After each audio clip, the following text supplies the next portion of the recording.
running for the doors. He fakes the door, actually. Somebody on the inside of control. It's Kirby. And the door's about to swing open. The flash is good, and he gets pushed out to the outside. Great flash from Gade. Nice tactic. Sick flash from Gade. And yeah, I mean, that is what you have to expect out of it. Because Anonymo just literally ran into 3 players from Hyenas. It's pretty much the worst thing you can do there in that pistol round. So odds still heavily favored Hyenas, and Hyenas eventually do get it done. But at least they get a bomb. So they could go for a bomb plant and some kills. So they could go for the force here if they wanted to. Actually keep that pressure going. And it's looking like that's what's going to wind up happening here. Although this is wow, what a buy! That is crazy. So they're gonna have 1 Galil, four Mac 10s, and Hyenas. They have to respect the fact that Anonymo made a ton of money this last round. So they're upgrading to these rifles, and that's why sometimes people just save. But yeah, Anonymo just going straight in, understanding exactly what's happening. But will their plan work is the question. Mac 10 makes a fast shot into secret, drops down lower. Key in this position. And Fesser from the ramp, waiting for 4 players to come his way, gets some damage off, falls down. And ramp control has been taken. A lot of map control here from Anonymo. Yeah, actually a lot of room to work with here. But there's going to be that rotation coming down, exactly like Gade rotating in. Fesser's already on that lower site. AZ here to help out. A lot of firepower here for the Danes, and they are not going to fluff it. Will that door come open on control is the question. Kyler here to camp out, hold on to control. Door is open. AZ wins a duel with the MP9. Eventually a trade comes down, and now it's a 2-on-2 situation with control for the T's. Interesting. Choice between the Mac 10 and the MP9, and he chooses to go back to the Mac 10. What's up with that? I think the MP9 would be the more powerful option. Still, nice shots from Snacks, hero of yesterday. Doing a lot of damage for Anonymo, bringing it back to a 2v1, and as the bomb gets planted, Gary has to know that both of these players are here behind the silo now. Damn, he just goes out for the swing. One thing I love about Anonymo is that they're, first of all, they just don't, it's not that they play with fear or no fear, it's just they find good timings, and they know when they have an opportunity. And they trust each other to actually swing at the same time, or to, you know, if someone's going to make a play, they're on the same page. And I feel like that was really the most impressive part about all of it. Watching Anonymo play recently, that gives me faith for a longer run in the events, even if it's only from the lower bracket, where, yeah, they don't just, like, play perfectly, hold on to a piece of map control, and then wait. Instead, they apply pressure and they keep it going. That was a very interesting buy to actually win back around, too. I mean, with the four Mac 10s. And Hyenas, they made some good rotations there, fasted downstairs. But look at Snacks. He's already in secret, trying to be a thorn in the side. Already waiting for that rotation down. Or him and Fess are going to run into each other. Like 2 ships in the night. Just clanging along, and then all of a sudden, yep, it's looking like we're just going to get more of the same here. Identical follow-up round. We've got the lurk on the lower site, and AZ about to get tested. Nice shot.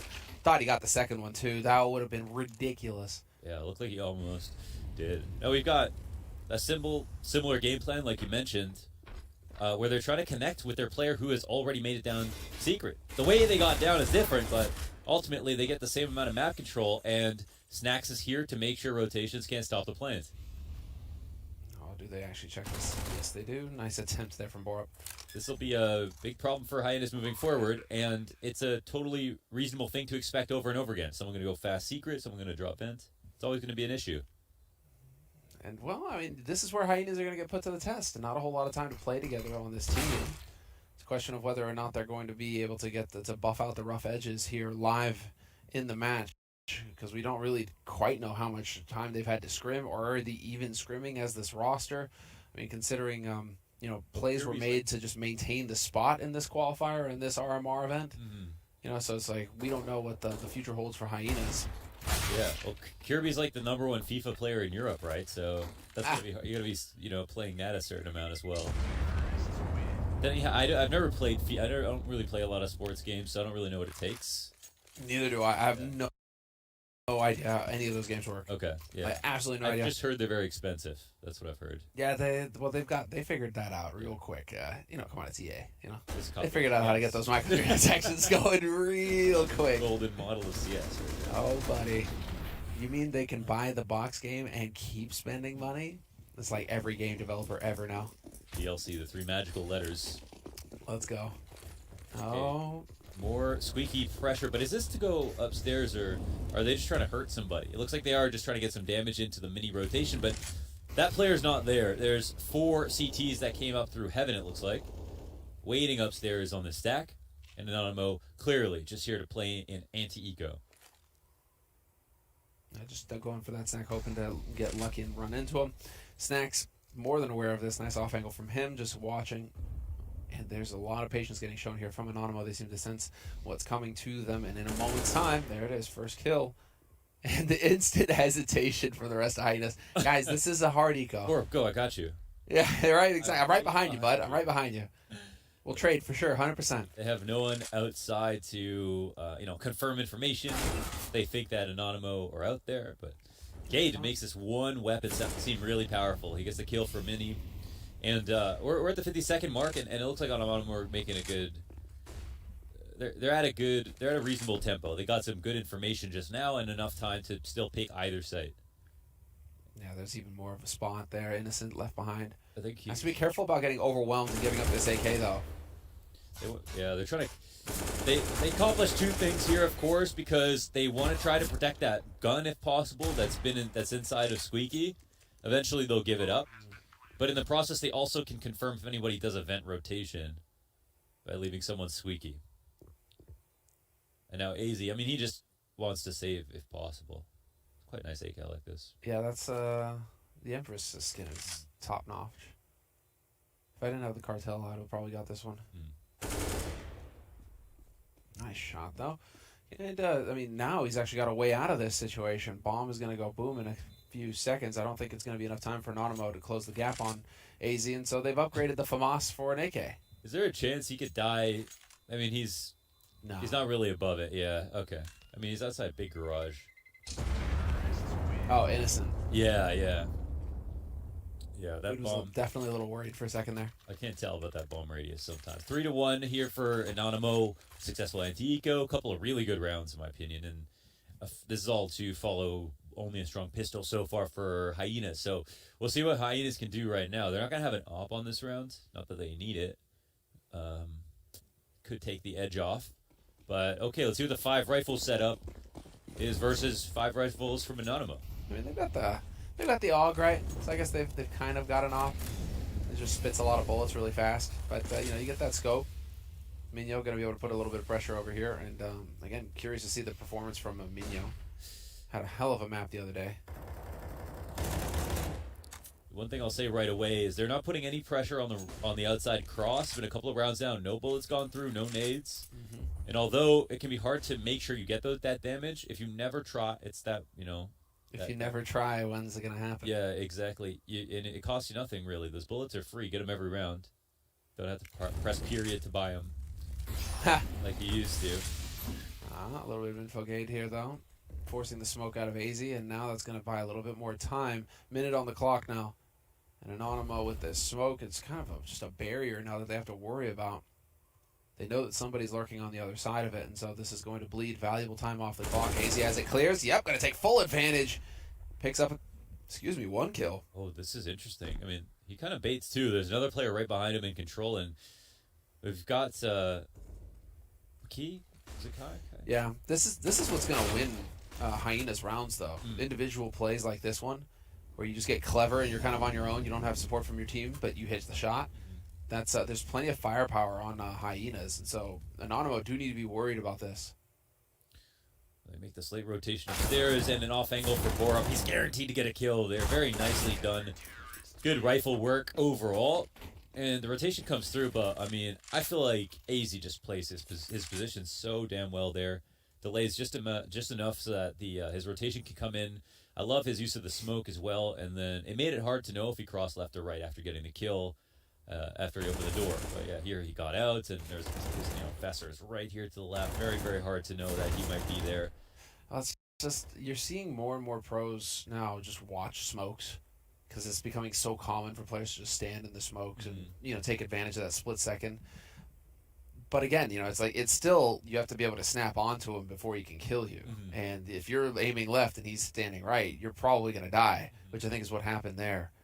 So just tough break. Yeah, no, that's true. I mean, you can have the advantage. You can still, it's still only a slight advantage, if you use it really well. But sometimes I like to say, whoever's just hyper focused, like we'll get it first. Yeah, we'll get it first. Even if your crosshairs in the right direction, if you're not hyper focused, you won't be able to notice. So okay, I mean, money's hurt a bit here. We've got 2 Mac 10s, the Galil in play. And recover that AUG from Anonymo. Preemptive nades go down outside. And the similar cross smokes, and if I'm Anonymo, I mean, I'm always throwing these because you've got no pressure from Hyenas on the cross. Man. Just full on wall everywhere. Yeah, I think they may have been trying to bait out an incendiary. Kirby, though, he's just holding close, and it's just audio games for him for now, except that he's in the perfect position to catch Alminio. Flash completely ineffective there. Yeah, I don't even know if there was. It didn't seem like there was even one. It looked like there was one, but Snacks team flashed him. Okay. Alminio was there was a little assist icon there for Snacks. Love the addition of that. That's actually really cool to get to see the nades listed. Yeah. Let's see if this off angle does any good for Gate. He can actually rotate back into vent, but he seems to get a little bit nervous that they're slowing it down. Maybe he doesn't want to get hard cleared here. And another duel to take place. Fesser, he really can't adjust or do any damage. But AZ is right there in his stead to make up for it and has the opportunity to lock a player in. Switches out to an HE. May have been the wrong decision. And he's here in control looking for another duel. But it's this kind of running straight back and forth that ends up winning it over for Kirby. And now a plant. Is it even possible? We've got ramp control here. Door's going to swing open. Borup stops that plant. Snacks in the 1-on-3 situation. You can say he's kind of a specialist, but he wouldn't expect another member of Hyenas here. It's Kirby once again to get that kill. And Hyenas win with 2 players alive. And this is where it's going to start getting a bit painful for Anonymo. I'm very curious to see if Anonymo are going to be able to get their heads in the game correctly after this the fiasco they've had for the past few days. They need to really just kind of get focused up here because they should have the team elements that Hyenas definitely do not. So they should be able to fall back on the comms. They should be able to fall back on the teamwork, and that should be able to carry them through in this match. The key is going to be not getting frustrated when these rounds go against you. I'll tell you, I mean, even though Hyenas are like clearly, mix that don't have too much practice, they've already got better rotations than Sprout did on their CT side. And again, dude, they're Danish. Yeah, they're just Danish. I mean, they're just Danish at the end of the day. They all have like a certain level of competency of this map, especially with their farmer teams, and it shows. They just know what's up. They know they're dialed in. Yeah. And so now, while Gate, at risk of getting overwhelmed, still going to get 1 kill out of this, but the quick rotation comes in here from Kirby. He drops the bomb as well. That's so unfortunate for Kyler. He's just stuck there. Oh, he got out. He breaks free. And he finds a nice headshot. But still, majority alive here for our Hyenas. Overall, very successful round. And so now this is going to put Hyenas up in the lead, 4-3 on the CT side. Starting to get a little bit of money in the bank, a little bit of a comfort zone here as everybody's hitting shots on the side of Hyenas. That's what I was worried about going into this match, is that individual skill, because you're right to point out the rotations, but again, that the finer elements of the teamwork aren't going to be there for Hyenas. But if you've got the firepower on the team that can actually just start winning you duels straight up, I mean, this could pose a problem for Anonymo, who right now, individually at least, are kind of struggling. Innocent and Mino a little, lagging a little bit behind. So, Anonymo now, oh, that HE, that's so frustrating. Oh, easy. What is going on here? Like, he'll get that op shot in, and that's just enough to scare him. I mean, they're going to be going outside, but they know they're going to be upstairs, but they know that there are players right behind him. And Sax almost is able to stop this flank from coming in. They at least still get this info. They know that AZ's here with the op, but Squeaky is getting pushed upon. And the double top HUD setup, my goodness. Oh, they're going to take over Heaven Control once again. Okay, man, he's got to stand up. He's got to stand up so that he can get on the boost. So they made a lot of noise here. And AZ mauling the top of HUD, it looks like. It'll miss slightly. Innocent on the floor. They both just go down. I don't even know what's happening at this point. Molly to the back of the site. Smoke in front of HUD is going to be very strong for Minio. And Innocent touches the Molotov. Ends up getting killed because of it, I think, because it alerts Fesser, and Fesser wins the duel. Dude, they just got it in time to defuse.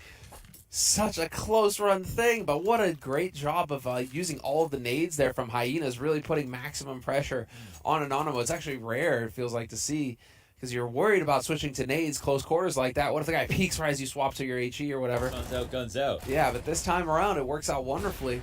Anonymo rather, giving him perhaps a little bit too much room to work with there going into that retake, and so that's a painful loss for anonymo. But again, that aggression from Hyenas, man. When do you see just an op straight up pushing all the way in from ramp into a lobby execute? That's crazy. No, definitely liking AZ here. He's looking like he's looking dialed in. Yeah, he's playing like Snacks almost. And when Snacks is offing, really cool stuff. Okay, the pistol's coming upstairs, with haste, and Borup in the back of the side. He has a wall. Oh my God, the 3K spray down, leaving Innocent all alone. No plant in sight. 6-3 now for Hyenas. Another very quick anti-eco. Just brutal one. Well, again, this is just going to be the true test of anonymo's, let's say, moral resistance. Or, they got to keep the morals up. They're going to be good people here. Do not. No, okay. Maybe I think what I'm doing is I'm trying to use the French word. The morale. Yeah, the morale. Yeah, I got to keep the morale up, right? Yeah. So it's like, come on, guys. We're just running with the moral joke here. I mean, the moral joke. No, we can't. There's too much going on. Up and play, though, from AZ now, again. So he has that going for him. And, again, we get the smoke wall. Very different variation this time outside. But Kirby. There we go. And then the shadow. That's unfortunate. Oh, just beautiful. Actually, baits those fights into coming in. And now it's clear what the game plan was to take over midi control, which it's, really pantses anonymo here out in the public. They're standing in Times Square with their boxers out. It's very clear what they were up to, trying to split upstairs. The Sigs is usually pretty cold in Times Square. Yeah, no, it's not a comfortable situation for anonymo, that's for sure. Yeah, this is a painful one. Only 3 rounds on the T side right now. Hyenas, with these back-to-back big rounds like this where everybody's surviving, their bank is going to be sick now. Shouldn't even really have to worry too much about money for at least a couple rounds if it goes against them. And so Kyler now going to do what he can here to try and catch somebody out, but Hyenas are they've just set up shop. Yeah. Do they have anybody on low right now? It's like Ninja said in Times Square. We're not seeing a lot of movement. We're not seeing a lot of movement right now. that is a reference and a half. We plant? No one downstairs. I don't think there's anybody downstairs, is there? They have not. There's no ramp covered, and he can literally just plant if he wants to. Just do it. I mean, he could win. Actually, he could actually win. It's possible. They have no idea someone could be downstairs. There's no one in control. No one in Heisenberg. No one at ramp. There we go. Fesser's finally showing up. Yeah. They're like, wait, did this guy really just walk all the way down there? And now he's going to make the play of his life. Come on, Kyler. What have you got? Okay. No, Fesser walks in ramp. Come on. After all that. He was probably a bit confused. Is this real? Is this really happening? There's 1,000 ways to die there. Any door could have swung open. None of them did. And none of them did, exactly. Yeah. What a terrible game show. Nothing behind door. 1, 2, 3. And actually just take it back to the back of the side. Back of the head. I mean, anonymo now, so far, it's looking like there's a lot of situations where this one here. Some points on Hyenas, man. Oh, stop it. Well, how does Kirby get a double there? That's the problem. Kirby not getting it gets one, fine. Yeah. But the second one there, that's a problem. It's just the shadow never goes away. It's because I guess because he did a good job of being I'm spraying outside from differential, and then came out to peek afterwards. So he's still got a couple of tricks.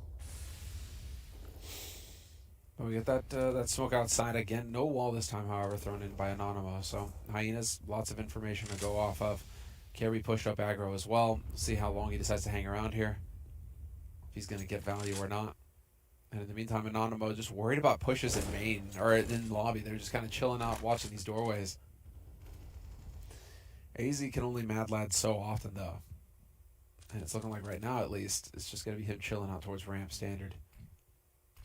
Kirby is still out in yard, though, right now, and giving so much information over. Like, yep, just nobody out here. Yeah, no one can deny him what he sees. Just which is nothing, really. So this smoke actually is to clear out Kirby in this position. So he's going to be a bit more aware here. Doesn't mean that he can't win the duel. He's already in this spot that's very strong. And they don't actually come up for the cross, so I think they're trying to deny some of the information from anybody watching from Big Garage or whatever, but since he's comfortable... Oh my goodness gracious, Gade. He's the IGL, but I mean, he's also just such an incredible aimer, and that spray down is just so quick and precise. Oh, he just chops down 3. Almost a 5K spray down inside of Squeaky. They're all there. All the bodies. Don't pay attention, Key. Don't pay attention. Holy moly. Looking for the shot. Not going to get it. Shut down by Borp. Borp, hey, he's the Flash hero, and then he gets a piece of the action at the end. You know? Good for him. Yeah. Borp's been a tank upstairs. That was a hype round from Gade. Oh my god. I mean, it was like just perfect spray control. It was like a couple of headshots in there. Can't really ask for a nicer kill than that. He almost gets the fact that he almost gets that fifth kill is crazy. Yeah. That's a lot of that is built off of Kirby just holding yard, not seeing anybody going yard, and so you know at that point that Hyenas are just going to be dialed in on lobby. Where are they going to come from? Because he's not seen anybody out there the entire time. He just sat there that entire round. He's like, yeah, nobody's here, so just be ready. And then that perfect flash into the squeak. It's just this you're going to be struggling if you're Anonymo. And so Anonymo right now, you can see Snacks doing a bit of talking. This is a tactical timeout. They can chain tactical timeouts together for a longer one if they need it. They don't only need to take the one, but it's looking like that's all they're going to go for here. Speaking quickly in Polish. Polska. That tactic across. Oh. That HE. Comes across as a nade, and now they're being... It looks like they're taking Secret a lot more seriously. This is a great smoke, a nice tactic from Kirby. Oh my god. Okay, everybody on this team is actually looking pretty sharp, man. This is... They're getting all the flash supports, dude. Insane stuff, yeah. No, definitely playing like a team. Oh, and Kirby, I mean, he damn near gets 4 kills here, for 3 in total. They can't be a little bit more patient. They want to try to serve as a bait. And the bomb gets escorted down into Secret, but there's already someone here to refresh Kirby's position. Let's get an off angle. Innocent will forget about him. And Snacks with the Myrtos. What? Controls the spray control of the V250. Still gets that kill. That's crazy. Unfortunately for him, AZ rotated up. Wow. You know what? I mean, the game plan for Anonymo makes perfect sense, but like you said, aim-wise, Hyenas have been very smart individually, especially just how they're bringing in these duels. They're actually baiting out Anonymo into taking certain fights they don't really want to take. And now they've actually turned up their, I feel like, tactical awareness a little bit and are starting to take outside cross seriously. Kirby playing closer outside behind Mini, playing in secret now for once. They're responding. Oh, that's unfortunate. I really like the support coming in from Anonymo as well. We're seeing a lot of good comms between the players and good support with the nades. Bore up in the round before that, and then Kirby getting all the flashes that round. I mean, it's some good comms coming through here on Hyena's side. It's going to make life difficult for Anonymo. But the Anonymo finally managing to get a man advantage, and it doesn't get traded. So they have an opening here to actually get in. Key's going to spot a man out in the yard. Free kill for him. Kirby's out of the picture. It's on Bora. It's on Fesser. And just on those two now as Gade gets picked. This is actually looking like Anonymo we're going to be able to pick up a round. Yeah, I felt like it was never gonna happen again. Like the pace we were going at, really. Yeah. Yeah, at least it looks like whoever's winning that opening duel does seem like very in favor of winning the rest of the round as well. And it really is worth mentioning. This is Anonymo's map pick, and what we've seen on Anonymo for Overpass, which is Hyena's map pick, was not pretty. So if Anonymo can't put up more of a fight here on this map, we don't know what to expect from them on Overpass, because when we got to watch them play against Nip, they got blown up 16-3. It wasn't even a match. Right. Yeah. To be fair, I mean, Nip. I mean, I'm kind of critical of Nip's Overpass, but that is like always been a map they love. Well, since NCR joined, it feels like they're trying to make it a home map. Right. Because he was comfortable on it right off the bat. They got good results with him as soon as he came onto the roster, and it just feels like Device is going to know how to play overpass, and you're not going to really skip a beat there. Invented the map, yeah. Yeah. So I mean, yeah, exactly. So I mean, it feels like that could just be a better and better map pick for him. And considering it's one of the least played maps right now in the pool amongst the pros, that could be an even better weapon for Nib. No, totally. But as far as anonymo are concerned, they got 16-3, so don't know if it was just the nerves at the beginning, first series against Nib, everything wasn't really working, yada yada. We'll find out. But they need a few more rounds here on this first map at Nuke. Yeah, maybe they had a discussion about it. Maybe they anticipated it and put some extra work in, so could be interesting. But until then, the half is not over yet. Again, they're getting called out on this outside, this feigned the outside presence, and I have to say I'm much more impressed with Hyenas than I'm disappointed in anonymo, because anonymo have done a good job of applying real pressure outside. So they would assume Hyenas are a bit scared to actually push up like this, but so far they found the 2 openings where no one's actually been there to come and get this info. So Kirby is doing a lot of work right now from Hyenas, just standing in that spot. Wow. Gotta give it to Snacks. I feel like a lot of people wouldn't have shot in that situation, but he decided just to pounce on that opportunity. And I don't know what is going on here, but Borup looks like he's about to flank someone. No, he's just caught up in the squeaky smoke and doesn't realize he can be spotted. Another round over? Another round over. That's unfortunate for Borup there. Yeah. You're thinking for a moment that he was going to make some magic happen, and then yeah. Well, no, it's like when you're hiding from your dog and you're standing behind your door. You know what I mean? Like, everyone can see you, but until the dog is just so happy to see you at the end. Yeah. Duh. So easy to get smoke blind. Yeah, that's a tough one. But now we get it. The 5th round on the board for anonymo. Gade going to be able to fight Snacks off. Nice flank from Kirby, but he's not going to save that gun. What's the money like actually going into the 15th round? If these 2 stay alive, they'll still have a decent enough buy, yeah. Yeah, they can even put up the second up again if they want to. Don't know if they'll need to. So anonymo looking for a dignified 6-9 half with I think Hyenas really earning their way to 9 after getting ecoed. They get ecoed, but they won the pistol and then they lost to anonymo with the 4 Mac 10 Galil buy, and anonymo earned the next 3 rounds. So I think it's been on merit. I don't feel like there's been a lot of luck here. Some very smart moves both ways, and I think Hyena definitely showed that they were like the superior team this half overall. But anonymo bring this back to definitely make the second half interesting. And we've got a similar setup to what we had last round with some pressure upstairs and some of the fake nades. Is it to pull off some kind of lurk? It looks like the flash comes through, and Innocent, by the skin of his teeth, is able to grab that 1 frag. Oh, this is the Furia play. Pushing through the squeaky smoke as well as dropping at the same time. Bomb can get planted safely here with no one in control from the CT side, and they beat the rotations. Infessor, he knows, he's hunting, he's searching for a frag. But he's got to be aware there's so many angles that could pop up out of, and he has to be scared of that. And that's a great frag here for Kai. Beautiful. Tyler as well. Beautiful. Taking advantage of the angle is going to see him. And now, while Snacks on the flank, there isn't a whole lot that Kevin can hope to do. Baits a reaction from Snacks, but Snacks wins the duel, and Key gets the last one. And so 6-9 at the end of the half. Nice fight there from anonymo, getting 3 rounds at the end of it. They bring it back, and we're going to see how it all goes down in the second half after the break.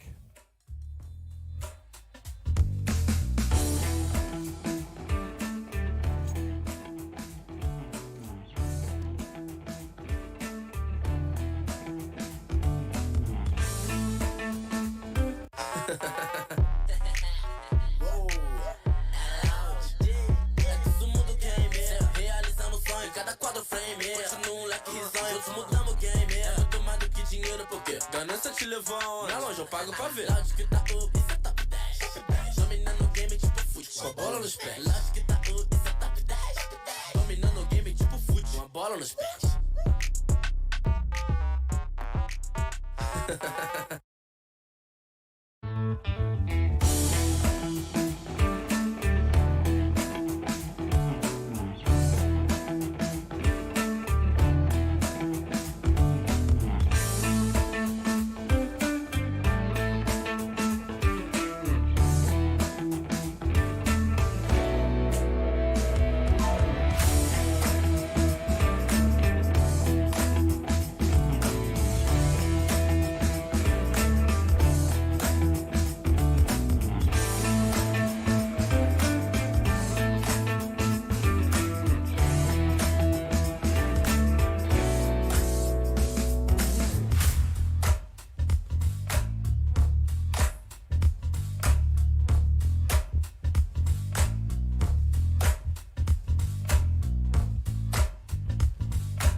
Welcome back, ladies and gentlemen. It is a close at the end of the half. It's closer. Took you a second there. This could have been a 12-3 half. I feel it really could have. Yeah, I felt like it for a second there. Yeah. So I think we at least now it's a movie worth watching. Here we don't know how it's going to end.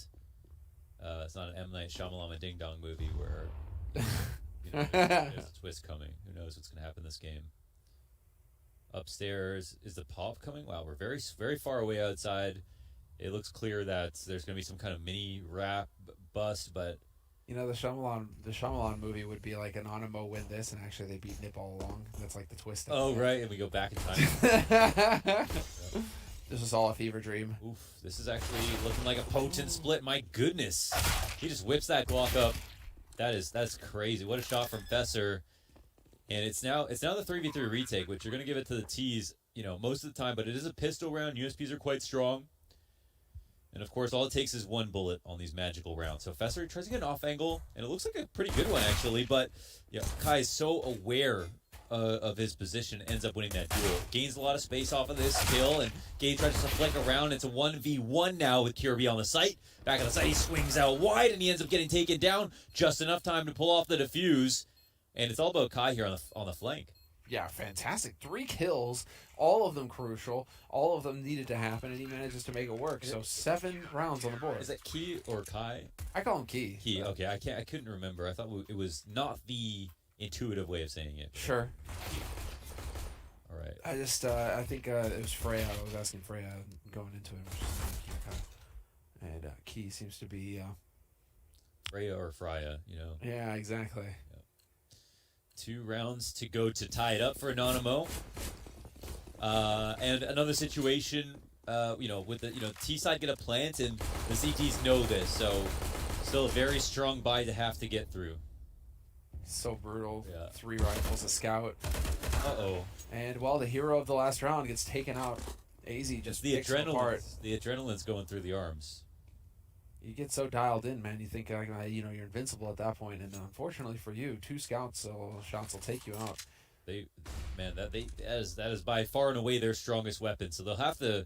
Mino's gonna pick it up. Yeah, just go and grab it. Like, it would be really smart actually for Hyenas to camp this out. But this could be the play right now because they've got outside control back for the CT side. They're gonna see somebody here, but no one's actually crossed just yet. Molly off onto credit cards as the T's go back into ramp, and they pulled the ramp player out. So a nade to stop the oh my god, they actually are canceling. Oh, the smoke comes in deep on ramp, and they turn from it. So very smart smoke before leaving from Anonymo. And another one.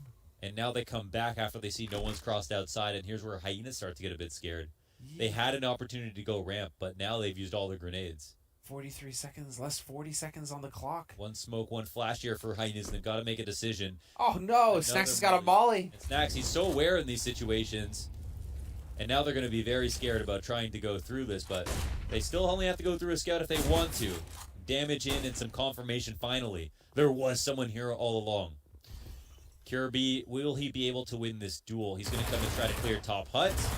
But it's just the drive-by MP9s that end up becoming the heroes here for the CT side. Anano win that round. I mean, that's just good CS all the way through. Dude, those nades are just amazing. The double smoke at ramp to burn all the time, and then to have the molly, to have the presence of mind. Snacks is just reading these guys so deep. Molly up behind that, it just completely ruins the round for Hyenas. And now Hyenas are stuck. They're going to be hard-pressed to get anything going. It's going to be a hard round of eco coming in from them. And we should be getting a tied situation between Anonymo and Hyenas in a moment here. I think the odds are, it's like 1 in 10,000 rounds like this end up getting converted. But there's at least 1 deagle, so I think maybe the odds go up slightly. Ever so slightly. Ever so slightly.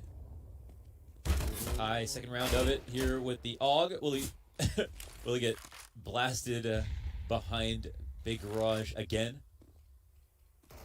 from Mini? Oh my gosh. Stop it. He wants to do this for his pride. He needs this for his pride, Sam. Stop it. He needs to win this one. Just don't do it anymore. Yeah, okay, you see Snacks is going to take that bait. Oh no, this Glock is just... Wait, can they just not kill this guy? Like, how many headshots is he going to get with the Glock? He's just an incredible player. No oh my God, way! Almost killed 2 full players here. head armor and everything with a Glock from the top of Mini. I mean, this is a real problem, Sam. You can't ever talk about this in practice, really. How are you supposed to strategize against this? This is just dominance from AZ. I love how he just stays here. He doesn't even care. They keep peeking me, so. How is it that he's survived against a Galil and an Og? He's actually exerting dominance here over this whole. He just controls this area. Peek me. He's in like they won't peek him. They won't peek anything. Innocent is close though, and he has an AK, and he's gonna have a shadow, and that's a dead one. Okay. Well, now it's all. I mean, they still AZ. gotta kill the Come on, final one more boss. kill. One more kill. Come on, do it. No, he was out in the open as well. There was a chance for AZ. He had to call all his friends to help him. You know, he couldn't take that duel alone. But we're tied up 9-9, Lawners, and on the CT side, it's actually looking pretty good here for Anonymo. This is where Hyenas could struggle.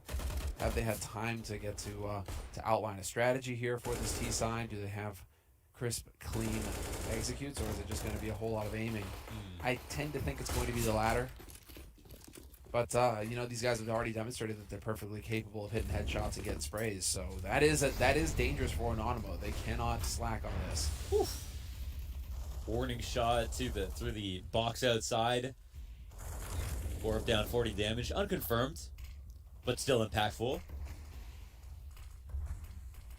A couple of default cross smokes, and he tried to call us out, and he will get some info. He dies, excuse me, but between Fresser and Borp, they're you know within 2 bullets of death here, and be able to confirm something. But Hyenas take this trade and also get some positional compensation getting into lower.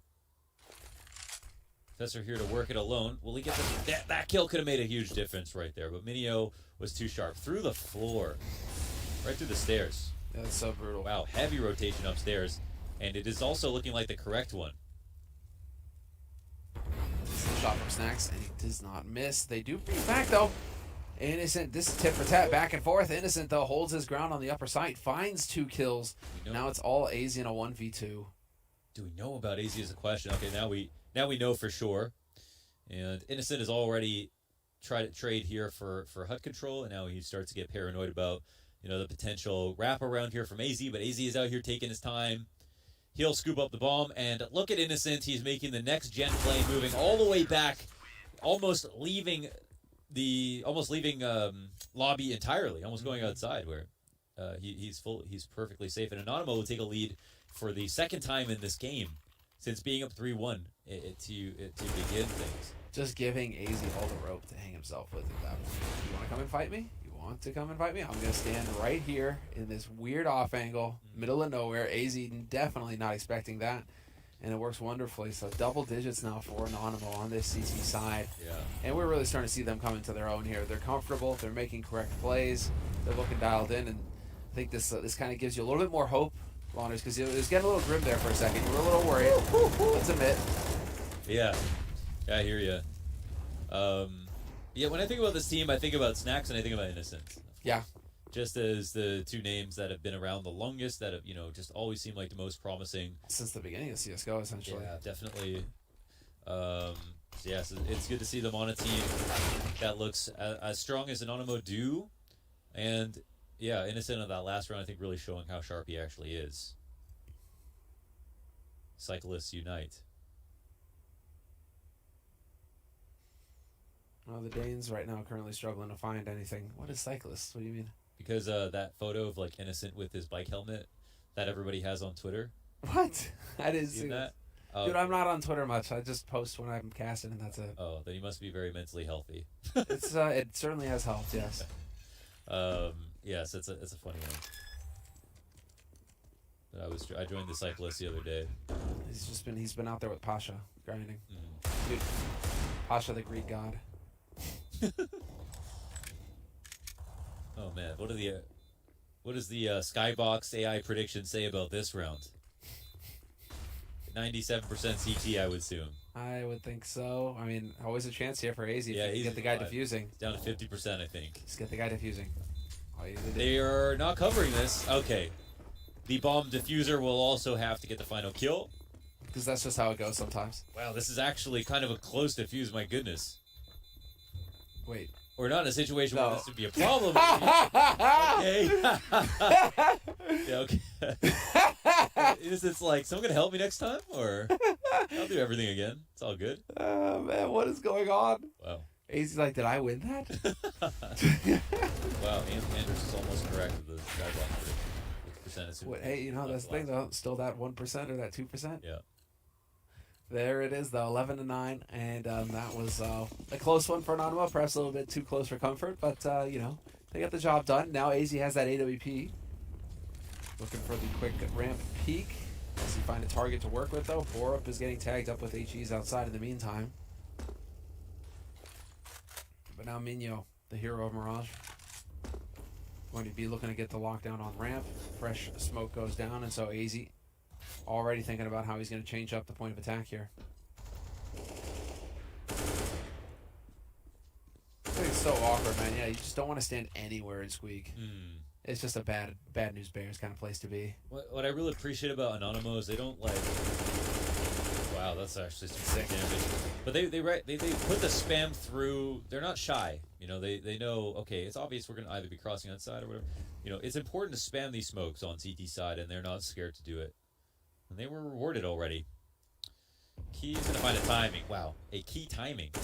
And they'll hang out for a little bit more. This is interesting because this is a lot of information. Oh my god, Minio can actually let them go by. Oh my god, this is a snacks level spray. 3 frags with the bait involved, and Kirby is all alone asking his team what the hell happened. Oversight. You just, you know, you think, hey, we already killed the one guy in secret. There'll never be another one. He's trying to get a spot named after him. I don't have a call out for that position. All right, that's it, Minyo. That's an easy call out too, Minyo. Yeah, I like that. Works. There you go. Start using it, guys. Oh man. And for it to line up too, because usually, you know, he'll get like one and then somebody just 180 insta headshots. It's like, no, this time all of them. It was perfect. Oh, you got low sense, you're dead. That was beautiful. Well, now Minyo, the man, he wants more. He's looking for that quad kill. Time gonna run down though on Kirby, and he's going to get revenge for his fallen teammates. But it is still a round win for Anonymo, 12-9. Oh, sitting right beside Snacks. Right beside Snacks. There you go, channeling some of that Snacks energy. Yeah, Snacks is actually just talking to it the whole time. This is actually beautiful. I mean, Pottle. Wow. And yeah, with the M4, all the headshots needed. That was impeccable stuff. Well played, Minyo. And well, we will never forget Minyo. We will never forget. All right, Key. A little bit of presence out. Watching main. We don't have a smoke wall up yet for Hyenas, although that is on its way. Sailing through the sky. Smoke grenade's going to create a wall in a moment. Yeah, this is... Okay, it looks like he's been looking for this specific play, but he's missed the timing a couple of rounds now, and... Yeah, here's a spot where, you know, he almost certainly dies if he just hangs out too long because he doesn't have any awareness that they could be behind Mini right now. So we got the top hut Molly coming through, a couple of flashes upstairs, bait out some utility. This allows for the wrap in through Mini, and I think the CTs maybe hear this now. There's the extra rotation. Borup takes out both players upstairs, but I say both. There's 3 here. One's inside of Mini, and only 1 kill will come from Key in this spot. The CTs will now just go off and save because they overstacked upstairs. They failed to hold that down or just trade 1, and now there's just no hope for them. Hyenas reached 10. You say that, Launders. Oh, they aren't going to go for it. No way. I thought they were going to for a second. Oh, is he really? God. Oh, what is it? No, what?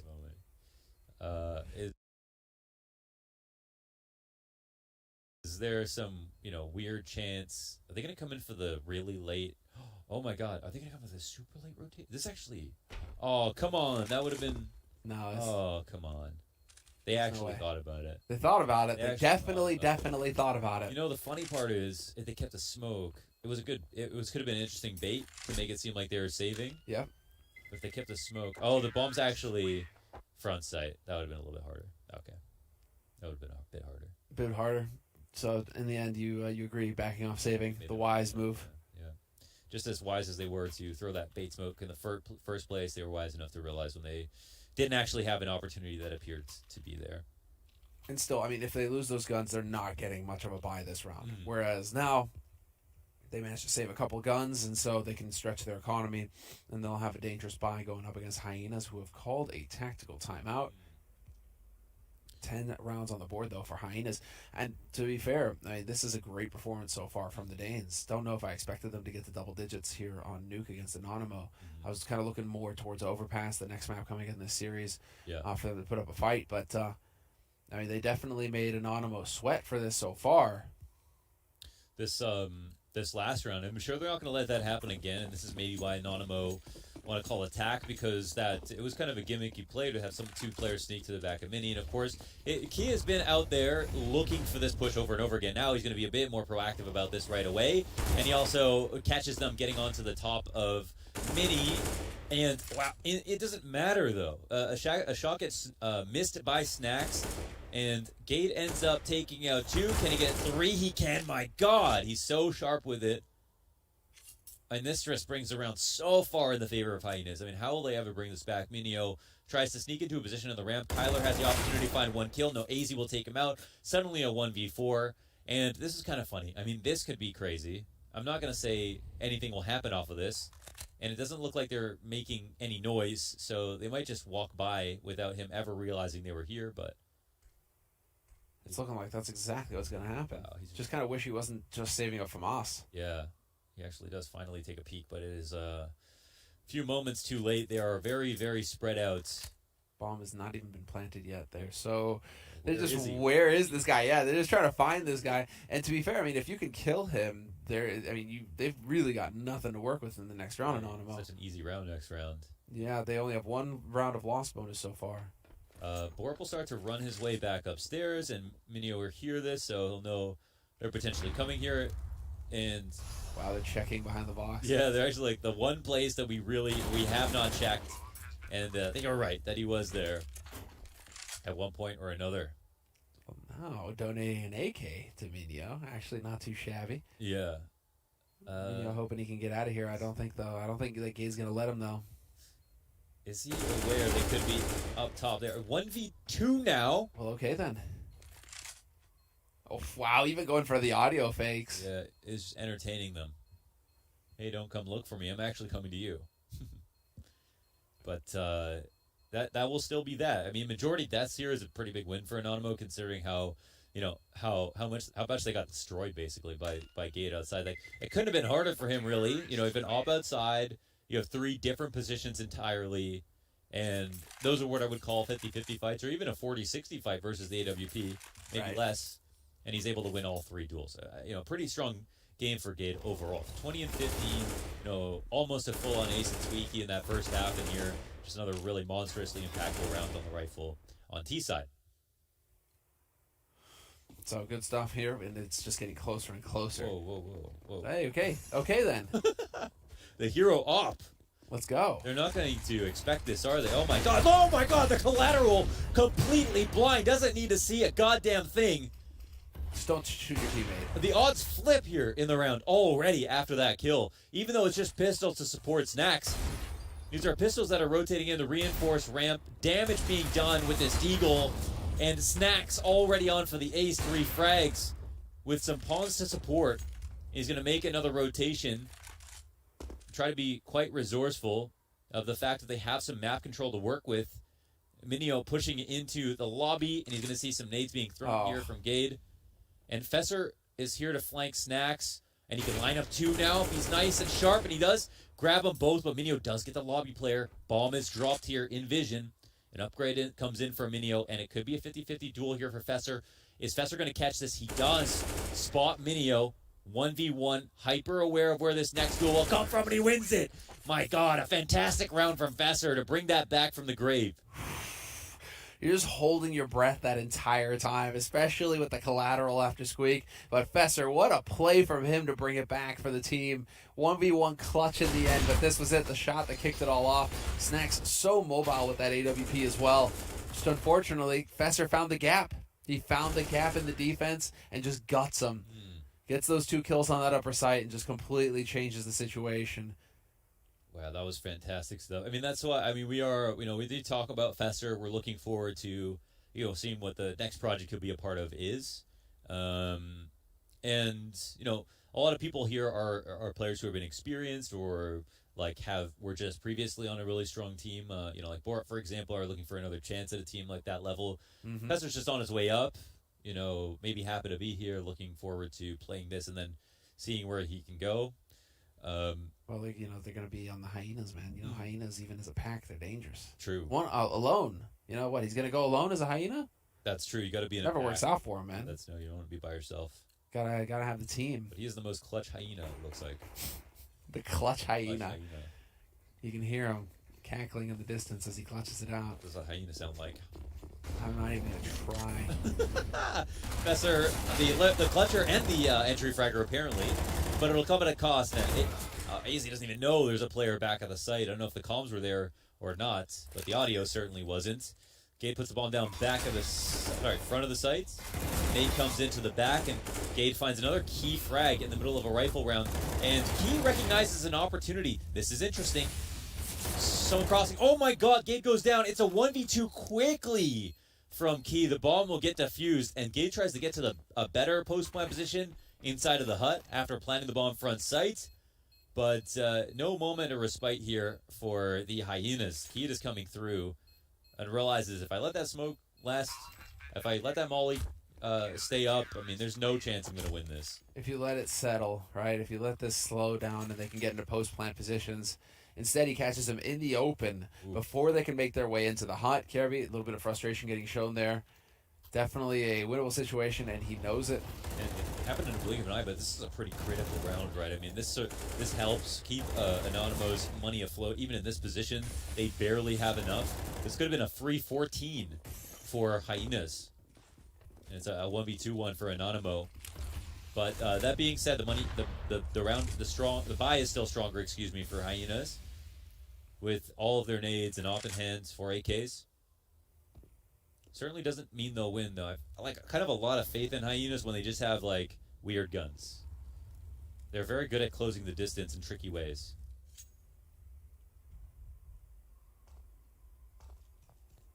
So Hyenas will try to implore some patience. See if they can try to win these duels at longer ranges. Is that going to hit that smoke? Yeah, it's looking like it. I've got the heaven wrap variation of these smokes outside. And Snacks here to let him know that he can be in secret watching them just to try to slow them down, scare them a little bit. What a timing for the lobby push as well now, though. Yeah. At a minute, just going to get that information, clear this out. Yeah, I wonder if they actually wrap Squeaky. If they're, I feel like it'd just be good awareness to try to wrap Squeaky first before doing anything else. But it's not going to happen. Yeah, it doesn't happen. They let Kirby stay. So that means he could catch a rotator going down vent if they call this clear. Innocent flanking Heaven. This is a strange round. This is peak nuke right here. All the walking around. And a better angle for Innocent as he finds this duel. Snacks downstairs. He's going to have to be the hero as he normally has been known to be. But I say that, he's got a little bit of support here right beside him, and it might be another bait here. Minio will find one duel, one with the MP9, trade in for AZ. It is a close call, but still a victory. Innocent with a very strong line here to catch the cross into lower, but he doesn't have enough bullets to keep this duel going. Finally, rotation will come downstairs in a decon. I think the door hasn't been opened. It can be. And the bomb, while it doesn't get stopped, he finds a really interesting position to get upstairs. Oh my god, there's a 2-on-3 post-plant position, one from Anonymo, just as the bomb goes down. I feel like that was robbed. That was definitely robbed. I feel like Hyenas were about to get very comfortable there. It's just, again, Anonymo keeping up the pace, not letting Hyenas get comfortable. This is the exact same round as before, right? If you sit behind the smoke, he gets into hut and you're dead. But here, you just had to push through, and as soon as that bomb gets planted, you take advantage, because even, you know how it works, right? 3v2, but one of the guys has to plant the bomb, so then you're in a 2v2. And so if you peek as that bomb is getting planted or immediately after it, you still have a fraction of a second there where you have an edge to take advantage of, and I feel like that's what we saw here. Innocent able to just get in, and Anonymo able to actually make it work. 14-12 now. These rounds are just insane. Like, they're barely slipping out of the hands of Hyenas. A 1v2, this 2v3. It's just this clutch factor from Anonymo. As much as Fesser was already shown how clutch you can be, it's really swinging in the other direction. The pendulum is swinging back in favor of Anonymo. Look at this weird angle that Snacks wins his duel on. Looks like upstairs is under control. I dare to say Fester, low HP, and Anonymo take 15 just like that. Hyenas' chances of winning this map are nearly, out the window, nearly defenestrated. One final buy to try to bring this game back, and they're going to have to win 3 in a row just to get to OT. Yep. Sim, is there a chance? There is a chance. There is a chance. I mean, you're right to point out some of these rounds have been very close. Anonymo have been making the correct calls, but they could have broken Hyenas' way as well. So 3 rounds on the board for a T-side Danish squad. They can definitely do this. We've seen some of these kills that Hyenas have gotten, and so no room for complacency here on Anonymo's side. They need to stay sharp. They need to stay dialed. And Hyenas right now, they are going to be taking over the yard. They've got AZ in his AWP. These kind of CT bait setups are fantastic. I mean, you're getting someone to go in for an aggressive push, and they've always got someone to catch them on the fallback here at the ramp push. And if there's no one here, then they get the info on lobby guaranteed, and they don't have to worry about ramp as well. I like this kind of CT side philosophy from Anonymo. It's been very smart. Now, Kirby, wow, he's got this like isometric view of lobby from above, but he's not going to see him across under the side of ladder. Same outside wrap smokes here for Hyenas, but this time they'll actually use it. Last time they went down into secret, so I don't think it's easy for Anonymo to see that they will be trying to capitalize in the position. But yeah, I think the kill's coming. It looks like it looks like they are aware enough to find this. Some good support here as they continue to play together. This is a straight kill there for Gade. We will actually have Kirby bringing it back, though. Again, that sheer firepower, not to be underestimated for Hyenas. If they get the chance for a duel and you don't get the drop on them, they can, all of them, win it straight up. So it's a 4-on-4 now with 30 seconds on the clock. It's actually cutting it very close now. Fester needs to hightail it. Lower or higher, you guys need to make a call now because you're down to 20 seconds to get the bomb planted. They got this wrap in from AZ. It seems like they'll need it, but AZ is going to have an opportunity to get this kill. Wow, round flips on its head as AZ comes in for that final frag. And Kirby could have died, and that would have been it, but instead he wins his duel, and the whole place falls like a house of cards. A 13th round here for Hyenas, and yeah, no, it's not all that comfortable. Innocent needs to survive this. There's no loss bonus at all for Anonymo, so Innocent needs to survive this, and then they'll still have a decent enough buy going into the next round. But if they were to lose that one, it's gonna get real dire. Gotta appreciate that play from AZ. They lost someone in heaven, and then Anonymo were like, all right, we've scared them. They're not gonna come heaven again. And AZ says, no, I'm gonna come up right behind this. And realize that you might leave this open now, and it's just totally the correct move. I feel like he's made a number of smart decisions in this game. Been very impressed with AZ so far. And yeah, now we come up to round 28 here. Round 29, excuse me. Yeah, this is now getting into it. I mean, again, Hyenas, they have that firepower. You give them a chance to take a duel like that, and they will come out ahead. Kirby, major champ, can't forget. He's, I like how we have 2 major champs going head-to-head right now. The worst thing that ever happened to him. Yeah. So, he himself admitted in interviews afterwards that it just completely screwed with his head. And, well, he's still recovering from that, still finding his way back into the light. Uh-oh.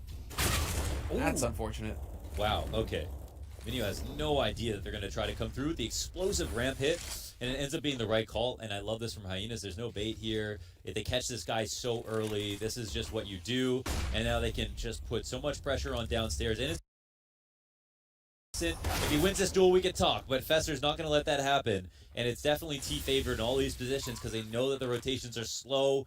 It looks like we're going to go to a final round in regulation after a very, very close and exciting game. And Borup could potentially shut down the op. It is also the money that they have to worry about here. Snacks waiting the perfect amount of time. Man, the amount of times that Snacks is just finding like the right timing on a duel or the right timing for a spam is just he's just showing how damn good he is at this game, and like how you just don't lose it. I mean, he's just not washed at all. I feel like the number one thing about him this tournament so far is that his aim hasn't been always super sharp. But in terms of his plays that he's making with confidence, like it shows you do not have to have the aim to be able to compete at this level. Like, even if you're having an off day, I should say. His aim has been good and bad, but You just made Tommy's day right there with that. Yeah. You know, just don't lose it. And that he's one of the firm believers that, you know, just it lasts forever. That skill, that talent. see with him at least, yeah. It's kind of like Flusha almost, where you can see it. I mean, it's just it feels like he's just waiting for the opportunity to play at this level again, because he's smarter than all these fools. You know what I mean? Like He does feel like he's deep in the matrix, man. Yeah. He understands what's going on around him at all times. Yeah. And you got to wake up early in the morning to catch snacks off guard. Yeah. But we're in the 30th round, and again, anonymo, man. They're just like, can we actually just have a one-sided match at some point, guys? Can we just stop? They like a long game. Time? They like a long game. They really do. They're marathon runners. Us OG They're not fans sprinters. know about long games. Yeah. They're definitely very energetic for long periods of time. Yeah. Well, they're on the bike right now. And the Thing final is- stretch. I mean, you know, the firepower is fairly even across both of these teams as well. Nobody's Yeah. really got too much of an advantage, but this is all on anonymo now with a bit of a weaker bye. Leave it to Snacks to take a risk like this on the final round. There's a rifle outside. They're gonna have heard this. He's got this depressed angle. He'll get the kill. He'll be able to fall back. They're up close. He hears them. He can kind of sense the danger at the moment, but AZ's the one to finally find that duel. He takes him out. And the op is not in a position where they can get it back. So, this is a risk. There was no supporting flashes to get him out of this position. Yeah. And the CTs are curled up upstairs, and they can go for this adjustment. Kirby wasn't spotted last time. He was holding from here. So I don't know if he takes another peek down. He's even more passive this time. That's crazy. Yeah, he actually, he left a gap, which allowed Innocent to get in through lobby, and now they're just going to forget about him. So it's almost as if Kirby's position doesn't matter. They're going to come back into lobby, and what can Kirby call as cleared is the question. Well, now he's actually... Oh, he's coming down. Oh, he makes some noise inside the lobby, but the CTs are already far off. Yeah, they've rotated to ramp, so there's not even a presence in lobby anymore that could have been taken advantage of. This is incredibly confusing. Certainly that MP9 cannot stay inside of heaven. Does Kyler has a smoke, so if they molly him, he's good. He's gonna go through with the timing, looking for the spray. Molly comes down on his face. It's damage from the MP9 from heaven, but that doesn't look very convincing. The bomb will potentially get planted here. They'll have to respect it because they don't have a smoke. But inside of the vent, oh my god, what's happening? He gets his kill, 3-on-2 in the final rounds, but will it be the final moments, or will we see OT, Gate to defend from down below? Minio takes him out, and Fester looking for another clutch. He's low, inside of Squeaky, looking to spam the door. Defuse is going to get stuck. Kai holding this position, and they cannot slow him down. The round will be won. anonymo take the map, and we're going to overpass with anonymo on top. Oh, and that had to happen. But again, just a 30-rounder after 30-rounder. These guys don't know what it is to finish teams quickly. They have to go the distance. But we get it in the end. 16-14. Had it gone to overtime, man, it feels like that could have just been utterly brutal. It could have gone either way. But this is a must-win, I think, going into Overpass next. Because Overpass is the map that we saw anonymo get blasted by an IP 16-3. Had they lost this map and gone into Overpass next, who knows what would have happened for the Polish team. Yeah. Man, dropping into Squeaky in a final like post-plan situation. When do you ever see that? But okay, if you enjoyed that, you can look forward to more on Overpass. We'll be right back with the desk and then map number 2.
Well, Hyenas will not be the ones laughing after a narrow loss to Anonymo on the Polish side's pick of Nuke.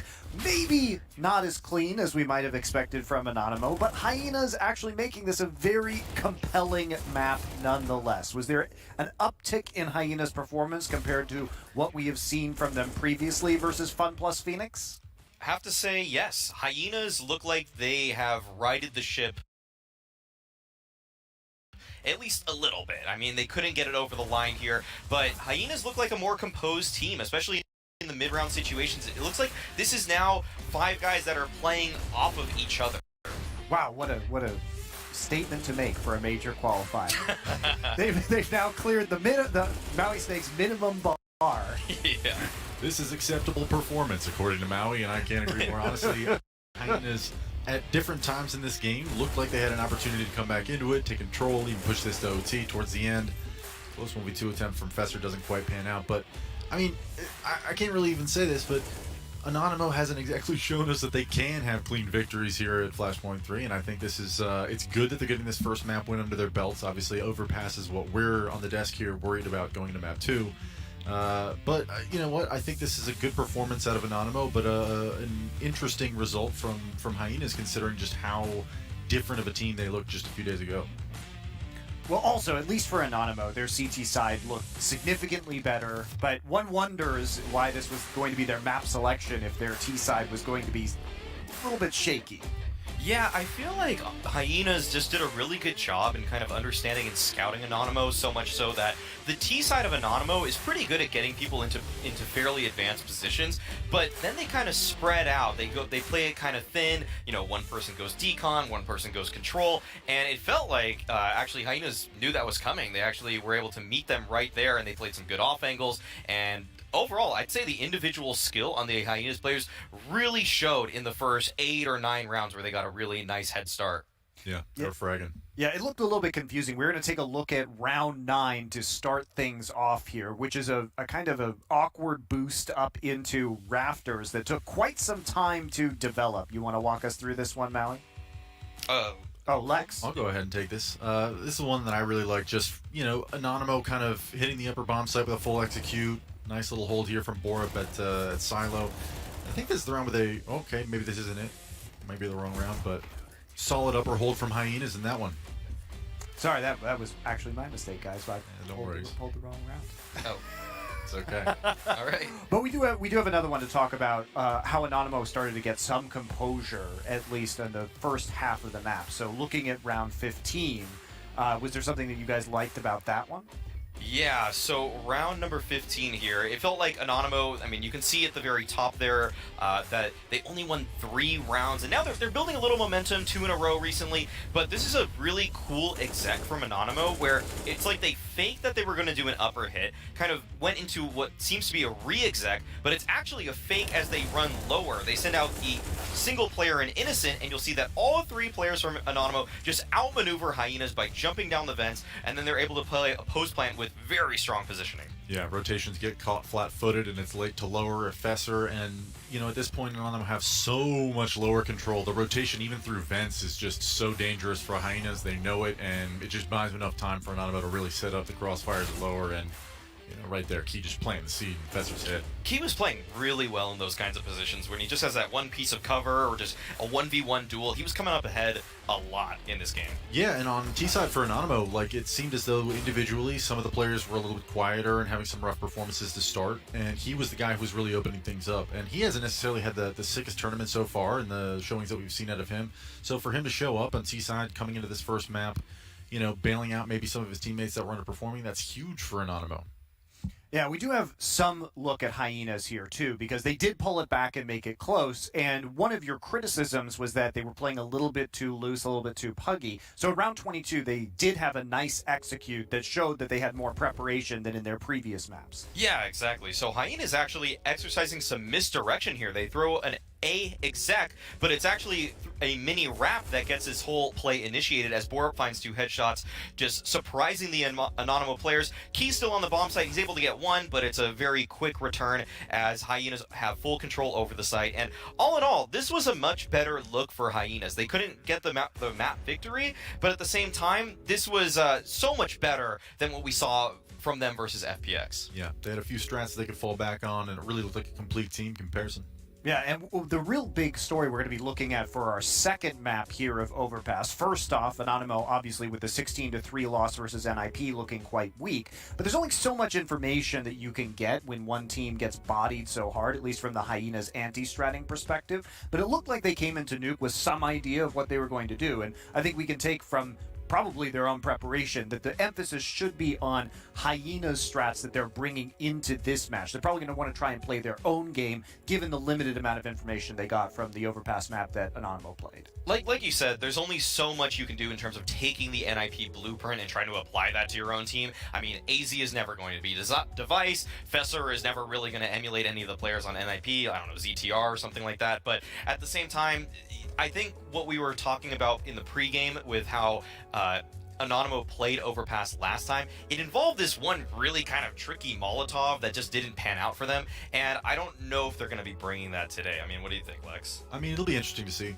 Yeah. I mean, this was something that was going to be working against Anonymo coming into this event as well. They had to qualify through a closed qualifier, so there's a ton of footage recently of them, you know, on Overpass and other maps, of course, but I just expect that if they're going to, you know, going to pick into Overpass here, there's no way that Hyenas aren't going to be coming in with at least a few different ways to approach their T sides. And, you know, on the CT side of Nuke, I think something that really played in, like Innocent really stepped up for the side of Anonymo and was coming alive. Well, you know, the A players on Overpass, we saw them get wrecked by NIP just the other day, and I think that's something that's a little concerned up, and, you know, comms seem to be on point for Anonymo. What do you think would be the changes that you would make on Overpass if you're Anonymo? Because in a loss like that, there's so much you can take away from that, and you probably were expecting potentially an Overpass pick here, given the veto. I mean, I want to see their tech work, honestly. If they're coming in with what they think is a new idea on how to play CT side of Overpass and it failed first time around, you know, you take whatever lessons you learned there and apply it to this matchup, you know, I think that could be an exciting and a cool thing to watch. We'll see if they even do it, though. Yeah, since they're starting on the CT side, I would probably start the initial initiative and proactive play to be towards B, and probably pull out that kind of crazy double molly play towards Fountain as more of a pocket strat. Say maybe you gain a couple rounds in a row, then you use that one, and it's just another spanner in the works for the opposing team. Just making it unpredictable, because last time they fed NIP a steady diet of just Fountain aggression over and over again, and then NIP was like, all right, I'm Hampus. I know how to in-game lead around this. Like, you can't trick me this easily. Threat's right behind me as well, and we've game planned for all of this, so thank you very much, Anonymo. The cool thing about that set of nades that Anonymo may or may not bring out here in this matchup is that it's so quick into the round, and it happens so fast that you can easily throw misdirections just by throwing that nade set. You know, you can show that, okay, there's 3 towards A, they're going to be playing for Fountain. That's what Hyenas might be thinking in those moments. And that's a little bit of a meta shift where it's, okay, now we're thinking 2 steps ahead, we're actually going to snack towards B, and that's something that obviously, you know, we're only speculating that they're still going to play that way, but right. It's something that I think could look really cool here on the demo. Well, Maui, you were saying that it was a lot of kind of Hampus's experience as an IGL that was allowing them to make these decisions and kind of take advantage of Anonymo on Overpass. Is that really easy to replicate for a team like Hyenas that has potentially not as strong IGLing? Right, yeah. Gade, on the other hand, trying to mid-round like Hampus did is always going to be difficult, not only because he doesn't have the same experience as a leader that I'm sure Hampus does at the top level, but his players aren't as individually skilled as well. And we saw that Anonymo, when they were playing against NIP, some of the only rounds that they were able to win, Anonymo that is, were kind of random, just pushy rounds that just were all over the place, and it was hard for NIP to contain them. I think Hyenas, they're not going to be as good at juggling those kinds of situations already, so Anonymo might be able to just kind of scrap together a couple rounds. Even if they improve nothing, the quality of players on Hyena is going to just be lower, and there's a chance that Anonymo will just win because they can match up more evenly player to player. Yeah, that's fair enough. Well, guys, I think we're going to go to a quick break before we get into the match and go back to our casters. The players are still getting ready in the server, so we'll see you in just a couple minutes.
They played mousesports close on at 16-14. So. Hello, everybody at home. If you missed map 1, it was a banger. 16-14 on Nuke for Anonymo. Just barely got across the line. And now we're on to Overpass, but there's something interesting about the stats for Anonymo on Overpass. Well, I was just looking at it, and I'm the more I look into it, the more I feel like the NIP loss was a fluke. The 16-3, where maybe it was just like hardcore nerves or something that was getting to Anonymo, and they weren't able to get their heads in the game. Because we saw, obviously, it got much closer in the second map and the third map when things started to get a bit better.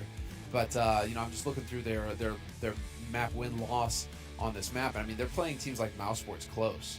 So, mousesports, NIP, kind of in the same realm. So, I mean, if you can hang with mousesports, you should be able to do some kind of damage to a team like Hyenas on this map. So, I'm not willing to write this as a loss off just yet for Anonymo. Yeah, I'm not sure if there's stats to back this up, but sometimes when I see NIP play Overpass, it is that they just roll over their opponent, or they just look horrible and lose. And that's I'm not totally sold on their Overpass, but I can see when it works well, it looks really good. But it depends which version you get. So now the question is, what can Hyenas do? Instead of NIP to try to win Overpass. We'll find out right now as we fly into the game, opening up with a pistol round here. Anonymo on the T side. And Anonymo, I think at least Hyenas kind of get to ease into the process here on Overpass on CT side. That's going to be just let them kind of hit some shots here and start to get their feet under them. We'll get a feel for things in a moment. Quick rotation through connector here. Fester was close enough to hear that. AZ is going to have his back as well. But a beautifully timed pop flash into mid. 2 kills right there for Anonymo. Traded. At least there was a little bit of fight there. But it is still 2 kills and a man advantage for Anonymo going into the pistol. Yeah. Now, Kirby calls out that they're not actually going ace. The CTs will be on high alert, even if they're low on numbers. Borup, he gets shot and finished off into the side of the head, so now it almost doesn't matter. The rotation will come in, but almost everything is obvious at this point as Kirby silent drops into short B. A nade or a flash will come off onto short. Kirby will end up getting taken out. The flash doesn't help him out. And one more flash for Gade with Kit. And there are 4 Ts running at him hard, gushing each other, but they don't give a damn. Is that not just the prettiest little pistol round right there? Yeah, that was cool. Just the perfectly timed flash. I love that flash. It's like they come up connector and the flash goes off right as they come through connector, right up the stairs. It's just perfect, impeccable timing. They don't want to lose pass anymore. No, they do not. They took the time to prepare a pistol for this series. And you get that round start now, you get that round win, and you kind of shake the jitters off right off the bat. And you're right. You're so excited. You're even shooting each other in the back of the head. I love that, rushing him down. They risked it all right there. What if they had lost the Gade? I mean, he's been pretty nuts, but they survive it. Not a single kill there. And on the Antieco now clearing out stairs and the top of stairs as well. What even was that? A couple of shots come through the door? Or was it the Molotov making a weird sound? No, there's a couple shots coming through the door, it looks like. Some weird stuff going on there. 12 big damage there. Oh, and an HE. Oh my gosh. What just 3 kills for Fester. 4 up. All deal kills. 3 in the... Kirby gets that Galil in the split second.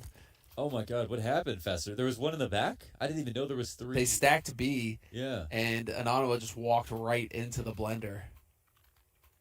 Yeah, Innocent not happy about that one. Italian for that one.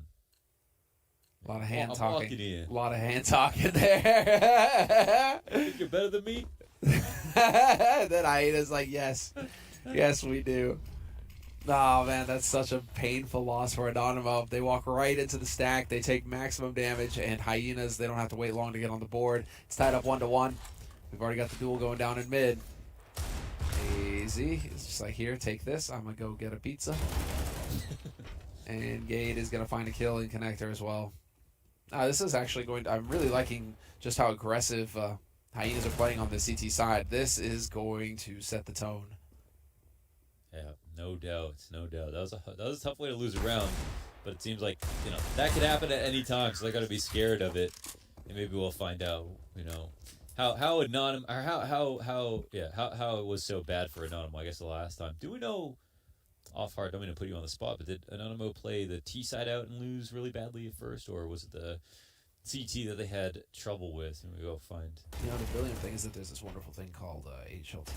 Oh my God! I mean, What a wonderful website. To be fair, I should know that off the top of my head, but right now I don't want to just gaff it because there's been so much around Make that sure. series.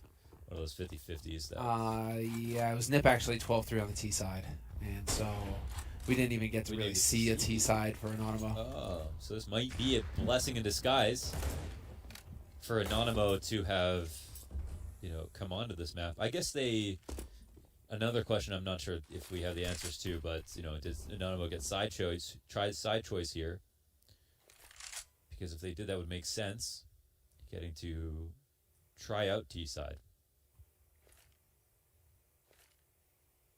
The 5 Glock walk. Well, the 4-1. Up through short, mowed down. Flawless. A couple of John Deeres in the B site. It's beautiful hold, and just now, I mean, as good as it gets as far as Hyenas are concerned. 3-1 on this CT side. Fester feeling it. Yeah, he's been super solid playing the half wall. I assume anchoring. Sometimes he's alone last time. AZ likes to hold on to the scoot, though. Always makes me wonder if it's worthwhile to just go for the AWP here and really just shut him down hard. Yeah. But he's going to go for the scout. Again, kind of going for the race car peaks in mid. Yeah, it's a little dangerous, but it's also quite economical considering how many people are saving guns that they can just buy again. Which, that's always scary. Ooh. Okay. Well, look at this. This is going to work. Yeah, there are very far outs here. There's one spotted headshot. The spacing isn't great, but they still manage the second 50-50. CT, top of the site, doesn't get traded. Fester dropping into the backup pit, and Snacks here to try to make a sneaky play, but he's got no one to pull attention for him. Smoke comes through, and that'll lower the guard of the CTs. He'll find one frag. He knows a second is up. He's going to relay that information, and Gates' days are numbered. That's the play they needed to make. Oh, Kirby. no. Yeah. Well, that's all they needed to do, man. That was just all about Snacks, wasn't it? Beautiful lurk. What an HE, though, from Kirby. True. This actually, I mean, it's a winnable situation, 1v2, and he's deciding to go for it. There's more than enough money for a buy in the next round, so he can afford to take some guns off of these guys, if anything. Just needs to wait for this peek. Spots him with the Galil. Not going to get the kill. 6 health left on Kyler at the end of that fight. It really tempted fate with that peak. It was a close call, almost made it a 1v1. Okay, and well, here we go. Straight into the AWP for AZ on Hyenas. And we are going to get that second round on the board from Anonymo. A little bit of a scrim approach from it, which I like to see. You know, just getting on out there before the smoke goes off. No nades to announce you until you're already out monster. Right? And by then, it's too late to react on Hyena's side. They just have to stand and fight. Yeah. So, really like that strategy coming in from Anonymo. Clever stuff. It's always possible, too, that monster hit. Oh, rinse and repeat. Oh, let's see if they use this to bait some long B grenades out first. They actually walk towards short B, where of course you can throw some more grenades and set up for a full-on execute. They've got a nice spread here, but all the while, the CTs have fair bit of control. They've got the rotation back upstairs locked in. They've got A locked in, and this is a very interesting position. I love talking about these spots for the T side because the CTs can still lose even though there's 3 players here because the rotations are quite slow from the CTs, and they can tell their teammates that the hit is coming. But 5v3 with a good exec, and it's hard to say exactly who's really got a huge favor. Kirby, though, look at this push from Kier. Yeah, is it going to commit? I mean, they're aware of it. It's like in a game of chicken here. Oh, and a little bit of punishment as they try to call out the boost. The ball will not be able to turn around. No option for that. But Kirby playing it nice and slow. 40 seconds up. He's really taking his time. And again, he's like telling his team, he's like, if you don't win this round, this is not my fault. Okay, I did a good job. I was slow, but oh my God, they're going to come back upstairs. This is actually the right call, but they've got to move with tempo now because 20 seconds here, One player spotting from the bathrooms. AZ on the op. He's going to call for assistance in the rotation. They have to swarm him if they want to make this possible. 15 seconds up. They get him off his post without getting a kill. They could potentially get the plant down. AZ, is there even space for him to make a hero move? My God, this last second rotation up the stairs is the correct play. And they even stop one of the rotations. Kirby, who is supposed to be man of the hour, will be the man to watch. And Snacks with a drop into spawn. With the assistance of a flash, takes 2 down. 2 on 3 with AZ and Kirby left up. No odds now for Kirby, the guy who pretty much knew the entire time what was going to happen. 50-50, man. That's great. Do you go connector or do you go T-spawn? You know, and it's just he goes T-spawn. And that opens the door. That gives them the one way out of that situation. And they had AZ at the top of the stairs with the op. And he fell back and Kirby went forward and they thought, no way Anonymo with 25 seconds are going to try to come up the stairs. I mean, that's not something you would normally do. It's amazing. You got to give them credit. I mean, I don't know if they really had that kind of court vision that they could really see, you know, where the CTs might be. But I think it felt sometimes like they did. It felt like it did, and sometimes I think that's just the way that it works. Where you just happen to hit right through on the perfect spot, and it all looks like, you know, it's just everything aligns for you there. Because, I mean, that is a 50-50. Like, Kirby is pushed up the entire time. Hyenas have no presence towards birthday, towards party, towards anything, right? Towards playground. So, I mean, it really is them just going, okay, back through connected to A, and it works. Now, let's see it. Anonymo, wow, straight on through Minio. 1-for-1 trade, no fear at all. Still 3 players alive on the B site. Well, make that 2. Oh. All these continuation flashes as well. And the CT, I mean, his days are numbered, surely. Yeah, Gate is dead.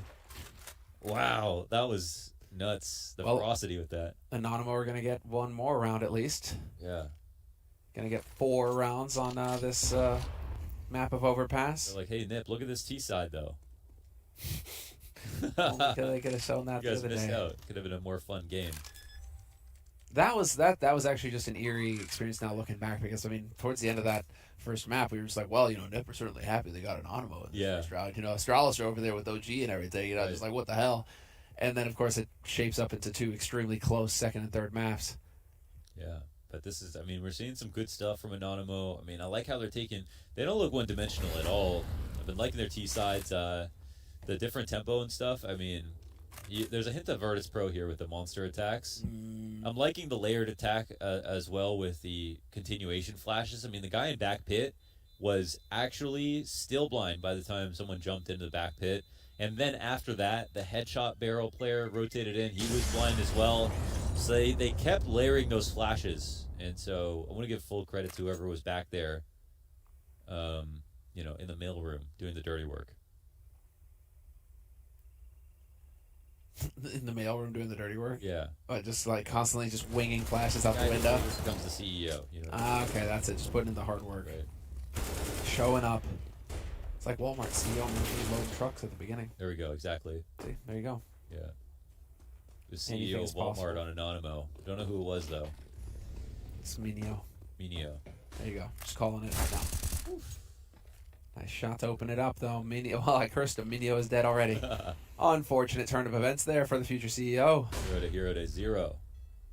But that is the M4 actually backing off. And can he reposition this? Yeah. Man, if I was Hyenas, I would have bought Deagles no matter how little money I had. I would have bought Deagles for sure. 3K spray down. Oh, they all get shot. Done. Yeah, that's that tactic done with.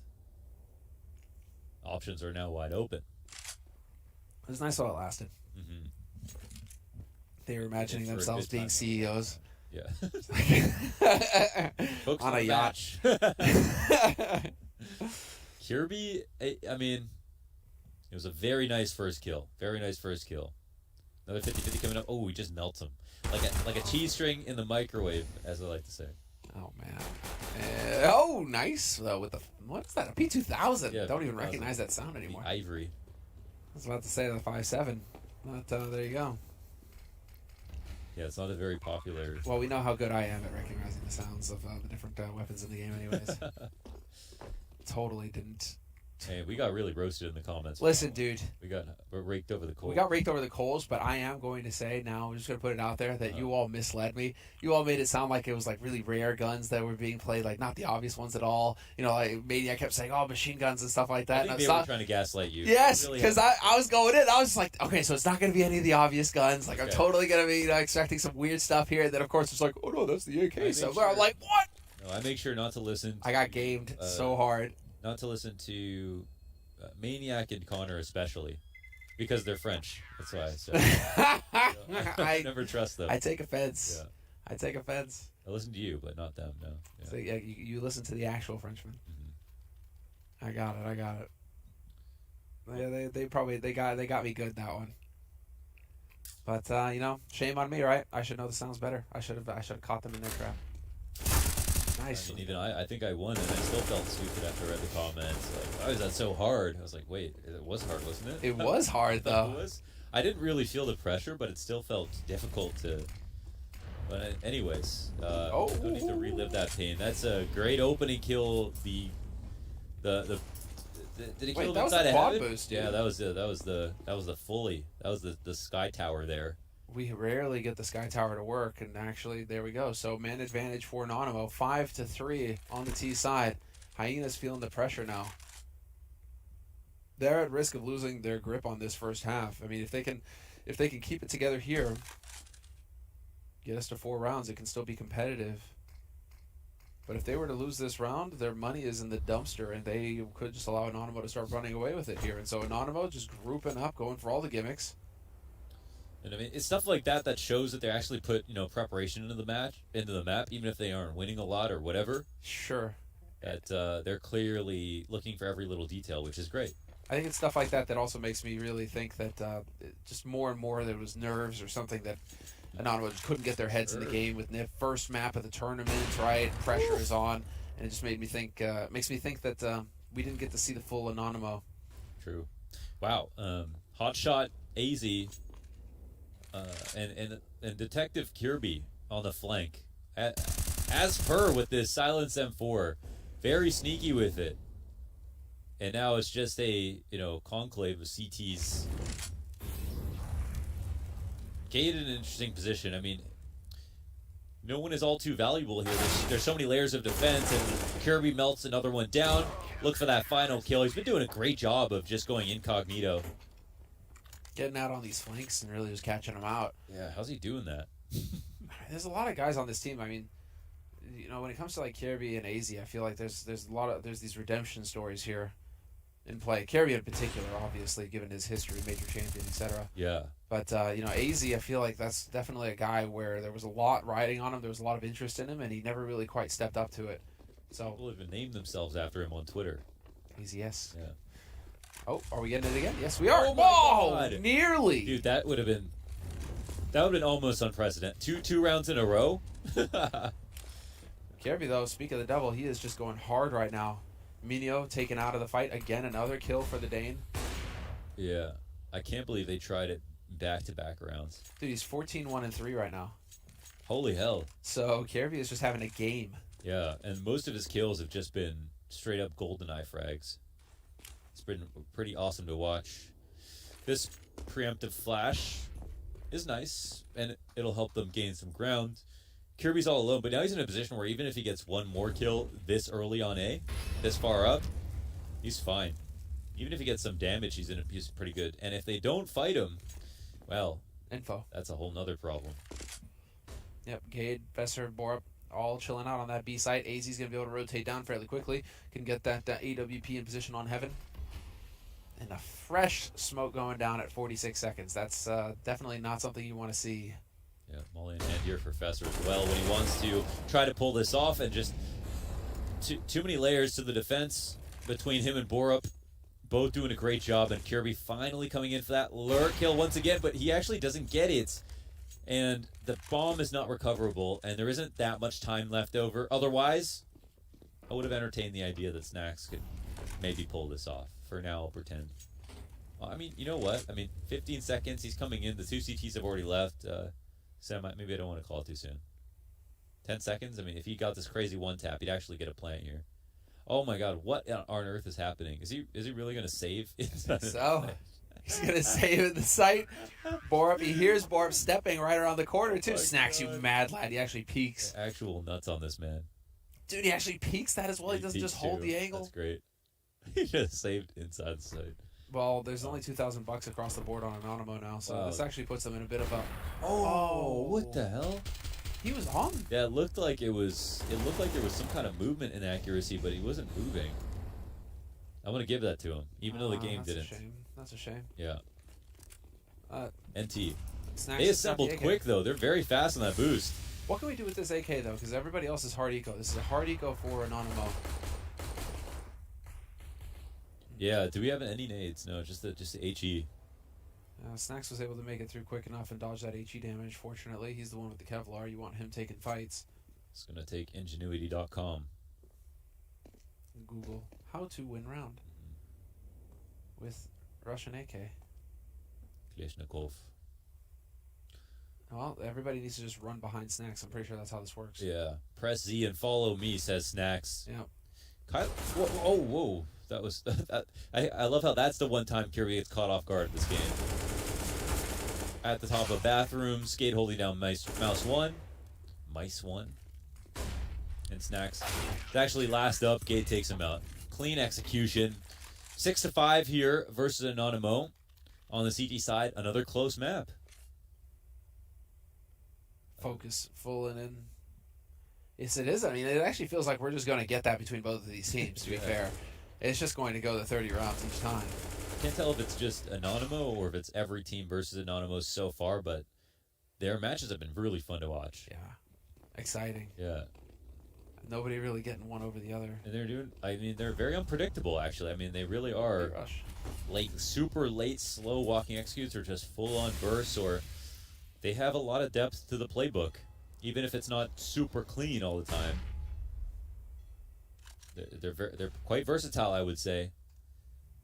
Now we've got the side smoke coming in. AZ from the stairs. They're still within the smoke here, so there's a chance that Kirby ends up getting taken out. And he tries to put forward some force. Man, that's an incredible shot from Innocent. And, more so to the awareness. With the second player inside of the stairs. Chance here to actually win the round now for the T side. We'll see if Borup has anything to say about it. Sitting out here What a alone. mistake. What a mistake. Why'd you go for the M4? He was tempted. The bait. Oh no, they don't actually stop the plans. But eventually they do. And the op gets the other kill. No plant goes down. Hyenas, they rest easy now. Comes close. Couple of players very low. But they still have 3 up at the end. What were you thinking? Swapping to the M4. You had a Tech 9. Yeah. Tech 9 and run. You actually deserve to die at that point. You just deserve to go down. Tech 9's great. Oh, dude, it's we're seeing the resurgence of the Tech 9, It is man. We're coming starting to see back. it really get phased back in again. Run and gun, hold W, bind mouse 1 to scroll. I have a random video on my YouTube commercial called Tech 9 commercial. Okay. Yeah. Okay. Or I made like a frag movie of all my Tech 9 clips like way back in the day. That was like my version of like, how Breeze has like Minecraft videos? Okay. People found his like old Minecraft channel he had when he was 14. Right. I've got a Tech 9 frag movie that I made on my YouTube channel. It's called Tech 9 Commercial. I want to see this now. Pretty bad. You're channeling your inner Olaf? Pretty bad. Because that's what's up. He is the king of Tech 9s as far as Oh, I'm yeah. concerned. Forever. He will always just be the god of Tech 9. Olaf, come back. All right, let's get into it. 7 rounds on the board now for Hyenas. It's a full buy from Anonymo. And right now what we're seeing is a very default sort of play from both of these teams. Spreading out, holding on the side of Anonymo, hoping that Hyenas are going to push into him. And unfortunately for Anonymo, Hyenas are going to push, but it's going to be in a spot where Innocent is alone. Nobody there to trade it. Oh. But he gets the spot. He gets the info. And they fall back off this. They're kind of disrespecting the log control smoke, so it should be quite clear to the CTs where they're going. But again, just because they know where they're going doesn't mean they're going to win. That's the tricky part about overpass and what we saw that last round. Now this round is slowing down a lot, but Fesser wins a very key duel in transition from this half wall over towards the barrels. He was quite vulnerable there and still won. And that could be the frag that makes the difference. But they get into the site. The Fesser trade finally comes out late. There's still one here inside of the smoke. Borup playing it nice and patiently. Bomb gets dropped within his reach, and they cannot trade him. He is like an old, soggy, ripped-up Yu-Gi-Oh card. Nobody wants that. I want more of these, Launders. They can't trade him. String cheese melting in the microwave, an old soggy Yu-Gi-Oh card. He's untradeable. I mean, it's just going to keep going. I want this match to never end at this point just so I can get more of those. This is what's going to happen, though, is that it's looking like Hyenas are actually looking very good here on this overpass. This is really cooled off for Anonymo. They had those 4 rounds in a row, that nice streak where it looked like they were picking up steam, and it's been nothing but a Danish show. A Kinetic Sneaker that just keeps going round and round. Wow, he was really letting it rip here for him. So many shots downrange through that smoke, and both sprays result in a kill and some damage. And I mean, that's convincing. Well, it's like a repeat of last map, except we don't know if Anonymo will win this final round. This last buy will come in, and Anonymo will have a chance to make it a 6-9 half. And they'll be looking to redeem themselves. Yeah. It was, I mean, they did just get plowed on the CT side by NIP. Mm-hmm. And so this will be the shift. See if Hyenas have prepared anything for this T side when we get to it. But now it's about keeping Hyenas off double digits at the end of this first half. So bit of the tippity-tappity going here between both of these players on Hyenas. I'm telling you, you almost hope that you almost wish that you're going to pick into a team that won the map, because you don't know how much they're going to change when they lose. Oh, look at the aggression from Hyenas. Yeah, this is a very powerful setup towards A. There's no one here. Yeah, there's no one here. B is very weak for the meantime, but the rotations are quite quick. We'll see what happens. They're coming in hard, so yeah, this is gonna be a tough one for Boro. B immediately gets blasted away, and the setup looks like it's not going to work out quite well at all. Lots of retake grenades, but down a player. This is the kind of situation you would normally save, I think, on CT. So quite a risk to do on the last round, but they'll have no choice but to try it. Anonymo on this T side essentially decided that there were no 2 bomb sites. It's just the T site. Yeah, that's true. And they only hit B this entire time. And Hyenas, unfortunately for Gade, eventually you're going to make that call like, well, this time they have to go A, right? It's been nothing but B. They have to go A.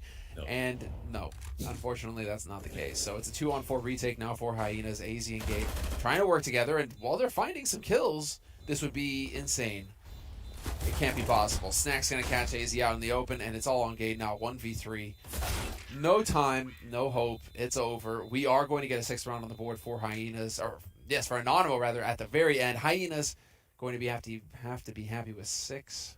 Man, all over the place. We need a break. We'll be right back in the second half.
child.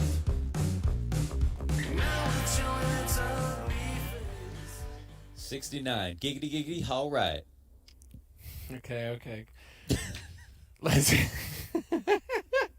I was wondering why your right arm was bigger than your left, but now I have the answer. I get it. Hyenas, let's go. Getting in on the action. Yeah, I'm lacking some equilibrium, like the score line. So we'll see if Anonymo can do what they did in the last map, win the pistol and bring it right back. Oh, Borup is going to create a little bit of room here towards B, drawing the attention. But look at this push from Key. He's going to catch Gate completely unawares. Easiest shot of his life.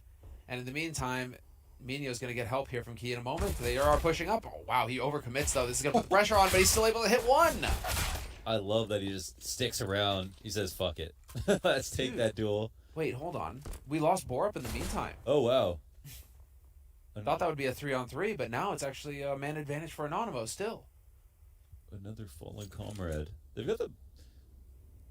I mean, technically anything is possible, but I mean, with player on short B, they're pretty comfy. Anonymo can stay in this 2-3 setup, and if they're going to hit shots like this too, it's going to be difficult. Definitely Hyenas had a chance here, but now that chance is slipping away quite rapidly. Fesser, I mean, he's shown off some skills in the clutch, and if there's a chance to do it, it's going to be a pistol round, 1v3. It's not totally out of the realm of possibility. Even scoring a bomb plant would be huge, but can he figure out at least where the positions of the CTs are? Because he's not exactly sure for the moment. Look at a punish the jump spot, 20 seconds, and he'll run it down to B. This is, technically, it's like the correct play. He might still clear this. We'll see. Ah, there's a moment. There is a moment where, Hyla could potentially die. But, of course, you've got to give the odds to Anonymo in that position. They do convert, and now we will see. Have they improved their CT side a lot? Do they have a long conversation after playing against NIP about what to change, or did they really not expect this map to come through in the veto? Because that seems pretty unlikely, right? They didn't expect this to come through in the veto. No, it's their weak map. Hyenas don't really have any maps that we can go off of right now, so it makes sense for Hyenas to pick into a map that they could think their opponent is weak on. The thing is, Anonymo right now, they've won both pistol rounds, so they've set themselves up for success. And I think you're right. I think they'll just... the more I see it, the more I think that the NIP loss was more them just being completely tilted or nervous or whatever, right? Adrenaline, rather than a lack of preparation. Well, let's see it now. Innocent with the triple. Ooh, that's big money right there. That is a lot of money. $2,100 already right off the bat in the second round. Can we get another MP9 kill, please? The clock burst. You either look like a god or a loser. I hate to say it, but that time it wasn't a god. But yeah, that's that MP9 kill. Now Innocent can full buy with a rifle, no problem. Yeah. So that's a lot of moolah. Triple rifle, double MP9 for Anonymo, and this is a replay of Innocent in his moment of glory. It's a little bit of what Hyenas had in the first couple of rounds, or later. I mean, it's had very strong, they have a really strong bonus situation here going on. So what's going to happen? Actually, nobody from Anonymo is even positive on the scoreboard yet. So I feel like they've actually done a pretty crazy job of actually bringing this map close, considering how, Kirby was 15-3. Yeah. Borup was doing a phenomenal job holding down B, so that's one player on each site that was just, outstanding. And yet we have a situation where Anonymo barely have any kills to keep up, and they're still within one round of actually tying up. Very interesting. T-side's going to be the real test of a new team, here for Hyenas. They can walk around as much as they like, but CT side can be a little bit trickier than it seems at face value. Look at this stack though from Anonymo. Yeah, they're very heavy over towards the B sites, and I don't know if they want to recycle the guns if they end up losing or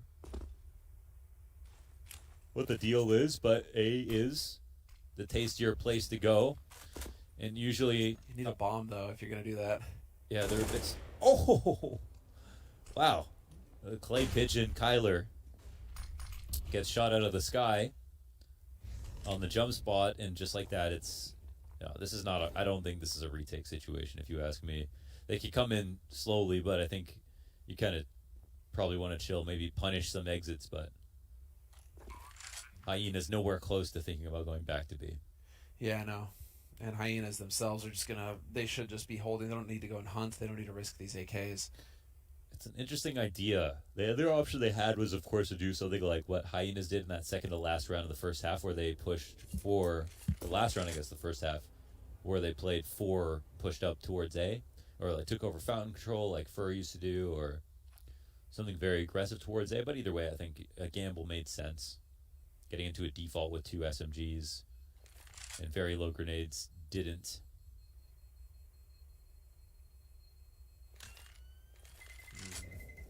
Well, the gamble does not pay off for Anonymo. It's almost worth just saying it that way, because Hyenas, with that 1 kill, wins themselves the rounds, and it is going to be Anonymo trying to carry it over into the next one. Key could drop a rifle for his teammate, and so they can get a pretty strong buy going here in Anonymo. Yeah, psychologically, this is a curious one, because they don't necessarily know what guns Anonymo had, but if they have any idea that it was the guns that they saved from the last round, then they might think, well, what are they going to try again?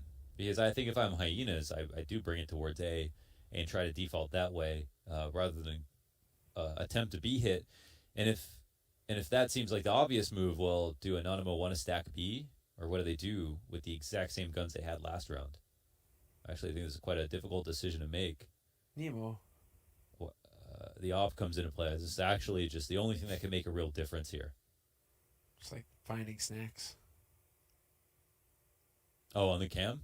Yeah. Yeah, I actually took the funniest screenshot of him where it was just like his eyes over his name, basically. There's a giant white wall behind him. And snacks. Yeah. Yeah, no, this is it. All right, let's see. So the slow lurk up onto A has worked just fine for Hyenas so far. They figured that out. They can come back to that if they want to, without having really shown too much. But now we're going to get much more of a default approach here from Anonymo, spread out all around the map, and Borup has already deleted one. Innocent out of the fight in Con. Can he actually come up with a difference here? AZ is expecting this, though, so if he were to swing this corner, he is going to get caught. Both of these teams going into their defaults, and Anonymo lagging. A little bit, yeah, but they start to peel back off A, and Snacks is quite far from Key, but Key hasn't peaked yet. This is weird because they're not here to clear out long, it looks like, and it's just a matter of timing. But also, it can be a matter of distraction. Can they pull some attention at least to assist with the push? Or will Hyenas be rewarded for now taking one out on B and then just going towards the side of the map? They seem very paranoid about the right locations. Like, they haven't cleared out long, but like, oh, someone here. They're avoiding Snacks on this hit, and finally Key will take the push, so it looks like Snacks will probably rotate out, and now it's just about will they beat this timing. 2 MP9s here inside the B site. A team flash as they come in, and 1 MP9 kill, not 2. And Snacks says, okay, that's enough for me. Let's try again next round. Key trying to rotate in here. Again, though, it's not really he knows that players are low, but without Snacks there to help him out, yeah, there's no point in trying to even take this fight. He's going to back off and try and save this FAMAS, unless he can find one of his teammates' fallen guns somewhere. But unfortunately, that one is only going to be in Con. Maybe he can make his way over here. It seems like he's rethinking it. Just hold on to the FAMAS. Unfortunately for him, that is the best that he can hope to get out of this. And Snacks is holding on to that AWP. And so, man, what happens if you get a second kill there with that MP9? I think the damage is already done, though. With the man advantage, Hyenas played it well. They put themselves in a position to always maintain that man advantage when they move as that death ball. That's true. You're just going to grind it down, and eventually you're still going to have, like, however many defenders are there, you should, in theory, come out ahead. The Protoss Danish. Borup got the opening Galil kill, I think it was the one here. So, Innocent's a nice name to take out. And, yeah, they were within, like, one more MP9 bullet of finding another kill on site hold.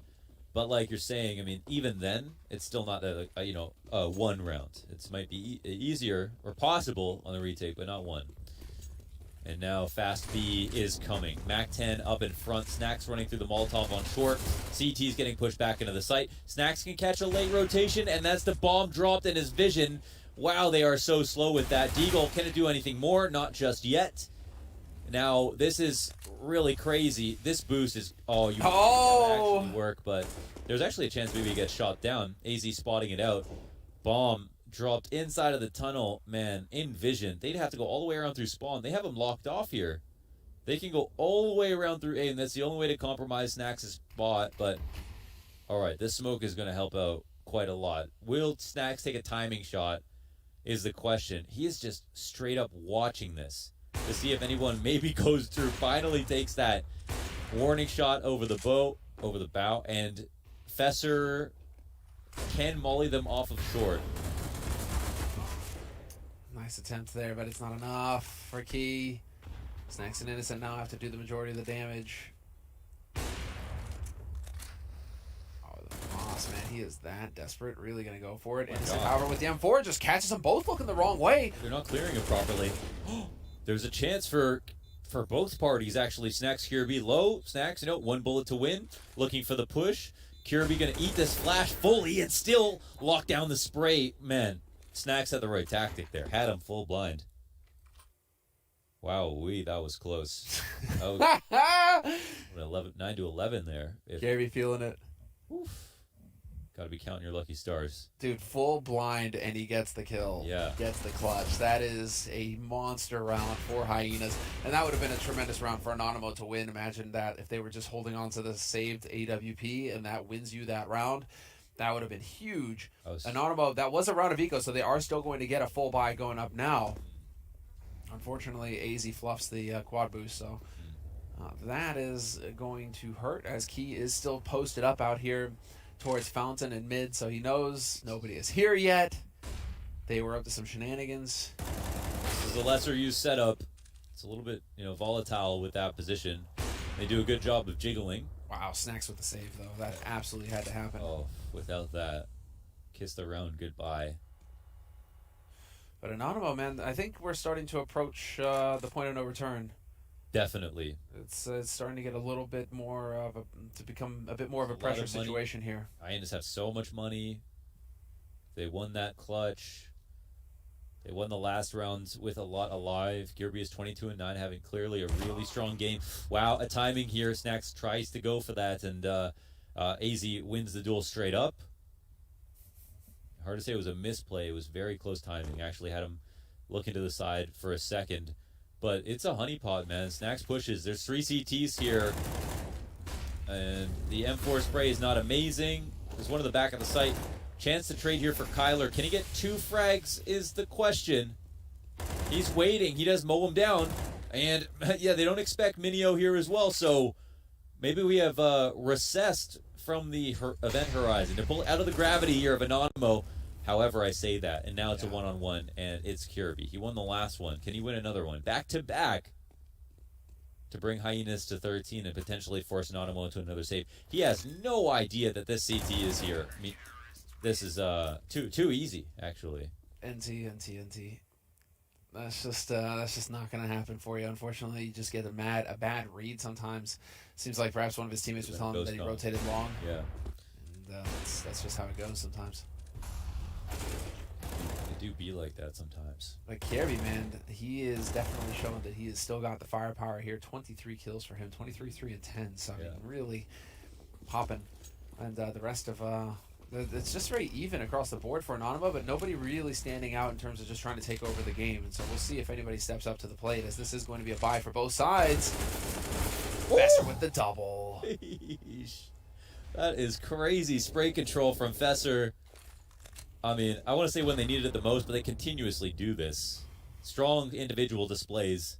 And he was protected from Snacks' flash. Snacks put a flash in there. Key was blinded.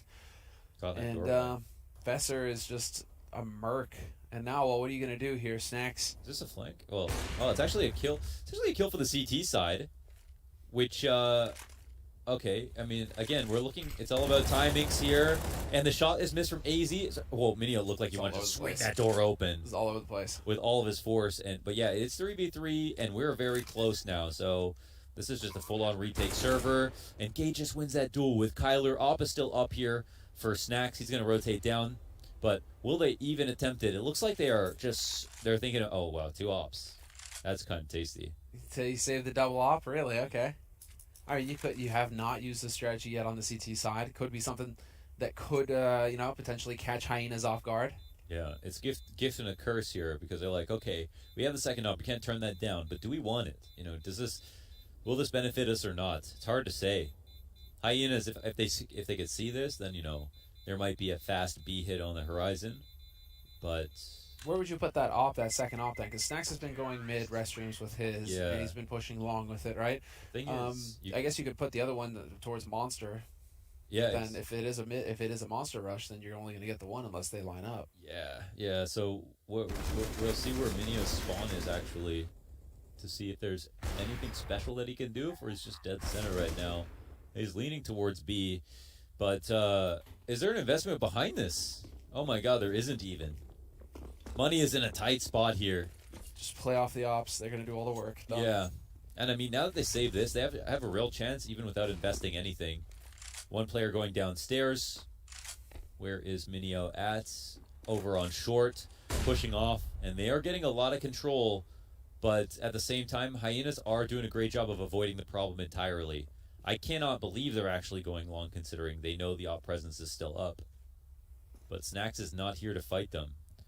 So, honestly, this is just, I want to say a really smart round from Hyenas, but I'm also pretty surprised that they even attempted this.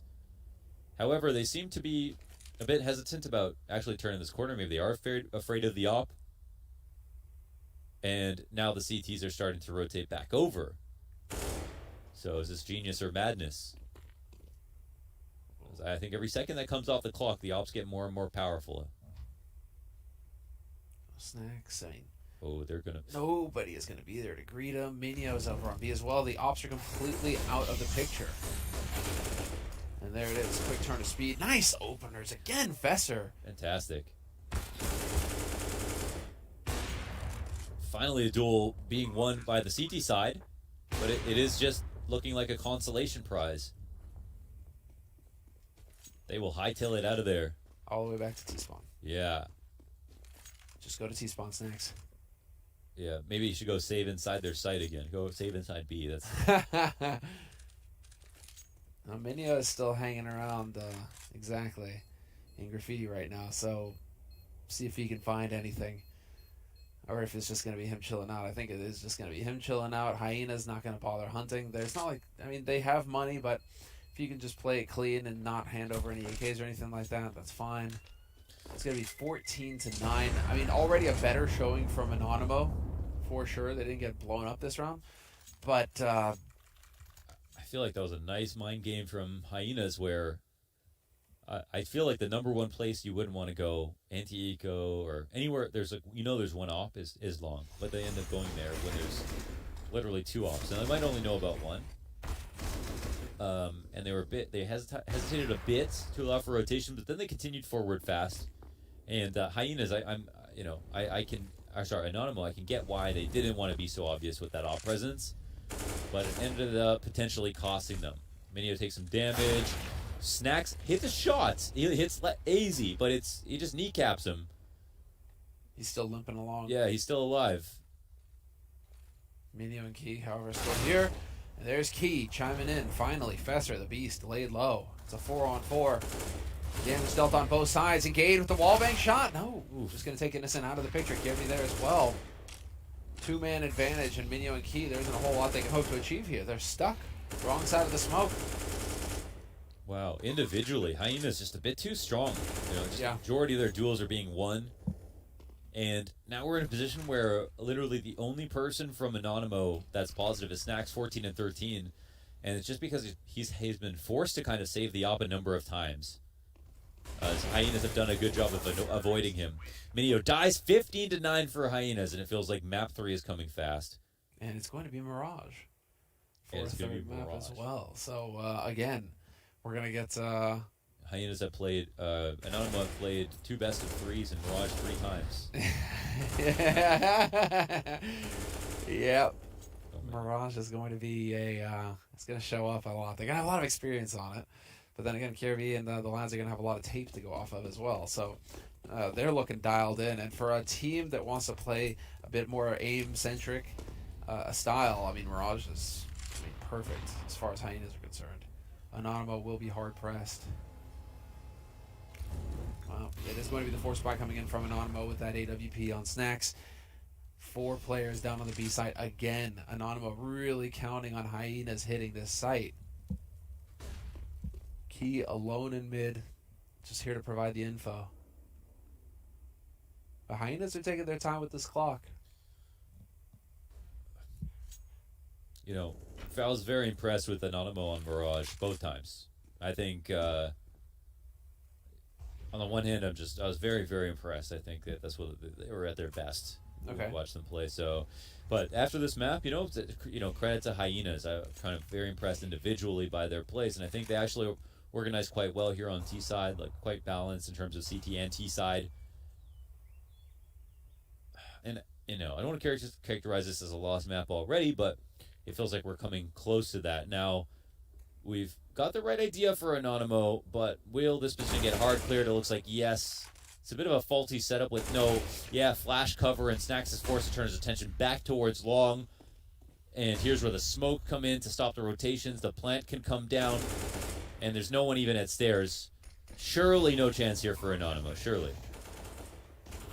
This angle. Nastiness. Now Daisy's going to back off, and now we go. This is just unfortunate. Innocent and Kyler last two alive now for Anonymo.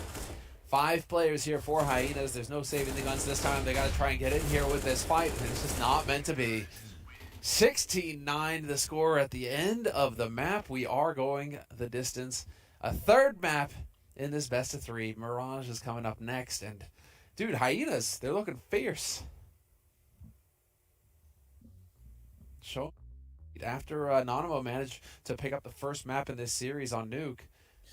Yeah, I mean, this is the one on record with this lineup. Finally, HLTV, we've got some stats here. There we go. For Hyenas, and individually, they look prepared. They look prepared on Overpass, and clearly, Anonymo came with a game plan on Overpass. They had some stuff. They had some stuff in the first half. They looked obviously as bad as I guess they did versus NIP on their CT side, and so there's stuff to work on there. 100% win rate now on Overpass for Never Hyenas. never lost. Never lost Overpass, Can they do the guys. same on Mirage is the question. So we'll find out after, once again, revisiting the desk, talk about Overpass, and then coming in for Mirage as the final map in this decider match. Wakes me into sweaty sheets.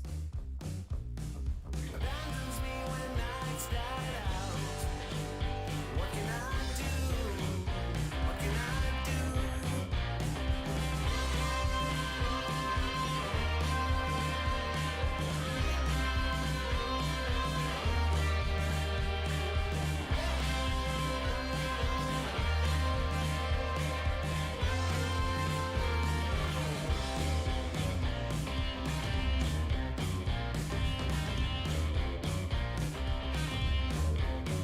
So I better use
Hyenas will be sending us to a third map here on Mirage. Anonymo falling once again on Overpass. A little bit different this time from their 16-3 loss to NIP, in that they chose to start on the T side. So we finally got to see what their T side looks like. Did you guys have any impressions about their T side on Overpass versus what we saw later, and we'll get into, which was their CT side, which was kind of equally disastrous? Yeah, T-side for Anonymo, honestly, this first half looked pretty promising for them. Looked like, okay, maybe their CT side, what we had saw versus NIP was an incomplete, illustration of what they can accomplish on Overpass. Well, they relied a lot on site executes, a lot of fast plays that ended up actually securing some round wins for them. But, I got the sense that maybe they didn't have the best feel on a default to actually spread the map and find openings, and so they relied, kind of falling back on what I just mentioned. Some fast plays that Hyenas weren't quite prepared for. So a 9-6 half first starting out, things were looking good for Anonymo. Yeah, and looking at these stats too, a bit interesting that Anonymo could get 9 rounds, but their top fragger only had 14 kills, which is a very low number of kills for actually winning 9 rounds in this game. Yeah, it's I feel like the stats right there surprisingly actually tell a decent picture when you look at Hyenas, though. I think when you look at Kirby's numbers in particular, that's when you see that Anonymo really never had a chance going A in that first half, and that's because Kirby just did such a great job in terms of locking down that bomb site. I think Launders put it a few different ways. It was like Detective Kirby, Kirby going incognito. I don't know, there's plenty of synonyms we can throw out there for how he was Private Eye Kirby. PI Kirby. Yeah, everything he was doing was just really well done. He was sneaky. He was getting around them. He was outmaneuvering them, and that's what no one on Anonymo could do on their CT side, in my eyes. Kirby was just such an X factor in terms of being able to just suss out what Anonymo is doing right now as they're moving in a pack, and there was no kind of match for him in terms of an Anonymo player. What was it about the CT side now for Anonymo that continues to fail? Where do they need to really buck up and improve their gameplay on Overpass to make that work? Because now we've seen it in 2 maps, and it has been tragic on both occasions. I think Maui actually just touched on it. For the side of Anonymo, it really seemed like, okay, maybe sometimes they would find an opener, maybe even things up at 4-on-4, but the follow-up to that was almost like they would be getting surprised when the execution would finally come on the bomb site. They'd be able to walk up all the way at long A or front bathrooms and take these challenges where Anonymo aren't necessarily favored. You saw the damage occasionally coming out, and you thought maybe it would be a tight round. But a lot of the time, even if it came down to a 1-on-1, 2-on-2, Anonymo was losing almost all the clutches throughout this game. And Kirby, somebody who you mentioned as, really stepping up in that light. Well, 2 or 3 different rounds where he's coming up with a 1-on-2, a 1-on-1, and that can really just kind of totally shift the momentum of a half. I feel like on CT side, the few rounds where they had ops in play, even towards the end when they were saving the double ops, they just weren't able to get anything past, an opening kill or 2. And for me, I think, Snacks is trying to be that dynamic guy who's always kind of, roving around, finding information, finding the mid-game, and determining the rate for the CT side. But, it really just didn't pan out very often for them. Yeah, they mentioned, or Innocent, when he talked to Freya, talked about how Kyler was this young Yakinder, how he's just so aggressive and they let him do what he wants, but I saw really none of that here. I didn't really see him actually push out for information, and Overpass is a map of pushing and pulling. If you're giving up space towards B, you need to take space towards A, and vice versa. And I never really saw that kind of dynamic from beyond Snacks, like Lex said. I didn't really see anybody from the Anonymous side that took that kind of initiative, and if you're to push back onto the bomb sites, you are going to lose a lot of rounds. Yeah, Innocent was a lot of the times the guy who was over near bathrooms, kind of trying to play like the rat roll almost, classic first style where you're trying to backstab players at long A or come through the front of the bathroom smokes. And 1 or 2 times we saw him find an opener, and then a lot of the time it just seemed like once he was eliminated and dealt with, there was no more A defense to speak of. Right. They just kind of kept playing this also jump spot style that after a while you need to push forward a little bit, or maybe even re-push towards long. Just any of those kind of like late round plays they just didn't seem to have. That's actually an interesting point. And I think if you're going to rely on jump spotting to get your kind of mid-round information on CT side, once Gade punished that first jump spot headshot, nice snap headshot, he's clearly in his Kovacs, game lab, whatever. Exactly. But you just kind of get the sense that, okay, well now they're going to be terrified to jump spot that again, and the information is just going to be that much less, which maybe is why they were so surprised every time they'd walk up onto A. Right. Were you seeing any of the same problems, at least on the CT side of Nuke, being a little bit too passive potentially on the defense? I think on Nuke though you can Actually, no, because on Nuke, what Anonymo did is that if they lost control towards outside, they would push towards lobby, which is just a really common reaction on that map. But on Overpass, you need to do the same thing. You need to push towards bathrooms, push towards long, push towards water. And Anonymo just kept playing bomb sites and playing all the way back as if they were playing a retake style, but it never even felt like they had nades to really commit to a proper retake either. Agreed. And in terms of the economy too, how big of a factor? Because we saw so many saves, trying to pull back with the double ops. And yes, it can be prudent, but you need to strike at some point in time, right? Because at the end of the game, it really just felt like Anonymo was just on the floor, slowly bleeding out and unwilling to make a play that could actually win them the map. Yeah, I would say that the saved ops for them just didn't work out. But then again, I don't think really anything was working out. So they were just trying something, and Were they? It seemed like they weren't trying anything. I mean, there was a pretty cool setup where actually Snacks was in connector, he was holding that line, and Minio was holding in water through that tunnel. So that gives them a lot of information. So you should know that the play has to go towards A. But then I remember they had 3 pistols stacked up towards A, and none of them found a single kill. So the ops were in decent position, but then the pistols didn't really capitalize off of knowing what they did. Yeah, I mean, and having a good economy, a healthy economy, whatever, I mean, it kind of harkens back to what we were just talking about in terms of the clutches, right? Kirby had the big 1v2 there towards the end of the half where it was honestly, you saved the op, you had forced it into that round, and, you get the opening frags, it's a 3-on-2 or whatever it was, 3-on-1, and then he comes up big in a hot moment. And to me, that's like, okay, you just broke the CT's money for essentially the rest of the half. Yeah. And you face that 2 different times in a game where, you invest quite a bit into a round. You get the openers, you have the number advantage early, and it's looking like, okay, Anonymo's finally going to wrap this up. Things are going to get close. And then Kirby just snatches it away. Mm-hmm. Well, let's take a look at one thing that Anonymo did well, which is that they had some, better T-side plays. We actually got to see it this time. And you guys wanted to talk about round 7 and what that looked like from Anonymo on an execute.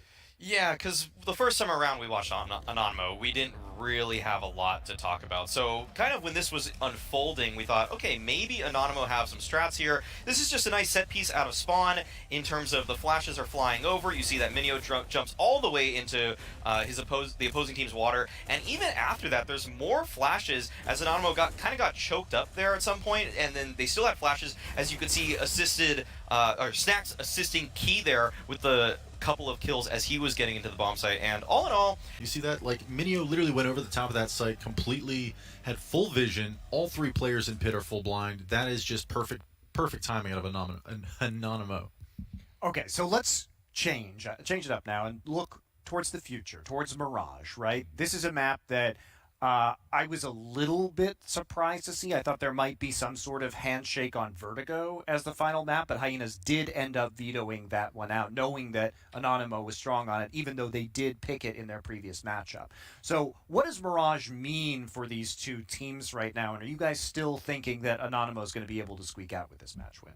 I mean, the preparation on both Nuke and Overpass has been adequate for Hyenas. It's not as though this is like some great strategic blunder from Anonymo. That clearly they thought they could come out on top on Overpass, but Mirage for me is a little bit of a different story considering they just played NIP on it, again. And to me, that's a little scary because Hyenas obviously have there's no film on these guys. This is basically a blank slate of a team. You have no idea what to expect outside of maybe what people are whispering about in scrims. But beyond that, right, this is just basically Anonymo showing up, having to put their best foot forward. And as far as Mirage goes, that could be anything at this point. Yeah, and I like that you bring up that all they probably have to go off of is whispers and scrims or something like that, is that if a couple of these players had more experience against the X-North kind of trio, maybe they would understand the tendencies of some of these players, but not any of these players have faced off against really that X-North team. I mean, most of these guys were kind of in the doldrums of Tier 2 Polish CS, so they don't really have even the experience to rely on in terms of how did they play when they were under MSL, and that's going to really come back to bite them, because they're going in blind in this. Well, at the same time, though, we saw some really good games from Anonymo on Mirage versus NIP. Now, clearly, I think that this choice from Hyenas means that they do have some, because of the information from the 2 Mirages they played against NIP, they're going to feel confident in some anti-stratting, right? Mm-hmm. But at the same time, Snacks really popped off yesterday and looked extremely dangerous on this map with the AWP, and he seems perfectly capable of carrying this team over the finish line. Yeah, I think Anonymo right now is definitely the favorite going into map number 3. It's just scary for Anonymo because you don't really want to end the whole Flashpoint 3 run such as this to lose to a team on Mirage, because Hyenas might just abuse some of the same things that NIP saw were the weaknesses for Anonymo. And for those in particular, I would point to a lot of the extremity fights where NIP was getting advantages was when they were targeting the B anchor, when they were just hitting just A execs. It just felt like they didn't even have to, NIP didn't have to worry about the middle of the map where Anonymo was dominating, in my opinion, because the B side hold, the A side hold was just so weak they don't even need to go for those typical pinches. I think you're absolutely right. And while I will agree that, I think Anonymo is favored coming into map 3, and, for Mirage, I don't think they're going to be uncomfortable at all, and obviously they've been playing it recently, but, just thinking about the film aspect just one more time, you're going to go back and you mentioned how dominant Snacks was on the CT side of Mirage in particular. I mean, that's just, even like on his T side, where he likes to pick now. Like, where he found success against an IP, and that's just going to make it that much easier to avoid and be aware of it. And that's something that makes me a little wary for all of our Anonymo predictions going into map 3. Well, we are going to see this map soon, but before we get into it, I do want to talk, because we've spoken a little bit about AZ and QRB and them having very good performances, but a player that you guys have been talking a lot about as we watch the matches backstage has been Fesser. And so I want you to describe his style, because his stat lines haven't been amazing, but his impact has been really important at very crucial situations. Yeah, it feels like Fesser is often left to fend for himself in a lot of these situations. I would say that his biggest impact on Overpass was especially on the T side when he was holding towards A in kind of their 1-1-3 default. So he's supposed to be that solo A guy, and he would either not die or he would find kills. And if you cannot die, you're already doing your job. But if you find kills, then you're going above and beyond what your role is. Yeah, and he's got some sick mechanics. I mean, we've seen already some actually pretty sick highlight reel clips out of him. And he's willing to entry, and he's somebody who's clearly willing to take on a lot of responsibility for this team. Considering how little I personally know about him as a player, I think it's really exciting to see him do well here. All right, well, we are ready to get into our third and final map of Mirage, so it's back to the casters, Launders, and Semler. Are we sure it's going to be the last map of the series? We may get a fourth. We got this cursed map of Mirage. How many times will we see it? But I mean, in these 2 times that we have for Anonymo, they were awesome. I mean, at least it was really fun to watch. Yes. I think Snacks looked fantastic on the map, and I think, he really tried his hardest, especially on that second go of it. But oh yeah. He was the main reason why it was competitive, wasn't it? I mean, yeah. He had so many big rounds. You got to give it to Rez as well. He also had some crazy. Oh yeah, crazy Rez plays. was going crazy. But that 3 from Sandwich was crispy clean. Crispy clean, Mr. Clean. The knife rounds. We're not commentating a knife round, but we are. All right, there we go. So Hyenas will get to decide which side they want to start on when you win the knife. I assume they're going to want to start on CT side. I like CT side more. I mean, even if a map is T favored, I just enjoy playing CT side more. It just gets you warmed up. You just sit somewhere and hold an angle. It's a feel for the situation. So exactly. comfy. So comfy. So cozy. I like USPs. It's just great. Stay comfy, guys. Exactly. Get cozy. But then Hyenas, they're not known for their comfort or the comfort that they bring. Mm-hmm. Usually it's cackling. Some yipping. Like Hyenas in the wild, they're officially scavengers, right? Yeah. They'll only eat like off a carcass or something like that. Exactly. Okay. So Anonymo will have to beat themselves, I think, for Hyenas to win this. We'll see if they can. Or never mind. Well, we're going to leave this going. All right, it's already into it. Very quick A play coming in here from Anonymo. Nice delayed flash. Fesser ate that one, but they have still they get rid of him. There it is. Rock in a hard place. You got a peek, but there's not really a good peek to take, especially stuck at triple. So, like you pointed out. Oh, Jesus. It's that late flash. And now Rock in a hard place again, but this time against the T's. Innocent stuck in the other side of window. And Hyenas now a chance at the retake. This has become very real as Kyler takes the risk and re-peeking into the window.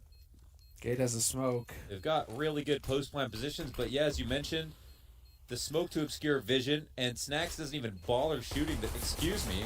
They do have to kill him, I think, at some point. I can't believe that just happened. And no time for the defuse. Kirby can't win it, even though he's got the kills. That was kind of nuts. Snacks was literally right beside. Dude, that got way too close. Wrapped all the way around triple just to show how sneaky he is. That was way too close for comfort. Bomb planted, though, by Anonymo.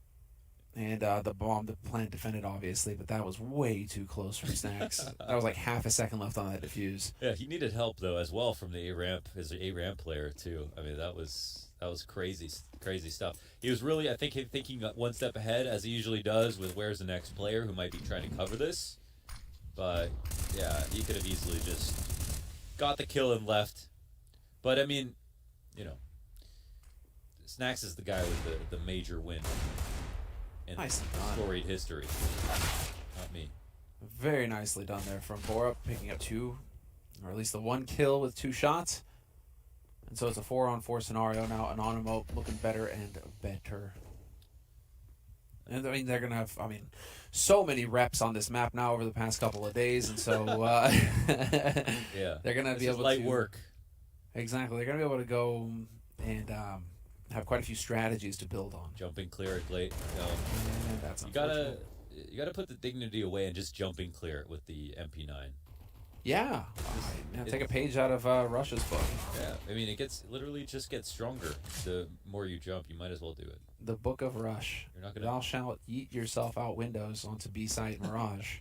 Thou shalt not hate thy teammates for not trading you. Is that it's deep. Is that it's very Testament, deep. The New Testament? Yeah, it's very deep. It's the Book of Rush. Book of Rush. Edited by Blame F. Published by where Lake Publishing House. There you go. There you go. See, there we go. We get to it eventually. 2-0 in favor of Anonymo, and this will be the hard eco now from Hyenas. And very solid work here. And actually, I'm very curious now, and if we could bring that up, actually, if Alan could get in touch with us, because Alan is watching. He is like the eye in the sky right now.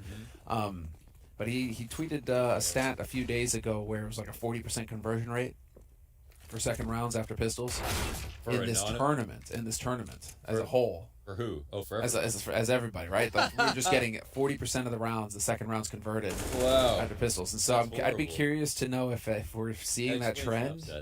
Yeah, if we're continuing to see that trend, or if it's kind of lowered down a little bit, gotten a little bit more reasonable. I think we're getting to the point where it's weird because the Deagle hasn't been changed, but definitely the odds of winning around with the Deagle have changed a little bit more recently, where Deagles are just being used in such a way now where they're just winning rounds. These 5 Deagle buys that people used to do are just being done a little bit better now, and they're actually resulting. It's just it looks so hard to defend sometimes. Yeah, I mean, it's just double body shot or single headshot. Aiming for the stomach now is one thing. Slugging their opponents.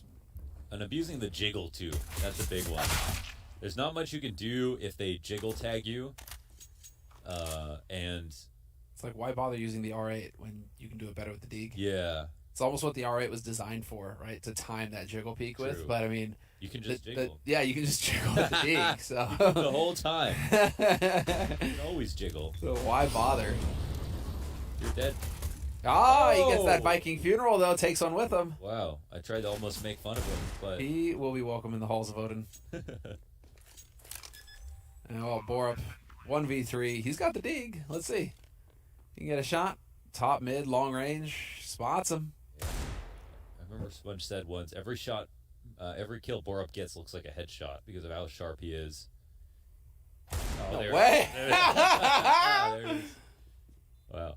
Yeah, it's just super clean. He was like, who clears that? Who clears that like that? And now you get an M4 for free? Wow. Get out of here. He said, thank you. That's for me? That is so nuts. What a shot from Borup. Wonderful shot. Well, we were just talking about the Deags, and there you go. Put on full display. That is a third round on the T side for Anonymo. Only 2 players surviving, but they'll be able to full buy, no problem. That's the thing, though. Every time you lose 3, you lose that economic surplus most of the time. Yes. It's harder and harder to build the bank. Somebody's got to force, and that's always painful. But now we are going to get that M4 in play, but it's just a full buy, fully equipped on the side of Hyenas. A little light on kits, i.e. no kits, which is a little troublesome. No, okay, they have one on carry. I was about to say, like, no kits, really. But they have one on carry. Looked like Anonymo may have wanted to go for a little bit of aggression here towards B early on. Just bullets everywhere. Yeah, they go 1 for 1 here, and Gate's the victor, but they get info on this one player on A. So this is huge. Lean towards B comes out, and Minio has a chance to actually shut down a player in the window. Oh boy. Will 3-0 turn to 4-0. Kirby dies on Cat, doesn't win that duel.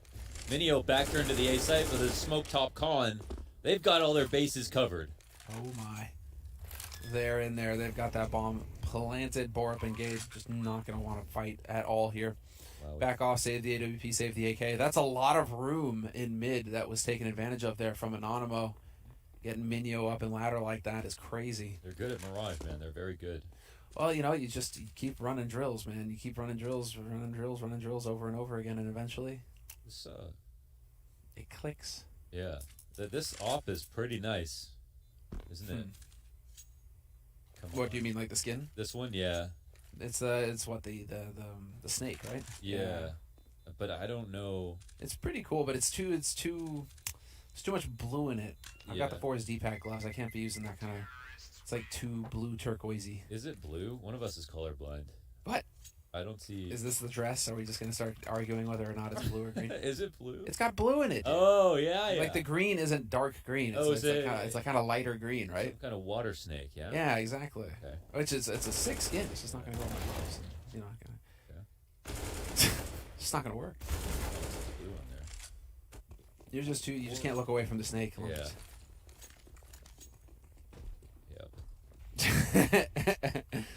Well, let's see. Anonymo now 4-0 on the T side.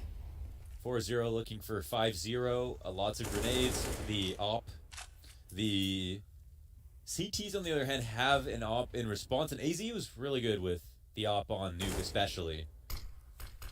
Don't know how comfy he is opping on Mirage, but he is not. He has op in the past. Can't be worse than Nico at opping on Mirage. That's the low bar. Yeah, where you buy the op once and then proceed to never op again. Yeah. Yeah. He got better. Not on CT side. He actually got better on T side, I think, but pretty funny stuff. Oh, whoa, that is a missed opportunity, but it still sets it up for Kyler. Kirby going to find the wrong side of that duel. Man advantage for Anonymo with 48 seconds on the clock. And Minio once again getting into ladder, and they are going to split towards A. AZ going to catch out Minio, and Gade could ruin the party here. He's on the bomb site. They're going to have to check this. Yeah, they do. Oh, they had that flash too. I think Gade needed to be a bit more aggressive in that spot to get some compensation. Fesser surely is going to get traded. No, they're going to let him go free. A couple of weird interactions here for my money. Nazy from up top. They'll get punished. That was quite a Hail Mary. Wow, everybody trying their luck here on the roulette wheel. I didn't like that round from either team, I won't lie. Yeah, that really makes me wonder if Gage should have just committed to the corner. You know what I mean? They were scaling, right? Once they get to that part, he's got to expect that flash peek is going to come in, and they didn't see anyone on A.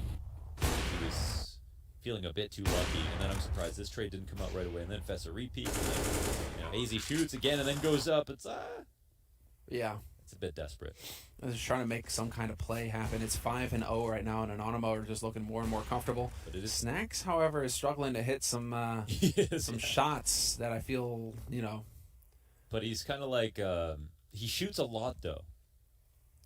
He doesn't take 1 or 2 shots around. He takes like 5 or 6. So there's always a chance for him. Of course, he could just get 1 deagle one of these days, but. And it is that 5 deagle round that can always be so scary here for Hyenas. 3 smokes as well to create some temporary cover, create some new angles. But the full A exec can be a nice remedy, especially to mid control, especially with right side smokes coming in. The CTs can be out there, but they can't rotate in. So this might be just a great call from Anonymo. It feels like these days people are saving their full execs for just rounds where they don't have to try that hard, just because, just in case. And there's a window for a kill that could have came down. Will they flash CT spawn, or are they gonna stay curled up here? I think they just stay and wait for them to fight him out here. They've got their way out through a ramp right now. Innocent has cleared it. He sees that there's no flank. Palace is held by Snacks. Again, they know that they have a way off of this bomb site. So no need to go and, donate guns, although Minio is thinking about it. Mm-hmm. He's got Innocent with him right now. Beautiful studio. Wow, what a studio. And Kirby is gone, so too bad. Dude, your fucking laugh is so good. Too bad advantage, my dude. Every time you laugh when we're like in the green room, I laugh when you laugh. I don't even hear the joke. I just laugh. It's just the key is to be happy, Loners, man. Just feel it. Very Channel the inner child as we get to enjoy some CS. 6-0 though. Yeah. You know who's not enjoying this right now? Ooh, one guess. Hyenas are Yeah. getting mauled like they ran into a pride of lions on the Serengeti. There we go. Would you rather be a lion? It's like the sprout dilemma. Why didn't you name yourself Tree? Okay. Well, second chance for Fesser. Oh wow, a second win for the whole squad. Him and Kirby, they're doing everything. I mean, Here we go. This isn't much of a lurk. They get smacked up. All at the top of mid, just to the rifles as well. That couldn't have gone better. Monster flashes coming through. They were just completely blinded. Man, over 10K on 4 players there for Anonymo. It's been not only just 6 rounds in a row, but very, very easy 6 rounds in a row. So, the way back in for Hyenas, of course, is to win a round like this where they don't lose anybody. And I guess they mollied the window, so they had a little bit of one way there, as well as the cat push. Crazy missing the jump. Unfortunate. Fortunately for him, rather, he is not going to get peeked. He is not going to get caught. And so there's nobody in mid this time around for Anonymo. They got chased away.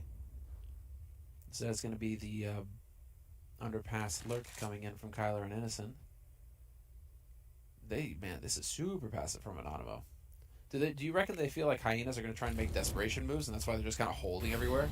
I think they might be trying to scare them a little bit with the underpass play, and then see if they, then they can come and take it over here. So I think they try to starve them, and they're actually just trying. Oh wow, they get window. There's no one watching this, and the grate is broken open. This is a really big gap. I mean, this is a huge kill. Kyler, is he going to be aware of this? It looks like he is not ready at all for it. Fesser will have one pass by, and Kyler gets taken down inside of the smoke.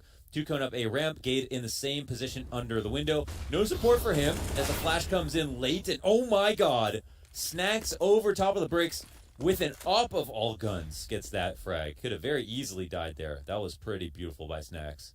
So nuts that he actually manages to get that. Fucking futz. Exactly. It's crazy. Wow. Yep. 7-1 fixing to be here for Anonymo. Wow. And Hyenas right now are just wishing that they could go back to taking duels. Like, please, guys, can we actually just go back and fight them again? And unfortunately, Anonymo just not going to even let them have the chance. Yeah, they kind of just responded immediately to what they saw that last round. They're like, all right, you guys were like super hot on mid with all those peaks. Mm-hmm. Let's just starve you out for a second and hold the extremities and then come back, take mid late. It's the perfect call. But then also the big gap for Hyenas, which I think was just a pretty bad mistake, was not they left the grate, they broke the grate, but they also didn't play in window. And then they left window open to be boosted into, so they just had no way of protecting themselves against some kind of, late window push. Mm-hmm. Late window flank coming in. You can leave it open, but you have to also leave somebody to either watch the window itself or leave the grate broken. Woo! What a shot from Kirby, though. That's crazy. Yeah, everyone hit some nice off shots. Damn. Dude, that's fast. Wowzer. That's sick, though. I'm glad to see this individual level coming in from Kirby, at least. I mean, he is definitely hitting shots. Was the hero of overpass for Hyenas, and he's topping the scoreboard right now for him here on Mirage. But it isn't a whole lot to go off of. It just feels like everybody's a bit more comfortable on anonymo right now in the launch. Everybody's hitting shots. They're a tricky team, man. Gotten plenty of practice. And I think their strength is it's very much in the tactics and the mid round and like these timings where I think you take a simple map, they can make it very, very creative. So is there going to be some initial pressure? No, late flash over to AZ is going to push him off his position inside of mid, and it looks like these two will meet potentially on the ramp. I don't know if a push is going to come all the way through. Gade sitting back and waiting. Everybody just defaulting. And this is, I feel like it's very hard to read versus anonymo. You know, sometimes they play rounds out all the way until the last 20 seconds. Sometimes everyone's dead in the first 20 seconds. It's very hard to say what pace they'll move at and if you can push or not. Which I think is only a compliment to the team. You know, anyone can pull that off. It's a good sign. I feel like Gade's going to be quite uncomfortable here. I personally don't like A-ramp setups where it's one CT alone. Mm-hmm. It's a one-and-done kind of spot where... if they trade it properly... I have to say, he has been pretty nuts. But, yeah, the flash is not great, but they eventually clean him. No one there for the trade. No compensation. And the late peak, AZ almost blocks his own vision and gets punished for it, but now they need to molly out ticket. Yeah, and that's just him dead. They have so much time. That's the beauty of it. They start this push with still 50 seconds. So it's like, okay, you know, if there was 20 seconds, AZ's probably in a much better position because it's going to be so much harder to get things rolling. But with, you know, nearly 50 seconds to work with, they're like, cool, okay, get the molly over there, get a flash, take our time. And they are just slowly constricting this defense. This is, 10 seconds. They finally put the bomb down. No one CT spawn, and Fesser, he probably doesn't have odds here. Teammates coming in slow. I think if Fesser didn't get that first kill, they wouldn't have even tried it. It looks like they might even, turn around again anyways, but we'll see. They're coming up. They know one's default. And Fesser finally turned the corner. Kirby actually gets a kill. Oh, that could have been it. That's such a shame. Yeah, you can wall bang right through defaults. Kirby might as well try it, but now he's just thinking about the save. They've got max loss now, Hyenas. They've got a couple guys on 3,000, so I think that's why they went for it. Where they're like, okay, even if we lose, we'll still have money to buy next round, guys. So just see if you can make the magic happen. And unfortunately, that's just not going to happen. Kirby going to save that AWP, so good on him. They will have money for a full buy, Hyenas. Yeah. But they just need to. I mean, it's cool to save guns, but you need to start getting some rounds on the board here. Yeah, there's no sense having a gun collection. 8 rounds on the T side now for anonymo. They're the ones who are going to be stuffed and mounted. Not a good time. Not pleasant at all. And well, here we go. Anonymo. Do we get a change? No, we don't. Top mid. Minio kind of making some noise. Kirby going to be charging it though. Loads of aggression. Oh, he's using all the bullets. Yeah. Bring Kirby forward. Is he like, oh, is that a base? Oh no, find the timing. Full flashed off AZ's. I think maybe palm flash, from the A site. And Snacks can't find that duel. That could have made a world of difference here for the T's. What a cool shot. Jeez, just tumbles on down once again. What shot? That snack shot. Oh, the snack shot. Just a quick swing. He pre-fired. Like, he was pre-aiming that angle. That was sick. Oh, yeah. That would have been such a cool shot. Doesn't hit. Still, I'll give points for trying on that one for sure. That's the Snacks, though. It's like these games, he clearly is super smart about where he's aiming and where he thinks that he knows where they are. Yeah. He just sometimes doesn't hit the shot, but I think I'd rather be the guy who knows where they are anyways. Clearly going to have more impact in the long run that way. Yeah, it wasn't like it was a clean kill from Kirby either. He's got to be counting his lucky stars that Snacks missed there. Yeah, blessed him with that miss. Well, Hyenas, the 2 rounds they've won have looked incredible. Yeah, 5 alive. Hold on, I gotta. That's for sure. What a meme. Yeah, both of them have just been 5 alive, complete. Couple of rounds. Stomps. Out of the 10 rounds. You're right. I forgot about that. One molly under bell could be trapped. Oh my God, Kay's gonna be able to, oh wow, that was not great. He could have, that was a bit. Well, okay, I mean, the trades come in anyways. Innocent will spot one under the balcony. But he sees the last 2 that are on A. One gets spammed. Very nice spam from Minio. Targeted harassment there to under the balcony. One at Tetris goes down, and Borup's last Bomb is all the way back at spawn, and they'll go and grab that. But that was pretty nice. You know what? I was critical of Kyler, or sorry, Key for coming out of apartments there. Okay. But combined with that connector push, he literally just called out their 2 spots instantly as soon as he died. So even though he didn't get any compensation, he did visually, and that was enough.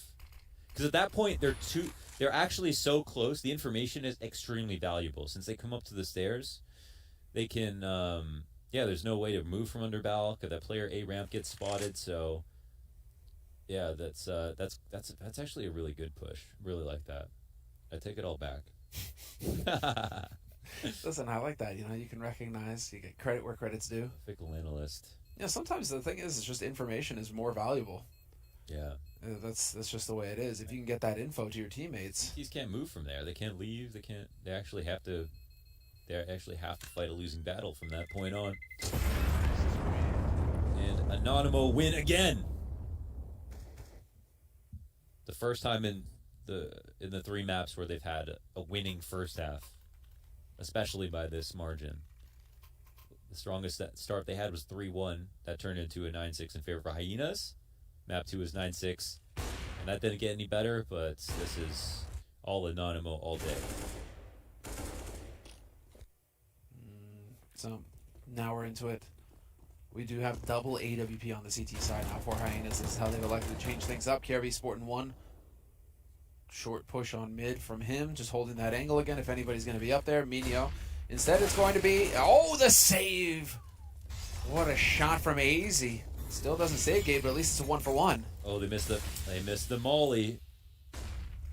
Don't get him out of that spot. CT gets smoked, bomb dropped to let him know it's definitely going to be A and Fesser. Very good spray control to take one more out, and he knows that duel is there, but AZ still wins. Yeah, it's going to be too, he's just going to have the edge. He's going to have the advantage there. And now Minio, nicely done, picks up the 1. Fortunately for him, however, KRB is on short. Going to catch him in con, and that's going to be a 3rd round for Hyenas. Not a perfect round this time, but still they get the job done. So we can give him that. Finally, a normal round win. Yeah, but again, Fesser, here it is. Replay of him just kind of just dropping that bomb and getting the double kill. That made the difference. So this guy is definitely making a name for himself here in this run from Hyenas. Yeah, I think he's been quite a reliable rifler. Some highlights there, looking good. He's all right up there with Kirby. So the 2 of them doing work right now for Hyenas. Easy. Lucky to be alive. Listen, you don't kill the Opper. I mean, they're still every bit as valuable as when they had 100 HP. Now they may be a little bit more scary because of the risks they'll take, being on such low health. Jade under in default makes a nice maneuver there to pull back, and AZ continues to have impact. Low HP, so they ripped him up, but they didn't kill him. And he's still a one-shot kill. Gate, amazing second shot there. And again, showing off his maneuverability all over the place. Yeah, so sick that he's actually winning these duels like this. Crazy. Innocent has been spotted, and Gade with another one. Quad kill for Gade in the round. A must-win round for Hyenas, and the in-game leader getting the majority of the work done there. A little bit of help from AZ. Leading by example. Wonderful stuff. Chewing fiercely on that gum. Got to burn that energy. Stay focused. But yeah, AZ chiming in with a bit of help. This was a sick one here, edge of the smoke. Yeah, no crosshair too. Just super clean. That's a new bug. Yeah, it's coming through, right? Spectator bug. That's Who needs it? that one's Valve's got to fix that one. Ooh. Hard Eco, actually, they finally succeeded in breaking Anonymo's economy. Wow, actually didn't think we'd see the day. Looks like maybe the 9-6 is coming, maybe. Could be possible. Still 9 rounds on T side is. I don't think Anonymo should be feeling too bad about this half, no matter how it goes from here on out. But obviously, you always want more. Wow, more than some warning shots. Beautiful headshot. Wow, he just won't stop. Just deletes. Doesn't even have to flick. Quad kill doesn't take a point of damage. You gotta love it. Reaction time. But now this is it. Big round coming up.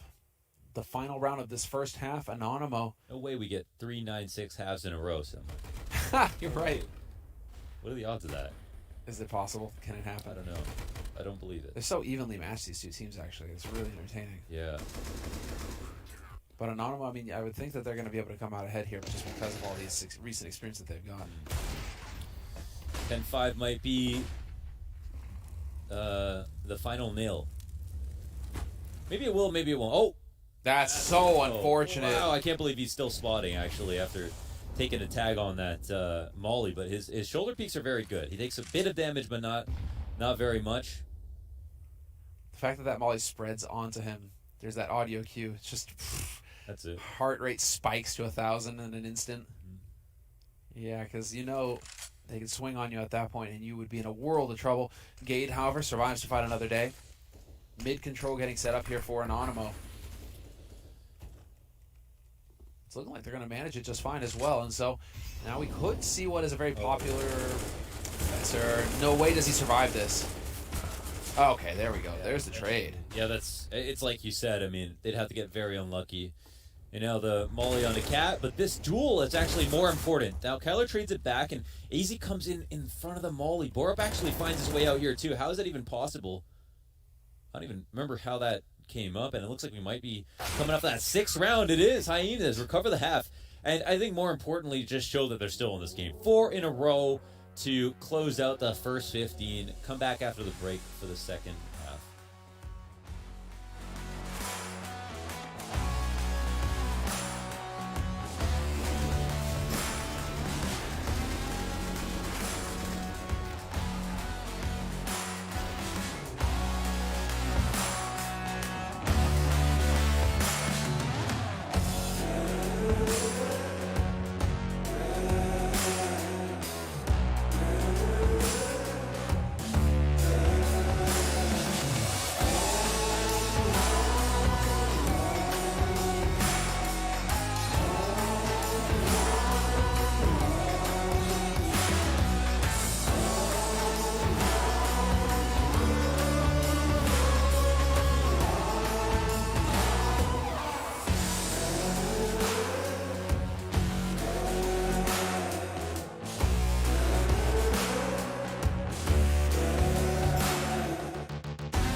Anonymo, they're on the brink. They're on the precipice. But Hyenas are looking to prove that they are no slouches as well. That maybe they have put in more practice than we once anticipated and are proving that they're better than their match versus FPX. And I think it's clear that they have definitely made some strides since then. Without a doubt. Without a doubt, they have definitely come together. I mean, there's the firepower on this team. I really would hate to see them go down without a fight. And, well, there you go. Gade continues to show what he's capable of. Innocence on point. Gonna get 2. Such a close call. that definitely looked like it was going to get out of hand there for a second, but the Hyenas just taking bullets to faces. Yeah, somehow managing to rocket past all three and even win a headshot. Eventually the trade will come through. That is kind of insane, the two last kills that we saw on top of the balcony, and that's Anonymo taking a 10th quickly. And this will be the third map where we get a 9-6 half, but also the first time that the team with 9 rounds gets the second pistol. Because almost every single time it's been the kind of comeback. Yeah. Tied up. So, will this spell disaster for Hyenas, I think is the question. Well, no bomb plant, so this should be just a hard eco from them.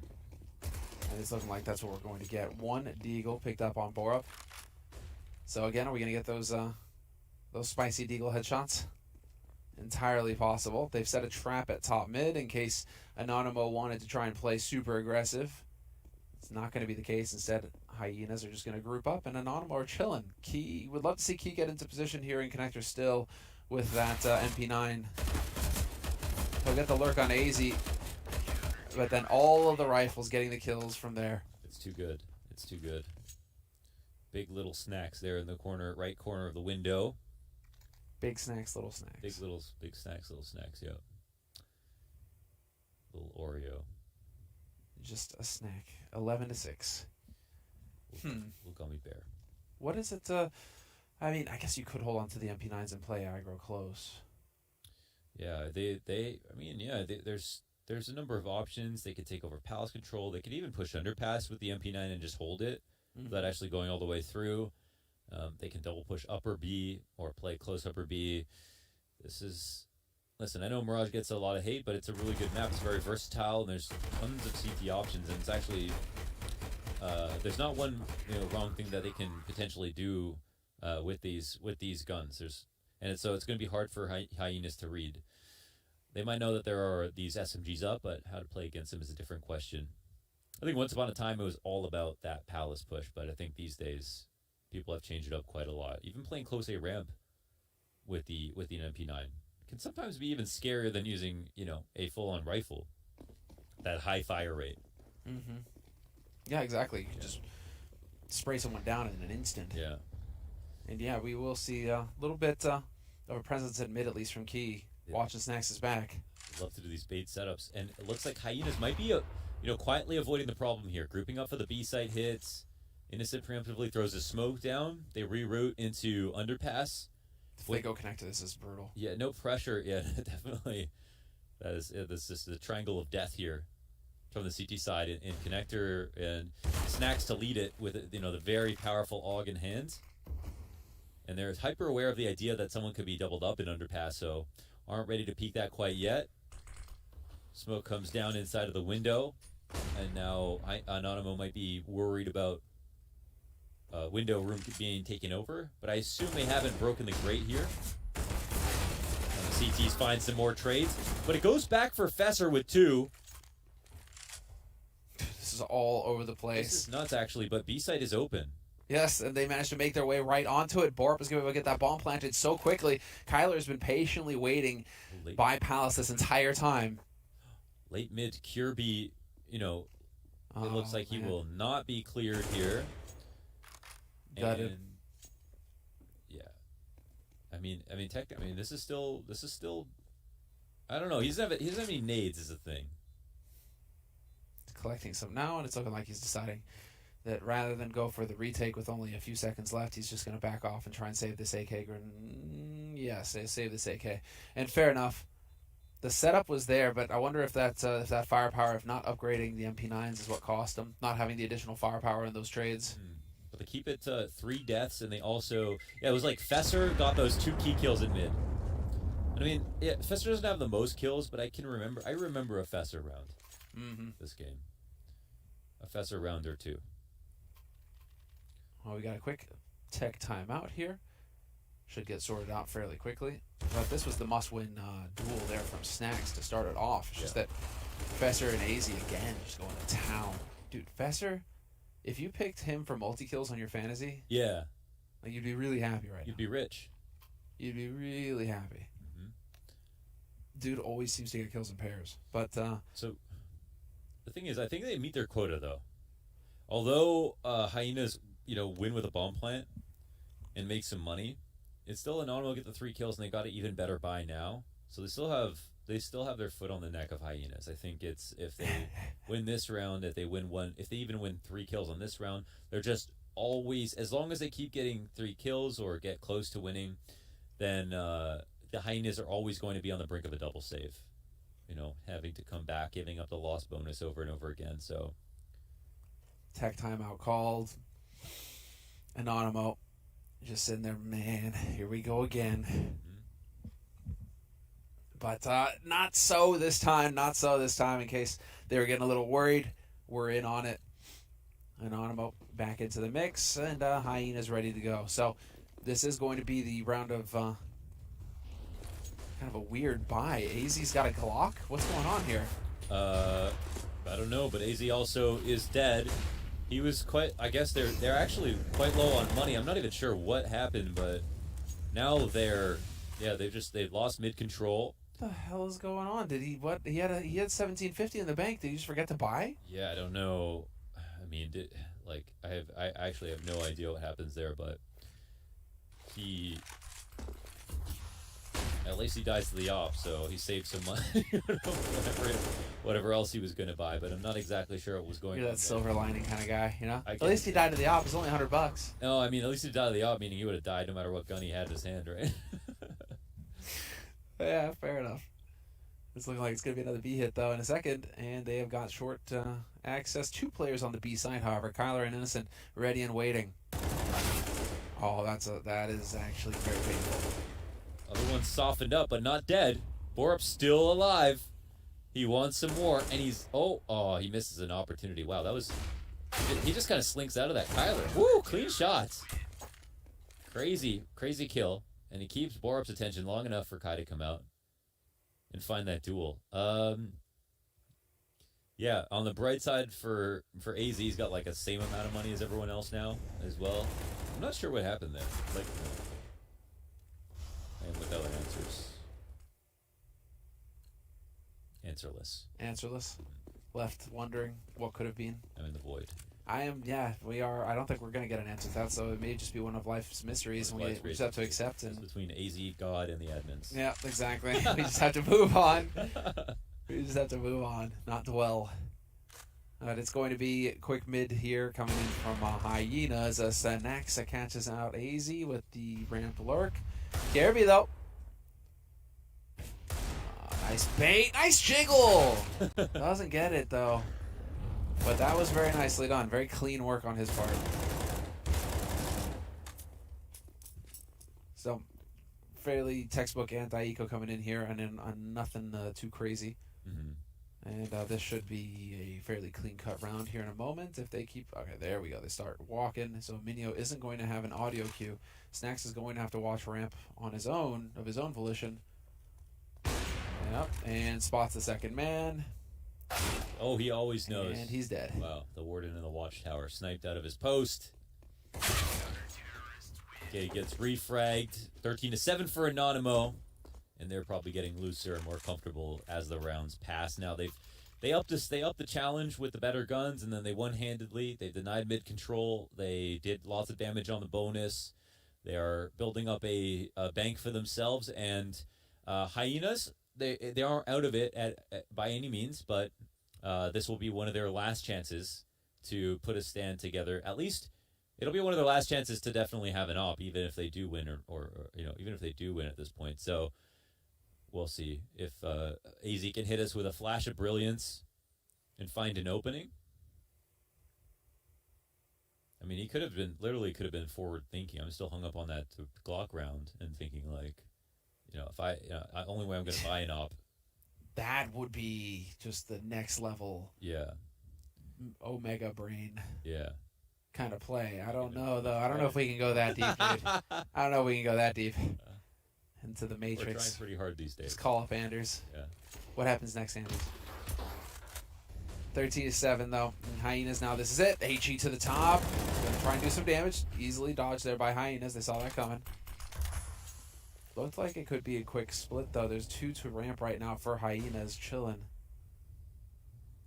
And with no aggression coming their way,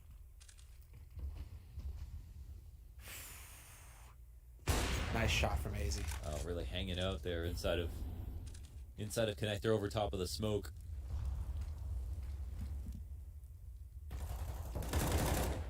Certainly overstaying his welcome a little bit. And Innocent, I think this is hurt, but wow, Fesser's quite a crazy couple of kills.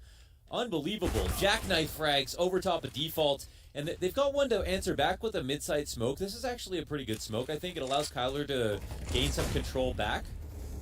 But, and there's no kill in connector just yet. I mean, he's taking some kinds of risks here, which is actually, it looked like it actually would have been the, best play he could possibly make if he had found the timing, but still, 4 up, man. Another amazing round from Fesser.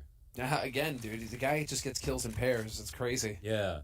He is the multi-kill god on this map at this point. Snacks hoping to just save this AWP. They would have money, but I mean, if he can save this off, that would make a huge difference for his team going into the next round. Hyenas don't have any, they do not want to be losing anything right now, and so I think we'll get that gentleman's agreement where they each kind of just hang back. I'm kind of starting to see, like Maui referenced, I think, the interview where Innocent said Kyler was a little bit of a Yakinder, and I see what Maui saw, which is You're getting that vibe? No, he's not that, but I actually saw that from Fesser just now. Like, Fesser felt that was like more of a Yakinder play right there. Taking heat and just running, like thinking that he knew where they were, and then just coming up the stairs, perfectly clearing Innocent over the corner of the smoke, and then that was a beastly shot on the default. There's nothing you could do about that. He had that read. That was good stuff. No, so sick. And so now, well, what is this going to do here? There will be just enough money for Anonymo to get a full buy. Hyenas going to be very happy to get that.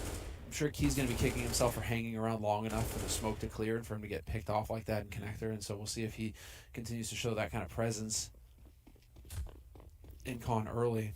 And he is going to be able to just make it across. Nobody quite peeking. He isn't going to be alone forever, however. Kirby and Fesser very close to taking over con, and just beautiful. The angle is superior for Kirby. Yeah, it's crazy because there's 2 ops. I can't believe wow, this is nuts. They get some info. They push Minio out of this position, but the default molly means they know that he can't be back there, and they take advantage of the situation. I'm not a huge fan of the way they set this up, I'll be honest. With the player inside of connector, I feel like they were not making use of the, oh my god, what a crazy spray. All the way down the last bullet, both kills and one of the ops gone.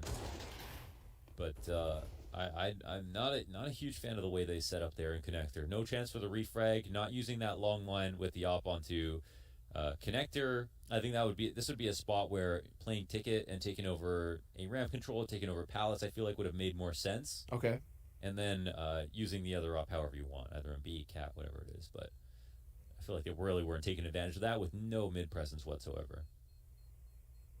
And so now, I mean, this is going to leave them in a bit of an awkward spot. They're going to be more interested in hunting down this gun. Hyenas, they've got more money in the bank. Can afford to give one up or two. Kyler still hanging in here. It's going to be split second, and he barely survives it. So close. Makes a difference. There was no op option here for Anonymo if he didn't save it. So 13-9, and this is going to be the half buy. Maybe we get the hero op, but again, very quick plays coming in here from Hyenas. Really nice work from there. I like to see this quick pace.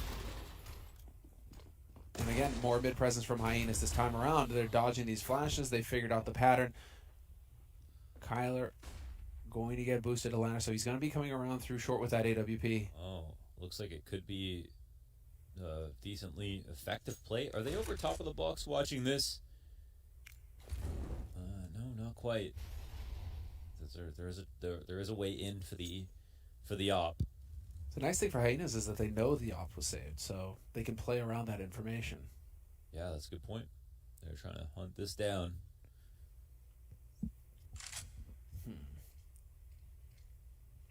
So for now, very patient stuff. We're going to get the smokes coming in.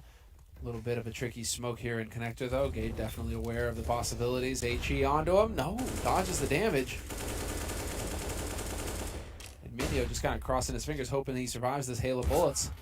Nice bait and switch. AZ going to get that kill for free on Minio. Man advantage for Hyenas. Oh, there's a gun barrel going to be sticking out. If Snacks nearly saw that.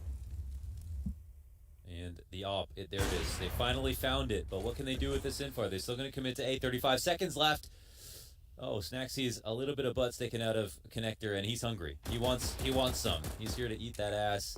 And he does get some damage off. And he finally finishes the frags to actually tie. Kirby from the balcony will try to answer back. And another multi from Fesser. But now it's Innocent in a 1v2. And again, he has that op. It's a temptation. Do I want to go for it? Do I need to save? But he seems so primed and ready to attempt this. I don't know if there'll be the option. Double swing comes in on the right timing. And Hyenas break 10 with that. Yes, they do. Double digits. And I think it's just going to be a half buy coming in here from Anonymo. If they force into this, it's not going to be the prettiest of buy rounds. And so they're still in the lead. They can still afford to give up a round. Let Hyenas get up to 11. But you go with the Deagles, and anything is possible. You could still come up with 14 here. That timing, the spacing there for the trades were just not quite there for Hyenas. Yeah, and another wicked multi. Tough break for Kyler though. Wanted to help out in mid, and then that's obviously when he gets flanked. But this is going to be very quick coming through. Gade over the top, managing to find kills everywhere. Key, however, putting up a fight on A. Takes one with him. Could be worse. Innocent will run over at one flash. And take this newfound AK over towards V. I don't know if he's getting in the halls here safely. Let's see. He's going to jump over, right over the crosshair of Borup and then drop down into the side, I think, after realizing they might have spotted him. And yes, it could be a very important. We'll see. Well, it could be a very important save here for Innocent. We don't know yet. Do they let him though? I mean, when you're down to 2, you've got money to buy, sure, but you don't want to donate the op. So AZ has to play passive, and it's on Fesser. Yeah. Oh, Fesser will start running, and Innocent has no idea. What? Wow, I don't know. There could have been comments from his teammates, or I have no idea. That is very weird. We're going to get a call coming in here, a tactical timeout called by Anonymo, though. This is the big buy round here to stop the Hyenas from tying up this situation, and so they want to make it count. They have enough money for the EWP if they wanted to go for that again. You know, I think maybe he didn't realize how much was showing of his back, and he thought, I hear this, but he's still worried about the other guy. Yeah. And then assumes he can just hold this angle. Doesn't want to be a fool and turn around and get opt or something like that, maybe. Yeah, now it's where you get that conversation going. What is it that they've been going for? Hyenas have been getting good control of top mid early. I think they need to stop being connector. That's for sure. Yeah. That seems like some... focus more on the extremities. That's definitely not in meta, to be hanging out a connector late into the mid-round without mid-control when their other team is opping. Credit to Hyenas for like really opping it for a long time, but I don't think that opportunity should be there. It looks like another chance. The flick tries to come down. Oh my god, this round falls on its head. That is a crazy collapse of mid here. Brought to you by the CT side. I mean, they had to really smash that open. And AZ had a pretty good timing, but his attention got pulled in 2 directions with 2 players in the connector.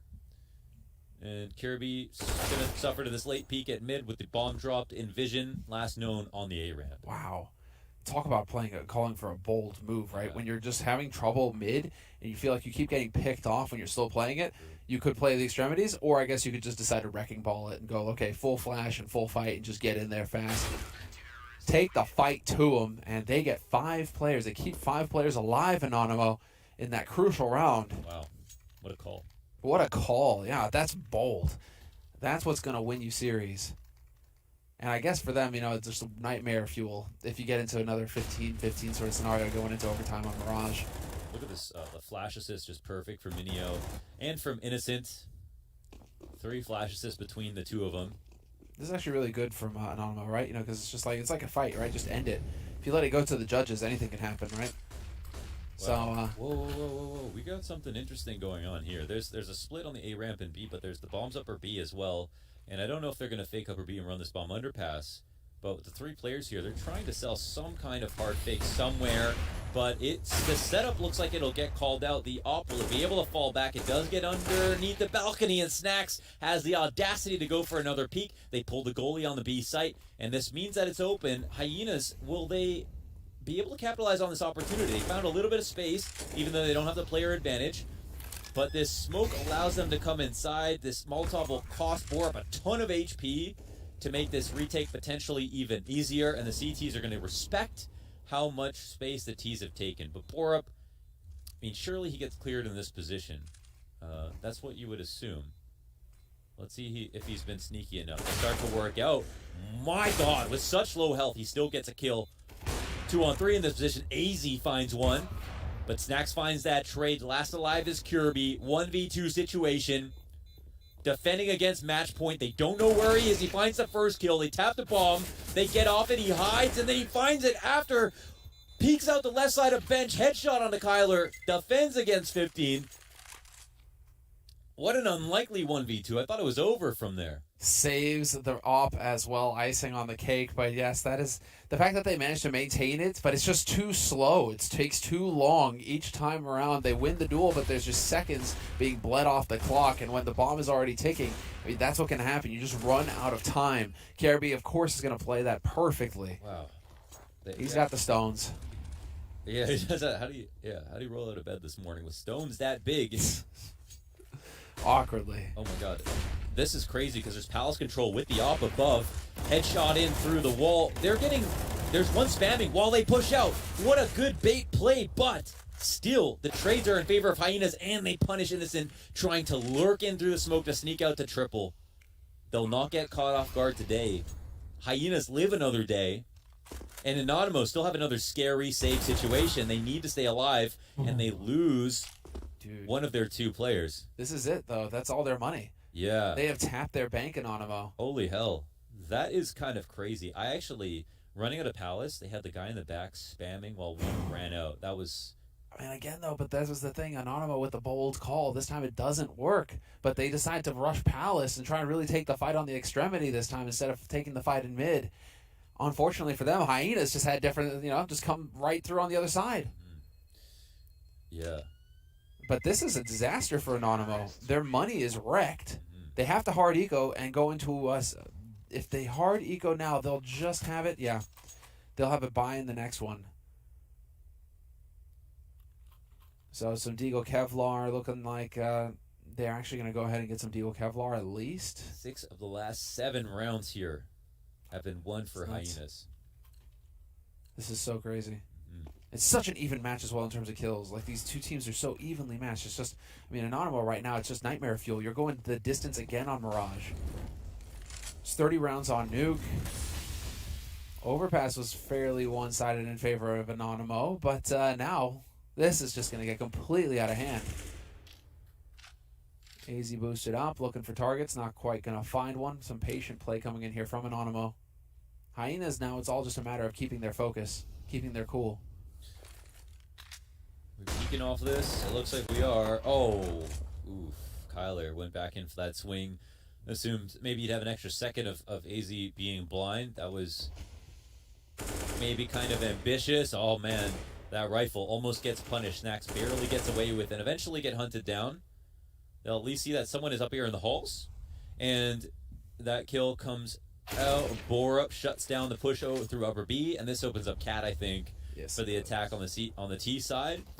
And immediately the rotation comes through as well. They try to bait this out. And now it's just a deagle in the back of the site. You'd think unlikely here. Moving into 14-14 for Hyenas. Well earned. 8 of the last 9 rounds. It has to be it has to be 30 rounds, Launders. It has to be 30 rounds. My gosh. Anonymo, Mirage and Anonymo, it has to go the distance. God, what a show with them always. Oh, this is nerve-wracking. Yeah. And for Hyenas as well. I mean, they are on the edge. Nobody expected anything from Hyenas in this tournament. Yeah, I mean, Anonymos were not sleeper. They did really well in the qualifiers, so there were actually kind of big expectations for one of the lesser known teams. There's another kill to come out from the connector. Oh my god, another CT shutdown at mid, this time off of Cat. Kyler's in a position where he certainly gets 1 kill. Can he get 2? Double spray down. Another coming up through upper B. Shuts down 3. Miano helps him. AZ, last one up. Where is he? Top of mid. Looking to basically save. There is almost no hope now. What a round from Kyler. I was kind of waiting for that. The hero. For some time. He needed to be the hero, and he certainly showed up.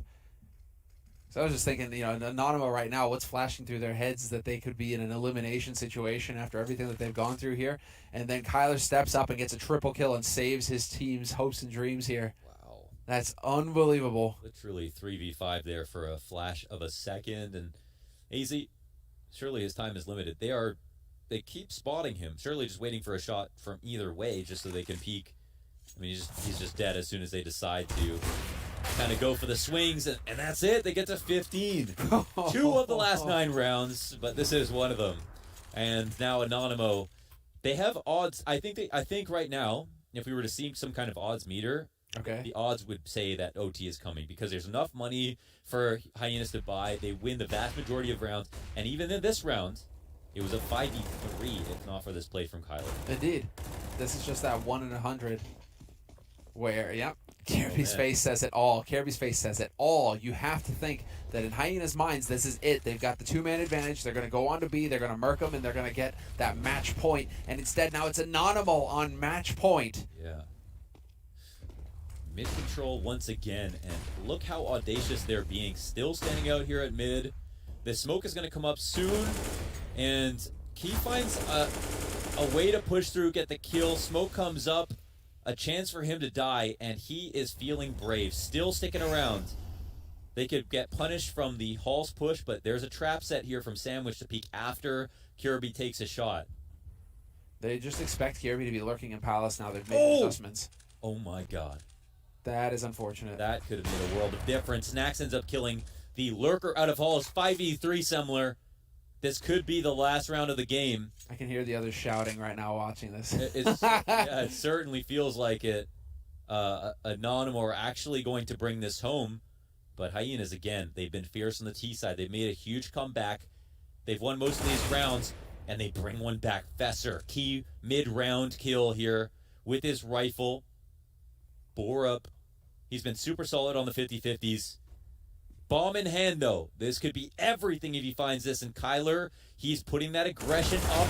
Borup goes a bit high with a shot. Bomb gets dropped. Snacks takes out another. AZ left alone once again. He goes down. Anonymo win in the 30th round on map number 3. They've done it. Mirage again. All the reps pay off. Chest bump. Snacks with the chest bumps. You're not stopping this guy, dude. What a monster. That is an elimination. What a performance. And yes, Hyenas fall. They will not go any further here. This was a lower bracket match.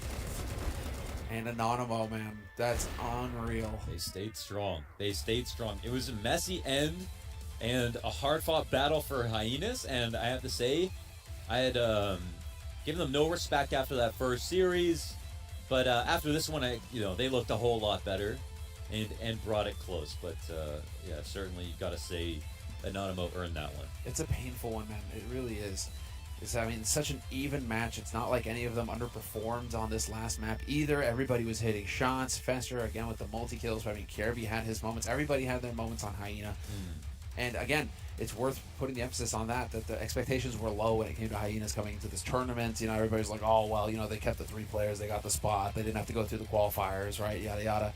And yet here they are, playing it close and really putting up a fight, and that's admirable. So good on them, and hopefully we get to see more from them in the future. Yeah, certainly should. So let's throw it over to the desk. Monty, what'd you think about all that? I think we almost had a heart attack just shouting around in the back. It was it was really hairy there. The Kyler clutch was very impressive at the end. It could never be. It just has to be super close, I guess, on Mirage. Mirage just keeps on giving. People that didn't want this map in the pool anymore, I don't know what you're. Idiots. Yeah, I don't know what they're smoking. I don't know what they're smoking. I'll say that. Doesn't sound very fun. No, doesn't sound like a good. Whatever that strain is, get it away from me. I'll say that. And this series, though, like this series delivered. I thought this was going to be the most boring one of the day, but here we are, and honestly, Mirage just going down the wire. Yeah, credit to Hyenas for looking like an actually decent team that can maybe move forward in the CS landscape and maybe do something, maybe do some damage. This was not their tournament, of course, but they looked better than they did on day one. Yeah, if this is a real team that's going to stick together for the long run, I'm honestly kind of excited to see more of them. I know I kind of alluded to the fact that I wanted to paint them as the villains here, and Anonymo the heroes, of course, but honestly, hats off to Hyenas, well fought, and congrats to Anonymo on their victory. Yeah, really heartbreaking too to Hyenas. I mean, they almost completed that comeback. If it hadn't been for Kyler just stopping them, it looked like they were gonna, at minimum, send the game to overtime, if not win outright. That was really, really down to the wire there. Snacks once again delivering on Mirage, another standout performance for the long-time veteran on Anonymo. I don't know what you say about that round, though, or that map. It was just so exciting the entire way through. So back and forth, so many good rounds from Anonymo, so many times when it felt like Hyenas might be out of a round, but they fight their way back into it. And just honestly, this is one of those games where sometimes you could look at the positions of players and you think, okay, this round surely is Anonymo's, but then somehow Hyenas fight their way out of a sticky situation. Yeah, really exciting. And we did see some good plays from Anonymo there, particularly on the tactical side, some good IGLing. We're going to start with round 11 to take a look at, because you like the map control that Anonymo was taking throughout the round. Yeah, so if we hop right into this one, we'll see how Anonymo are just taking that early mid space. This is like been their bread and butter in all of the games we've seen against NIP especially, and the way that they were able to crunch onto the bomb site showed that even though Hyenas had a really solid defense here on A, it was Anonymo who came up big in terms of their map control and how much pressure they just put on the defenders. Yeah, this was Anonymo just forcing it in, really, just making the A play happen. It starts with this frag coming out from Minio and Snacks AWP to open things up. And even here, I mean, Gade's kind of in an unwinnable position, 1v3 on the site with no help. Professor just really separated from him. And that's kind of the trouble sometimes when you have players pushed up at parts of the map, disjointed like that. As soon as the split comes in, it breaks it apart. Yeah, even though actually Hyenas found that opening pick of the round, like that doesn't tell the full picture. I know that people like to focus on the opening kill stat. It's important. I'm not gonna lie or anything, but it's just that when you have that much map control, it's like one kill is not gonna actually stop the whole floodgates from opening. Yeah, we also wanted to take a look at round 25 to show some of Anonymo's aggression as well, because that was a criticism that we had in the last map, is maybe playing a little bit too passively, but that was not the case here on the CT side. Yeah, look at the top of the scoreboard. 4 straight for Hyenas, and really it didn't seem like Anonymo had any answer to their mid control. It was coming fast, loose, and honestly, every time they were just getting outpicked, outfought. Nice flashes timed from Minio and Innocent to make sure that Snacks and Key get free kills at mid, and suddenly this is a 5-on-2 in a blink of an eye, Maui. Yeah, this is a really nice round from Anonymo where they just found the perfect timing to go for that mid swing, and then the player that's on the A site in Minio just uses his smoke and actually plays his life perfectly. Like, that's exactly what you want from an A anchor, not to give up that space, not to give up any control, and then Anonymo, they're able to just find the last player towards middle and Caribbean. And all in all, I think that already demonstrated properly what we wanted to see from Anonymo, just that flash through the connector, the swing towards middle, and the anchors not really falling apart by the seams. Just all in all, good stuff from Anonymo, and gotta give them a lot of props because they actually put together a really solid defense in this game, although it did come down to the wire. Yeah, and it's surprising because you look at that round, it's 14-11. They're coming off a really strong round win. However, Hyenas managed to get themselves back into it, and it really did come down to round 29 here because it was looking dire for Anonymo, looking like it probably would have been minimum overtime for them. And then we see this great clutch from Kyler, the young player on the Anonymo side, and showing what he can do in a high-pressure situation, which is an excellent play, especially for someone with as little experience as he has. Yeah, starts out with, a few failed duels on the round, and Kyler just steps up, takes a step out, and finds the frags, and hopefully we'll get that here soon. But, that's kind of well, here it is. So right here, Snacks gets picked out of connector, AZ, and for Hyenas, right, this is so big. You're up in a 5-on-3 already. You have all the map initiative. Just one player left to find here on B, and Kyler steps up to the challenge, just deleting people. Yeah, great spray control there to get the first 2. And, you know, especially after this play, too, we saw in the player cams Innocent just jumping out of his seat and going and, like, congratulating Kyler. He knew exactly what was on the line. Somebody had to step up, and he really delivered. So congrats to him. That's a great moment for a player who's so young to have in their memory for the rest of their career. Yeah, and just we didn't even talk about round 30, but the power of momentum from round 29, you know, they were all so hyped about that. Round 30, I mean, it didn't even feel close. Like, they just smashed them. They got them right out of the server after that, and that's the power of a boot camp, actually. The fact that you can carry those kinds of spirits from one round to the next because everybody in the room has been uplifted now that your young fragger is actually performing up to the standard or the expectations or potential that they know he all can get to. All right, I've got a question for you as we look forward into the tournament for both NIP and Anonymo, actually. Okay. So I'm going to ask you guys to do a little bit of comparative analysis here. So which of these things is true? Now, they can all be true. Is NIP worse than you expected? How much did Hyenas improve between their first match to this one? And also, how much of this is Anonymo playing to the level of their opponents if you think NIP is good but Hyenas is worse? For the first question about NIP and are they worse than what we thought they would be, I would say that NIP right now are probably not as good. They're probably not as good as we would hope. I think out the gates we probably expected them to just kind of smash Anonymo, like I did in particular. Like I thought that would probably just be a 2-0. NIP have just been, you know, top 15 team. Adding Device seems like a huge upgrade over Knock, but you know, they actually were really close with Anonymo, even losing to them the first time, having to play that rematch, and it still was close even during the rematch. So I would say that NIP right now aren't quite where they need to be if they want to take down Flashpoint 3. Couldn't agree more. Don't even bother throwing it to me. Okay. Well, no, but there are other questions. Okay, so Hyenas, did they improve their performance significantly between these matches? I think so. Okay. I mean, part of that I think goes into what maps were played. Vertigo was honestly the most appalling example of that, where it was just like there was nothing for them going right. And now moving on to the rest of the map pool that we worked with today, I mean, Overpass really is where they shined, obviously, and outplayed Anonymo, but we kind of expected that. But considering how well Mirage went towards the end, really could have gone their way. Outside of that play from Kyler, this really could have been an OT situation potentially, and you know, maybe the series goes the way of Hyenas. So I think they improved a lot. Yeah. All right. Well, before we answer that final question that I had, we do have an interview with Snacks from Anonymo, so we do get to chat with him a little bit. Hey, Snacks. First off, on behalf of Flashpoint, I'd like to apologize for the situation that we created for you guys. And congrats on the win today. We're really happy to see you guys bouncing back, even though it was quite close there at the end. What was your guys' attitude in those final rounds? Because you seem to be amping each other up a lot and carrying through to the win. We just wanted to go full rounds in Mirage, so that's why we went till the end. It was certainly exciting. It's more practice for us, you know. Of course. And I think that's all.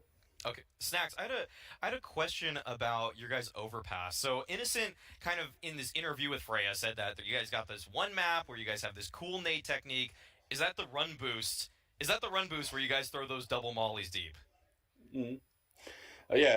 That's exactly the thing Innocent said.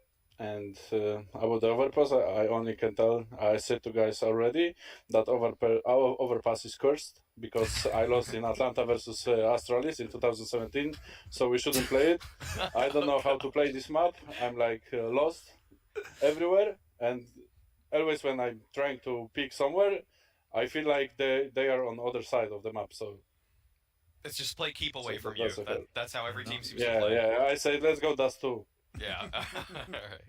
Snacks, moving forward for the rest of the tournament, I mean, you guys, are you feeling like you're comfortable at actually making a lower bracket run? I mean, some of these teams that are coming into the tournaments who came through the qualifiers specifically spoke about Flashpoint 3 as, you know, a training ground, a place to earn experience. You know, we know you have no shortage of experience, but for the team itself, do you still hold really high expectations? Yeah, I think our guys like Kay and Keller, they are really young and they are amazing. Like their aims are on point, so I really hope we can do a good damage on this tournament. Also, what I can say about the team, it's like we still don't feel like much prepared for all the maps. Yeah, I mean we have our structure building in the like area of the team.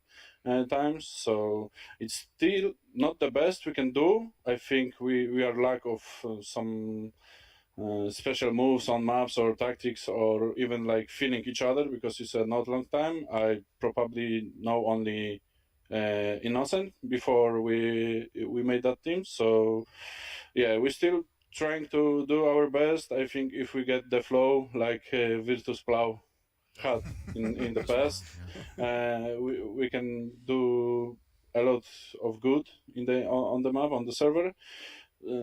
So yeah, basically I feel good with the team. I'm the most old and experienced for sure in the team, but I think that's also help our guys to develop more, and I think that's the thing that they can see in me, that I'm pretty like happy when we are playing, don't get mad or something, trying to be positive as much, because that's what helps in the match, in the team. Yeah. Awesome. Well, congratulations, man. So one question for you. Your next opponent is going to be Sprout. Do you have any thoughts or a message that you'd like to give to them? I hope that they're not gonna connect with some problems in internet, and Me too. yeah, and everything is good. 30-40% table is up, and Dzień dobry, Snacks. You played like a fucking Dzień beast dobry. yesterday. Good luck in the tournament. Bye. Thank you, man. Thank you, man. Dzięki. I miss you, Jakey. Yeah. All right, so I don't have any message. I hope for a good match, and I hope, of course, we're gonna win it. So, yeah. Excellent. Cool. Well, thank you very much for talking to us. Congratulations on the win. We look forward. You'll have more time to prepare this time around than the very short turnaround you Wow, had that's on good. yesterday. That's good. Yeah. Nice, guys. I love this tournament. I love this game. Well, I love your patience, Snacks, with us, and that you continue to have high spirits in spite of the circumstances that were beyond your control. So thank you very much for joining us for the interview. We really appreciate it. We look forward to seeing you again in your match versus Sprout. All right, thank you, guys. See ya. Congrats. Thanks. All right, well, with that, we're going to take a quick break, guys, before we get into our second match of the day. A surprisingly strong Astralis start to this tournament meets with the team that upset Vitality, Double Pony. So certainly an interesting matchup between the old guard and the new. We'll be back in a few to talk about it.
Well, I guess there's a nice rainbow somewhere in Europe right now. It's in the early morning here in North America. We are starting our second match of the day.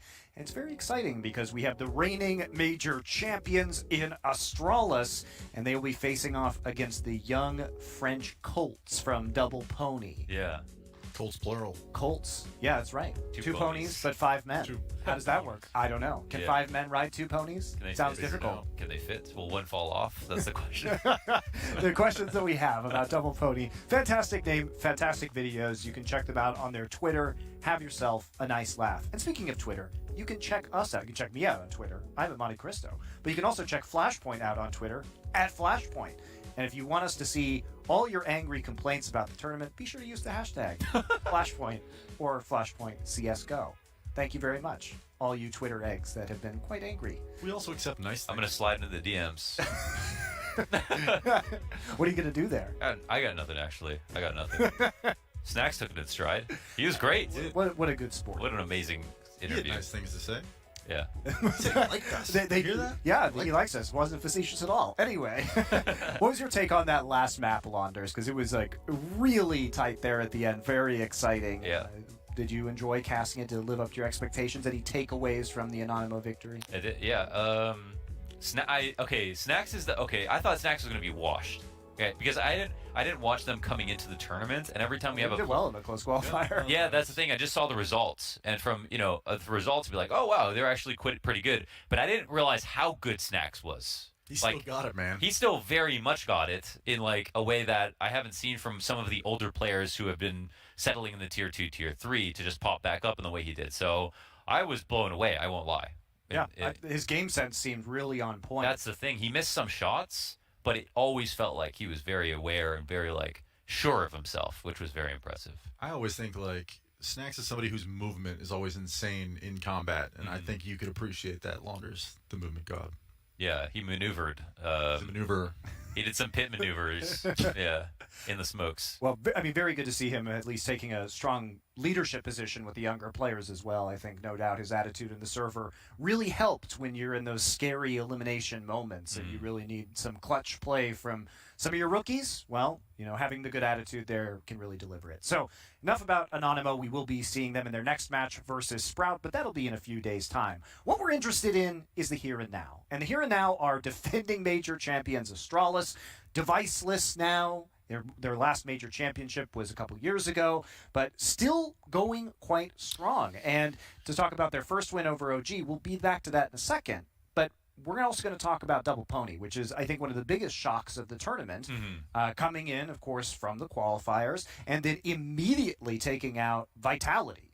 So what were your impressions initially of Double Pony at the start of this event? Was this the French teams knowing each other super well, so it allowed Double Pony to kind of snipe Vitality? Or was it a Double Pony team that you think can actually make a deep run against some of the world's best? Now, I'm not saying that Double Pony isn't capable of doing that, but I think the Apex interview after we had spoken with Vitality, where he kind of shed some light on how well these French players know each other in-game and just how they can play so well and confidently against each other, kind of shed some light on the reality of it, like, hey, this is probably a really tough matchup for Vitality to win, so the fact that they got blanked by Double Pony surprising? Yes. Now, is that indicative of what Double Pony is capable of moving forward in this tournament? I have no idea. I saw the hype video today, and I can tell you I'm inspired. I couldn't even find the hype video because there's so many other good tweets that they made. I just couldn't even find that video, so I feel dumb for paying against Double Pony just because of how good their social media has been alone. I heard it's not even their social media, it's just some guy that runs a Double Pony account. Yeah, it's like an unofficial account for an org that doesn't exist. So, I mean, what's the... But we're still going to accredit it to this roster. Yeah, This is what I love about esports, right? I actually do love this about esports. Like, no one ever knows what the fuck is really going on. It just happens, beautiful. and we get the good memes. Yeah. So there we go. Launders, pick a player Joko. for me. I Thank love you Joko. very much. To be excited about. Yeah. Why Joko? In that game versus Vitality, he might have been the best player in the whole server. So I think that was pretty impressive. Body led by example, but I think Joko was just like huge on the multi-kills, really, really confident in all of his peaks. And I feel like he's one of those players when you're kind of looking for the upset, he feels reliable. He feels like the guy, if he's going to take a push, it's always the correct one. And he was very consistent in that opening kill. So yeah, and we look at NBK too on this team. I'm sure he's having a good chuckle after surviving OG being knocked out of the tournament first. I'm sure he finds that amusing to a certain degree. And speaking of OG, they were knocked out by Astralis. You picked OG to win the tournament. Didn't age great. We can keep bringing that up, yeah. That's my job. You see now that I've switched roles from host to analyst, I'm now going to punish you in all the ways I have been punished in the past. So the cycle of pain continues right, forever in esports. And then when you switch games and you become a host, you can just do that. And bring it right back. You can do that to your analyst. I'll, what's it called? Razor muffin? Razor cake. Razor cake you. Razor OG cake you. the razor cake. Yeah. So let's talk about Astralis, though. Astralis, people said, okay, their reign is over. They're not going to be able to adapt with device. And yet, they had a very good performance. Let's talk about this, okay? Astralis, they're without device, but they're not without tools. And they still have Glaive, who is able to assemble them all neatly. And in a new way, which is the most fantastic part, because they picked up an aggressive rifler in piece of what some would call a passive opera. I'd still call him a well-rounded opera, but definitely a different playstyle, and he's making it work. But not only that, before, when Bubsky was the little brother on the bench that they didn't want to play with, and he would come in once in a while, he'd have pretty bad performances on the few maps that he did play. But now, when he's taken onto the roster on the starting 5 and they're taking him seriously, he has been one of the best players, if not the best player on the team. And in a position where Glaive thought that this composition wouldn't work and was on record saying that. So they've already proved a lot as far as I'm concerned with Bubsky. Yeah, I'm all aboard the Bubsky train. Honestly, like, he has got a lot of, I'm sure that in the eyes of fans at least, something left to prove, you know, in terms of fitting into the Astralis roster. You need to see this team produce some results to, you know, at least live up to the legacy that sets it for you. But I do think that he is fitting in nicely, and I think he's playing well, and I think he's going to continue to gain confidence. And for teams that are going to be playing Astralis, that's kind of scary. I like Bubsky's hairband. Ooh, okay. And we'll see it right now. Yeah. Making sure no hair in his eyes. It's okay. Go out and get a haircut now. It's acceptable. But Bubsky, you know, it's interesting because he was the MVP of Flashpoint 1, and that was the last time he was really playing full-time, and then now, here at Flashpoint 3, he's back and doing well. He just gets a Flashpoint buff. What can you say? That's true. There's a Flashpoint buff. That's a real thing sometimes. But I think the best part about Bubsky is it was always fun to make fun of him because no one thought that he was a bad player ever. The only reason we ever made fun of him was just because he wasn't being utilized on his team. Like, on the bench, everyone knew this guy's a firecracker. After Flashpoint 1, he earned a lot of stock, and that's how he got onto Astralis in the first place. It was just about the fact that he wasn't being used. So nobody had a question about whether or not Bubsky is a good player. But what is interesting is that he is working at this level on this roster. Well, we decided to start the vetoes. So discuss it, Launders. Which maps do you think are going to come through? Well, I know Mirage is out for one. Okay, Dust 2 will be the ban for Double Pony, knowing Astralis are going to take out Mirage for them. And then from here, I think they're actually kind of happy. They may maybe a nuke. Besides, Double Pony came out with nuke or something like that. Vertigo something where they're comfortable on. I think, yeah, I think Astralis can bring this anywhere. So, you know, maybe they'll take it to like somewhere like an overpass or an off meta pick for themselves. Or, they'll go for nuke. So at least some game tape from Double Pony playing against it. The only reason I thought they might not pick it is because they did so well against Vitality on it. But I'm not surprised they try to run into the problem. And I think Glaive probably watched one demo on their nuke and was just like, we're going to play that against him. And Not then the read. Overpass comes in at the end. So Train will be out. Here, yeah, it is kind of an interesting veto because there's comfortable maps here for Double Pony. I think they're happy with the first two at least. Not so sure about their Overpass. So maybe they'll end in 2, Monty.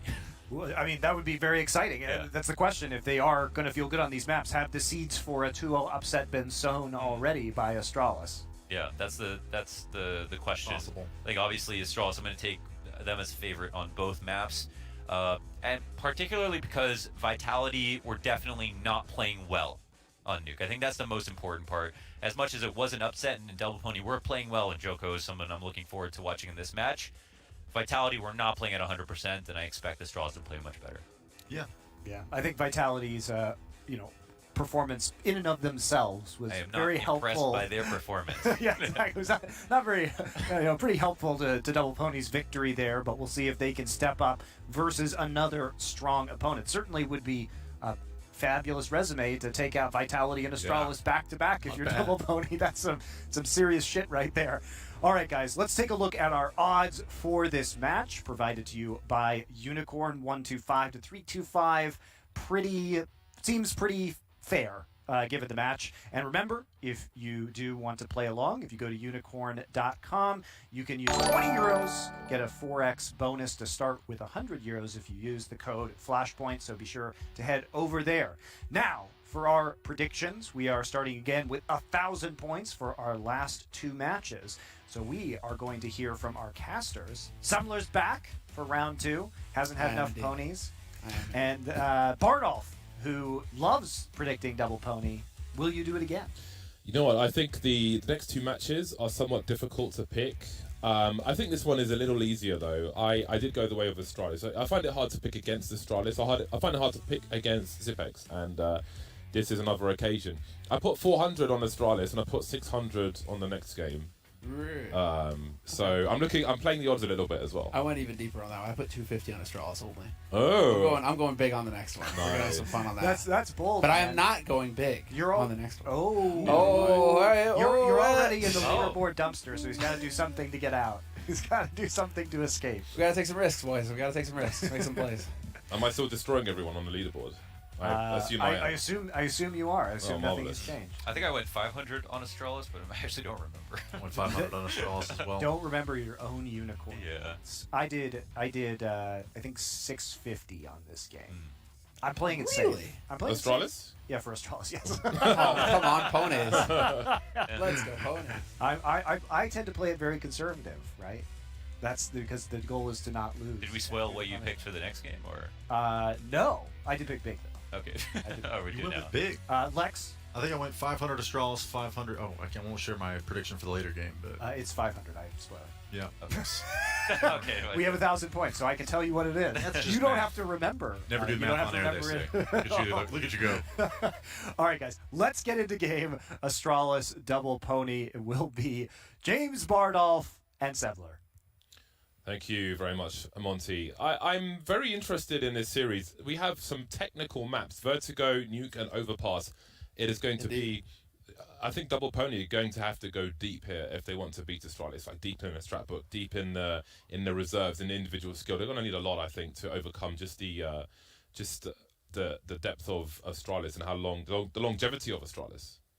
Oh, I mean, you know that Glaive is going to have done his homework. You know that they're going to be prepared for this. But, I mean, you're really going to have to tap into the experience that players like NBK and Body bring to the table here for Double Pony if you're going to measure up against Astralis. And there's an excellent interview with Body on HLTV up right now. If you're interested in learning more about how this system works, go and check it out. But they're not wasting any time at all. Initial skirmishes happening around the map. Yeah, we can see 4 men focused on the A bomb site for Astralis. Make it 5. Dupree's here as well, but the bomb is going elsewhere, as we can see. They're being actually pinched by Double Pony, or they were, but the Pony's been put down, it seems, in the pistol round. The numbers game working out well, but 1 versus 3, it's doable for Body. It's got a tight angle to try and isolate the fight. It's got to fall back for the reload, however. You can see Astralis lining up to try and make this as hard as possible. They'll choose to push in as well, abusing the numbers, and Astralis will take their CT pistol. Very nice work, and everybody looking dialed in and focused on the Astralis side. No shock there. Zip in it. Bubsky definitely firing on all cylinders with this team. And it doesn't look like they're boot camping right now. It looks like they're playing from home. So we'll see how that pans out here for Astralis. But yeah, I mean, as far as body and Double Pony is concerned, definitely worth a read. That interview, guys, go check it out. But it's exciting to see just how this team has really gelled together. I mean, they utterly destroyed Vitality, so that was fun to watch. But now they've got to measure up against a foreign team. And so derbies, you know, the players know each other so well that it's kind of tough to call sometimes. Those upsets tend to happen a little bit more frequently. Here against the Danish roster of Astralis' caliber, Double Pony will truly be put to the test. I'm sure we're supposed to have a picture of NBK on a pony. I shall make some inquiries to see where that is. Wings, no less. A pony with wings. You know who you are. Glocks are out. And that's a lot of players seen by Dupree. Drops the bomb carrier immediately and falls back for a re-aggression. The UMP is here as well for Bubsky. Some bonus money with that. Well, and then there was that. NBK. Just let the UMP go. Guys, let the UMP go. Don't peek with the rifles. This is a good round for abuse versus the Glocks. From that range, he would need 3 headshots to kill a player with a helmet. Why is it so hard, though? Why is it so hard to just let the UMP go get the kills? You know? Bonus money. It's the whole point of buying those guns. Bonus money. Yeah, put some cash in the coffers. Indeed. Get that AWP in play all the quicker. So, you know, anti-ecos, but I mean, it's all the focus is on stats. So often it's on stats. Well, round 3, we've got the AK-47s and a guest appearance from Joko's Galil. The Galil spray is akin to the Titan logo in reverse. What? Definitely worth, yeah, think Titan about logo. it. Yeah, because it goes like right into the left. Okay. Spray, so it's kind of like an inverse Titan logo. Fair Galil enough. spray pattern. It's a T. Yeah. That is definitely a weird spray on the Galil. Yeah. The FAMAS one, though, is weird. It's like the half moon with the FAMAS. It's definitely a bizarre spray pattern. I wonder how many people practice in deathmatch with Galils and FAMASs. I imagine it's a bare minimum, but we've got Body charging into the B bomb site. Hasn't found anybody just yet. Maybe retakes a scenario for Astralis, although they're trying to fight before the bomb is planted. Either way, they'll have to re-aggress. We can see there was a lurker in mid in Joko, but he gets popped through the smoke. That UMP coming in clutch once again. Got 3 smokes and 2 incendiaries for Astralis' retake. Glaive lining up the initial offerings to the plate of Double Pony, and here is the incendiary as well. So we'll see how it spreads on the bomb site. Limits where Double Pony can stand. Really trying to do what they can. They've still got some nice angles. Lucky's got one here. Body will fall to the bullets. That's a huge headshot from Dupree. 5 versus 2, but someone's got to get on this bomb. They're really reining in the kills here. Bubsky coming through from the back, and that wasn't expected by Afro. A classic textbook retake from Astralis, and again, Double Pony are going to have to dig deep if they are to win these technical maps versus the likes of Astralis. And near perfect retake, dude. 4 out of 5 players survive, and that was up against 5 players for Double Pony. Double Pony just not coming up with the kills right now. And so what we may be seeing here is Double Pony trying to get their feet under them going into this series. Some unforced errors and some missed duels definitely going to cost them. And so we'll see if they can, you know, balance out the nerves here going into the rest of this match. It is still very early days, of course. There's still plenty of time for them to get zeroed in. But of course, you know, in their mind's eye, they're just wishing they could hit the ground running, really put the pressure on the Danes. But that's just not going to be the case. And I mean, Astralis, there we go. It is a solid map for Astralis. We expect to see big things. And there's a nice double for Bubs. Gotta love a continuation spray. Just in case someone else is going to peek and try and trade frag, the spray continues, and the second player walks into it. That's game sense for you. Stuff that pros may take for granted, but someone at home can always learn from that. Well, it's a question of damage in this round for Double Pony, and that is quite lacking at the moment. They still have 4 kills across the players, which is really good for Astralis to try and build money for the future. Any kills would be important for Double Pony, but on this occasion there will be none. 4-0 for Astralis. 1 bomb plant so far for the Double Pony squad. Though we know Galil's this time around. 4 AK-47s in the AWP for Afro. So it really bodes well to see Bubsky as the guy who's just going to town right now, because he is the only... I mean, it's actually insane to say this, but he is the top performer in terms of rating right now for Astralis going into this match. So Device leaving Astralis certainly put a dent in terms of individual performance in the team. He's got big shoes to fill. Yeah, one thing Bubsky won't have is burnouts. That is certainly true. He is going to be well rested. And I'm not even saying that to troll. Like on a serious note, I think burnout is a huge issue with the sheer amount of Counter-Strike that is played by the teams, trying to keep strats fresh and so on. Well, strats fresh in this day and age. Exactly. Yeah. It's extreme. It's very hard. Very hard to do. Smoke on short. Get that natural evolution. It is going to be Double Pony taking over the A ramp now. That's enough of the B side action. They realize, okay, they're a bit too ready for us over there, and so let's try this A side and see what we can do here. 4 players gathered up for Astralis, however. There is a very warm welcome waiting for the Ponies. Oh my God! Zipex with 3 headshots. The man is just delicious with a rifle in his hands.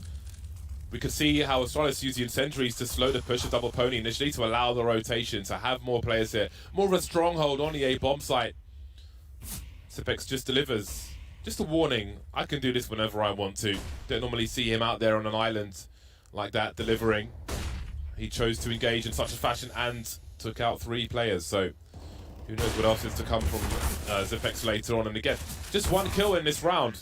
Have a look at the money for Astralis. 5-0.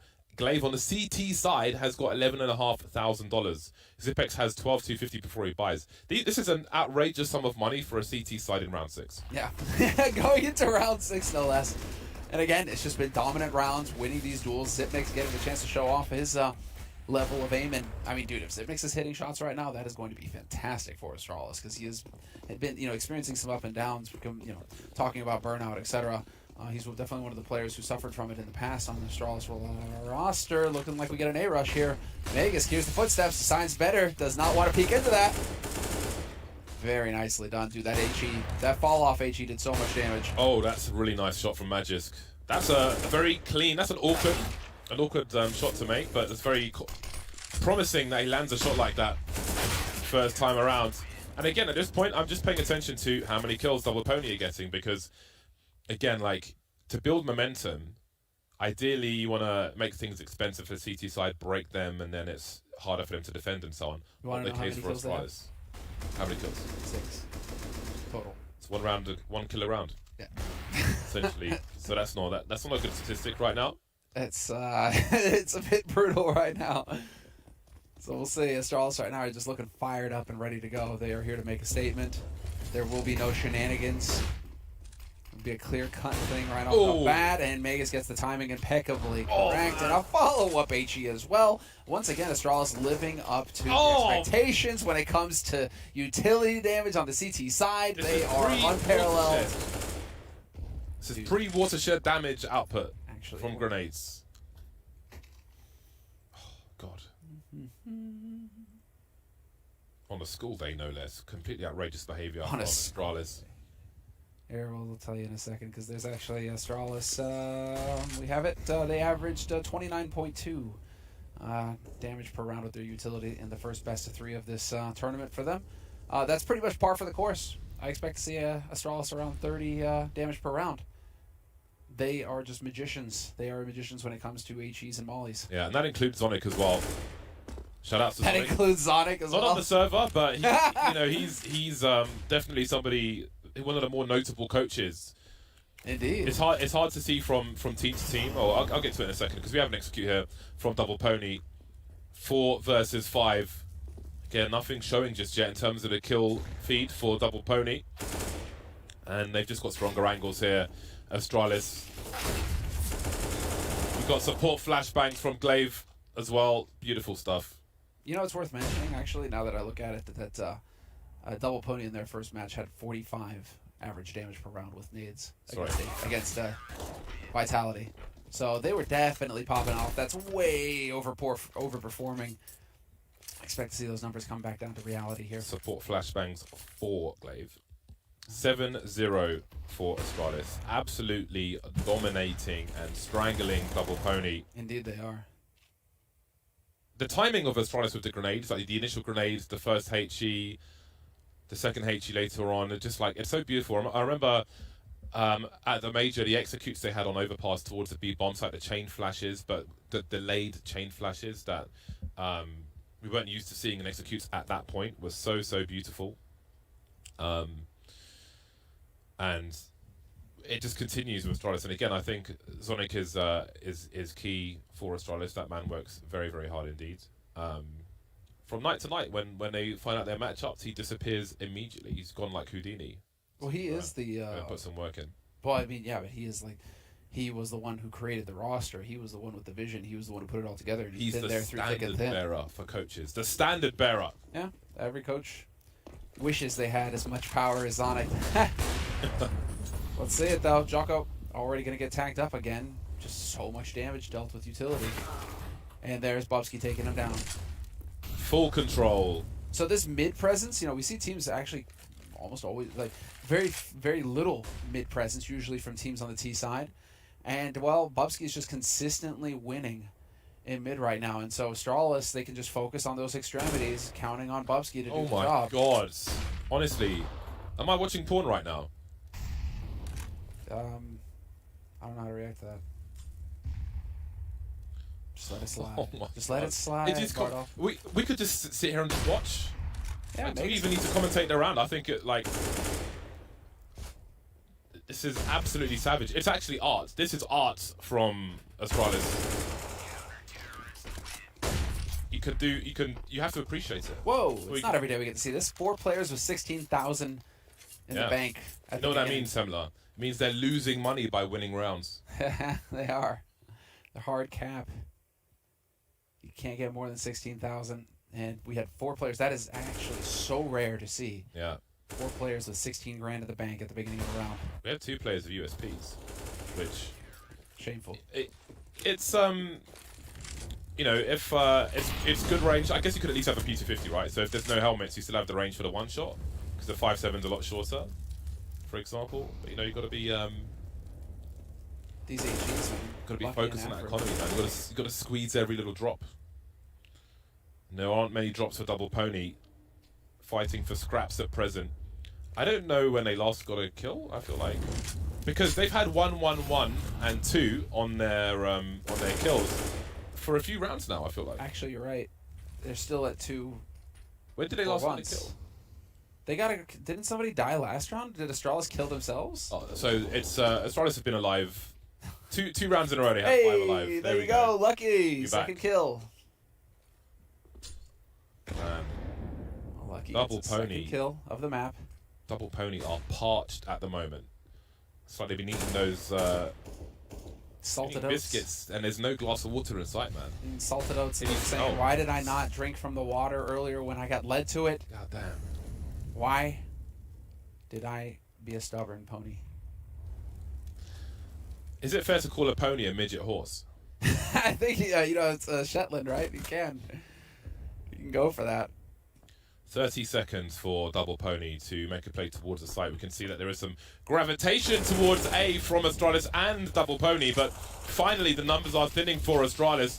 Wall of smoke is up. We can see that there is a deterrent for planting the bomb. There's the lurker eliminated. Only 2 remain though for Astralis. On the lineup! Bubsky won't let him have a single round, it looks like. Deleting everybody, desperately tries to plant the bomb, looking for that angle. Zipex hunting in the smoke, not quite there. Have they got this Double Pony down to that USP? Bet he wishes he had a 5.7 now. If he had a 5.7, that would be a dead guy, but instead it is going to be the first round on the board for Double Pony.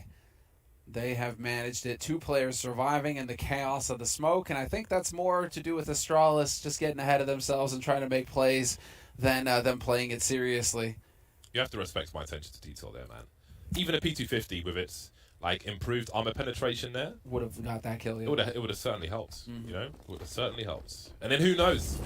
Who knows? We can only guess. Well, it will not be a 16-0.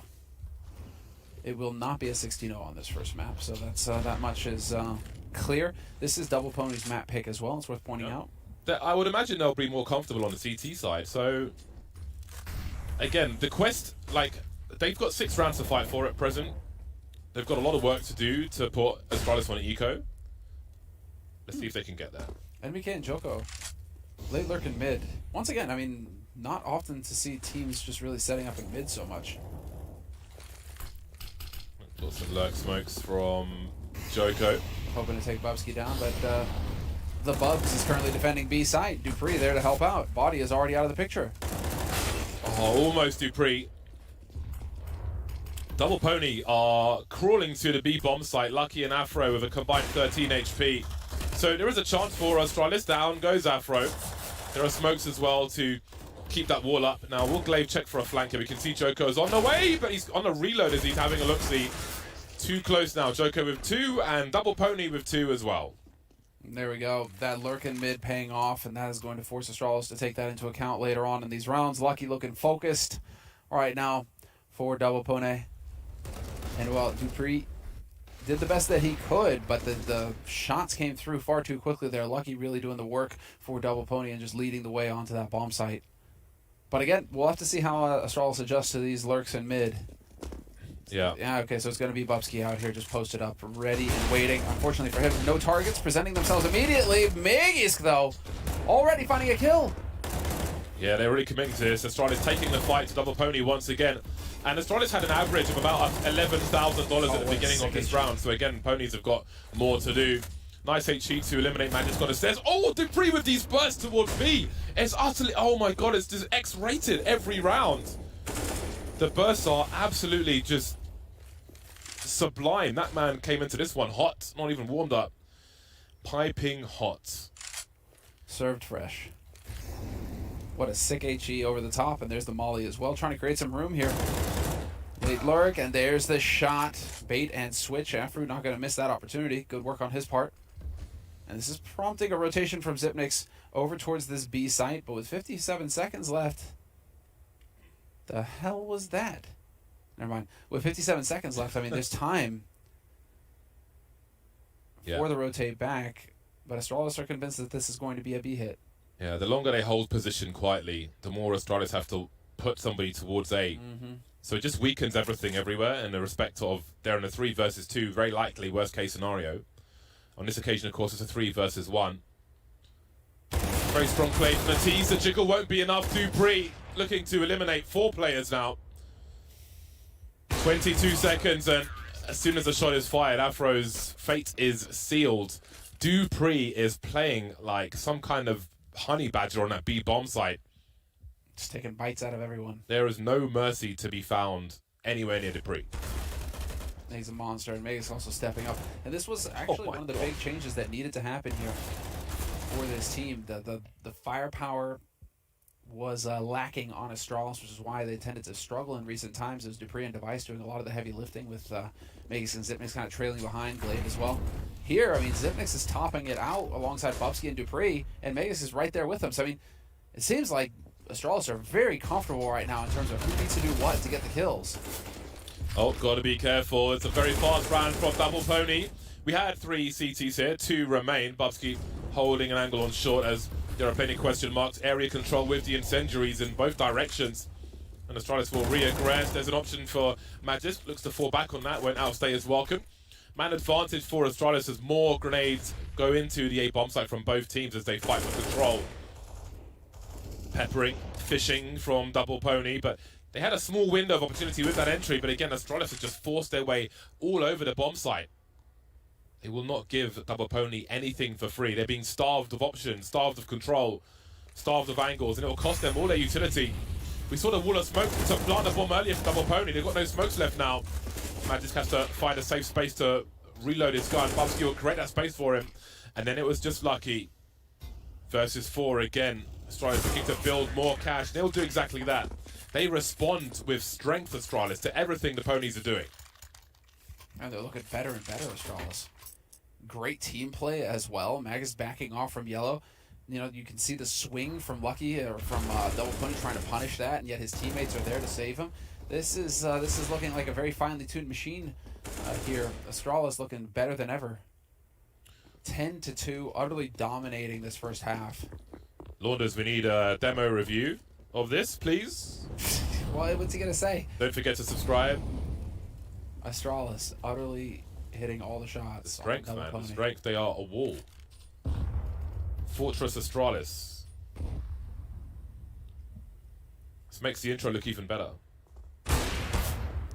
Yes, actually, that does. See, the help is there. They think, all right, we've got a chance to maybe pick up this AWP, but no, Glaive is ready to rotate in either direction. He'll do even more. And there could still be angles around the corner from the AWP, and there'll be a warning from the HE grenade. Bubsky reading this play already. Maybe it'll be a swing from high and low, and there's more support on the way as well. Astralis know exactly what is coming, and the bomb has to scarper away. Running away more like ferrets than ponies in that mid position. Again, Dupree they're just so in control. Would Smuya approve of Double Pony's play? The Rodent King. Question for Smuya. Ooh, nice shot from body. That is sick.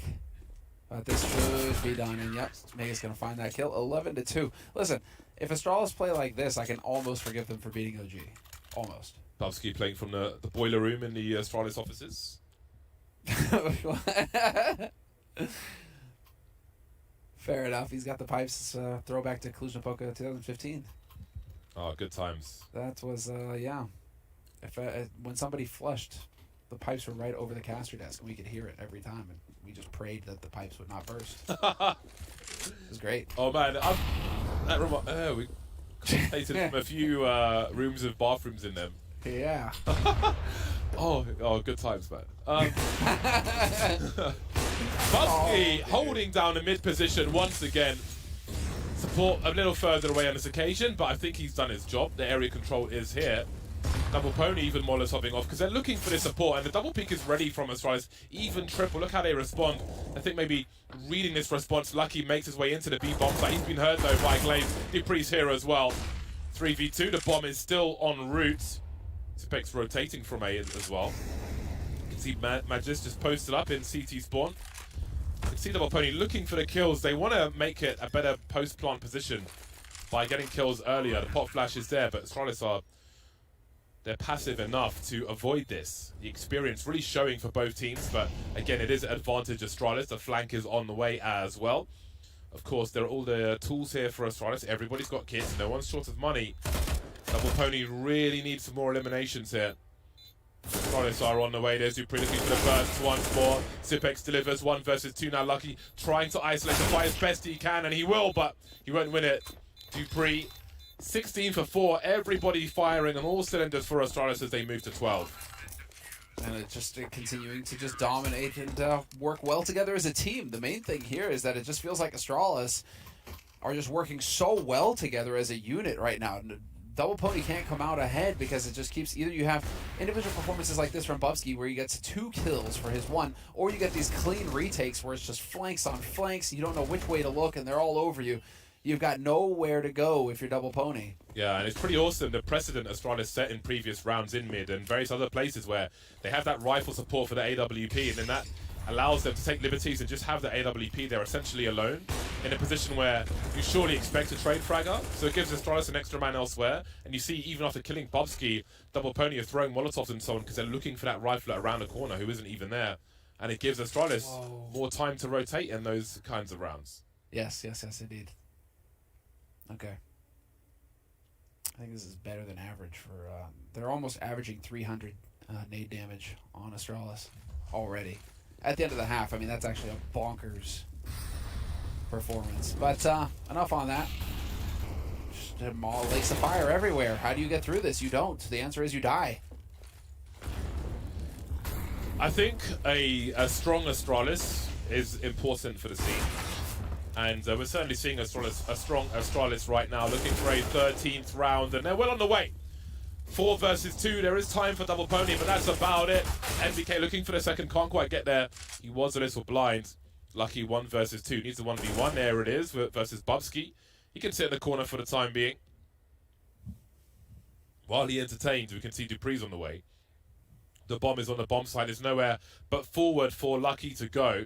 Bubsky waiting for the trade frag. Lucky will read this, but he needs to identify where the second man is coming from, and time is running low. 25 seconds to collect that bomb.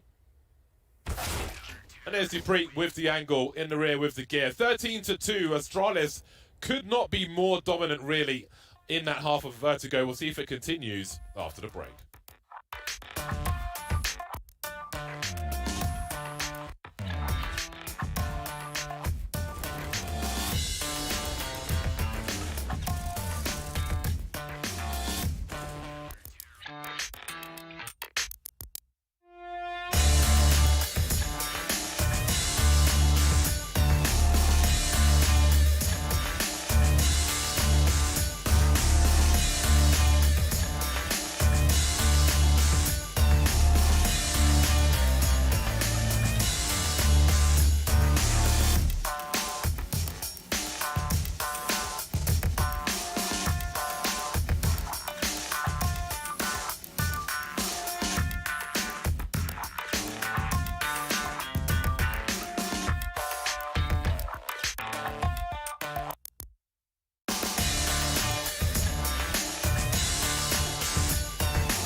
Astralis are in that arse. They are 3 rounds away from victory. It's a pony. Pistol round. It's a pony, Bartle. What's the arse called? The donkey. Oh, I see what. Oh God, it's too early. It's not even 12 o'clock here. Oh, dude, I love I've had it. 3 coffees and I'm still not ready. Double Pony will spot a number of players up the ramp, and they'll still hold 2 players towards A, but there may be a little rotation. NBK fishing in mid, see what's going on. They don't know if they're being led into a trap, but now the rotation really begins. The B bomb site is abandoned. The bomb is planted now. We see an exchange around the smokes. 4v4 retake smoke and a flash for body. I don't know if there's a defuse kit maybe on the floor, but there isn't one in hand. They'll try to create some space, Double Pony. We'll see what the tries to do in response. We've got some flashbangs as they are all over this bomb now. The heat map is looking pretty insane at the moment, but they've got to start defusing that bomb. It's a 10-second defuse. How on earth are they going to do this? Magis, he's got 1 HP, and NBK will deliver all the kills, but I think they will just have the defuse. They really do need it as well. Oh, there it is. Oof, man. Talk about cutting it close. For a second there, given how that first half went, when he was on 1 health there, Megas, I envisioned the clutch. I saw it coming, but unfortunately for Astralis, that is not going to be the case. So good. Double Pony showing no fear in this second half. They've truly got nothing to lose in this match. They have everything to gain, and so they really shouldn't be playing with any pressure on their shoulders. They should just be getting in here, focusing on hitting some headshots and having a good time. It's Astralis who are obviously the team where everybody expects them to win. So a little bit of additional pressure on Astralis. But I think we've squared it away. A quick technical hiccup. Just fixing a camera. Ah, yeah, okay. Yeah. Well, Astralis have a lot of room to work with in this game of Vertigo. Double Pony have won a pistol though. And well, we'll talk about the buy once the tech timeout has concluded. There is the man NBK. So I have it on very good authority, the highest authority. Indeed. That he is the pony picture is in progress. So an appointment. So we're going to get we will be furnished, Samla. We will be furnished. Yes. With a picture of NBK sitting on a pony called Dieter. This is going to happen. Okay. Yeah. And does the pony have wings? I don't know. I don't know if we could. I don't know about the wings, but at least I'll be a pony. You know his. I don't, he's man. It's supposed to too be a early. flying My pony. brain doesn't work. My brain doesn't work. What do you mean it's too early? I can only We've look. been here since 4 a.m. You got here at 7. It's like a chef, right? A chef who works in a restaurant. You know, it's very intensive work. So when they're in the kitchen, they're doing awesome stuff. But when they're out of the kitchen, they're basically useless. You know, they're like 5 IQ. They're just putting all their energy into that, and all the energy is on my screen here for the Counter-Strike. And apart from that, or flying drones, I'm kind of a vegetable. So we see a mixed bag here from Astralis. They've got 2 AK-47s and 3 Desert Eagles. And now it's their turn to receive some damage through the smoke from HE grenades. Just the one, though. Maybe there'll be more later as Double Pony look to stabilize their economy. Nice boost from Bree to look over in mid.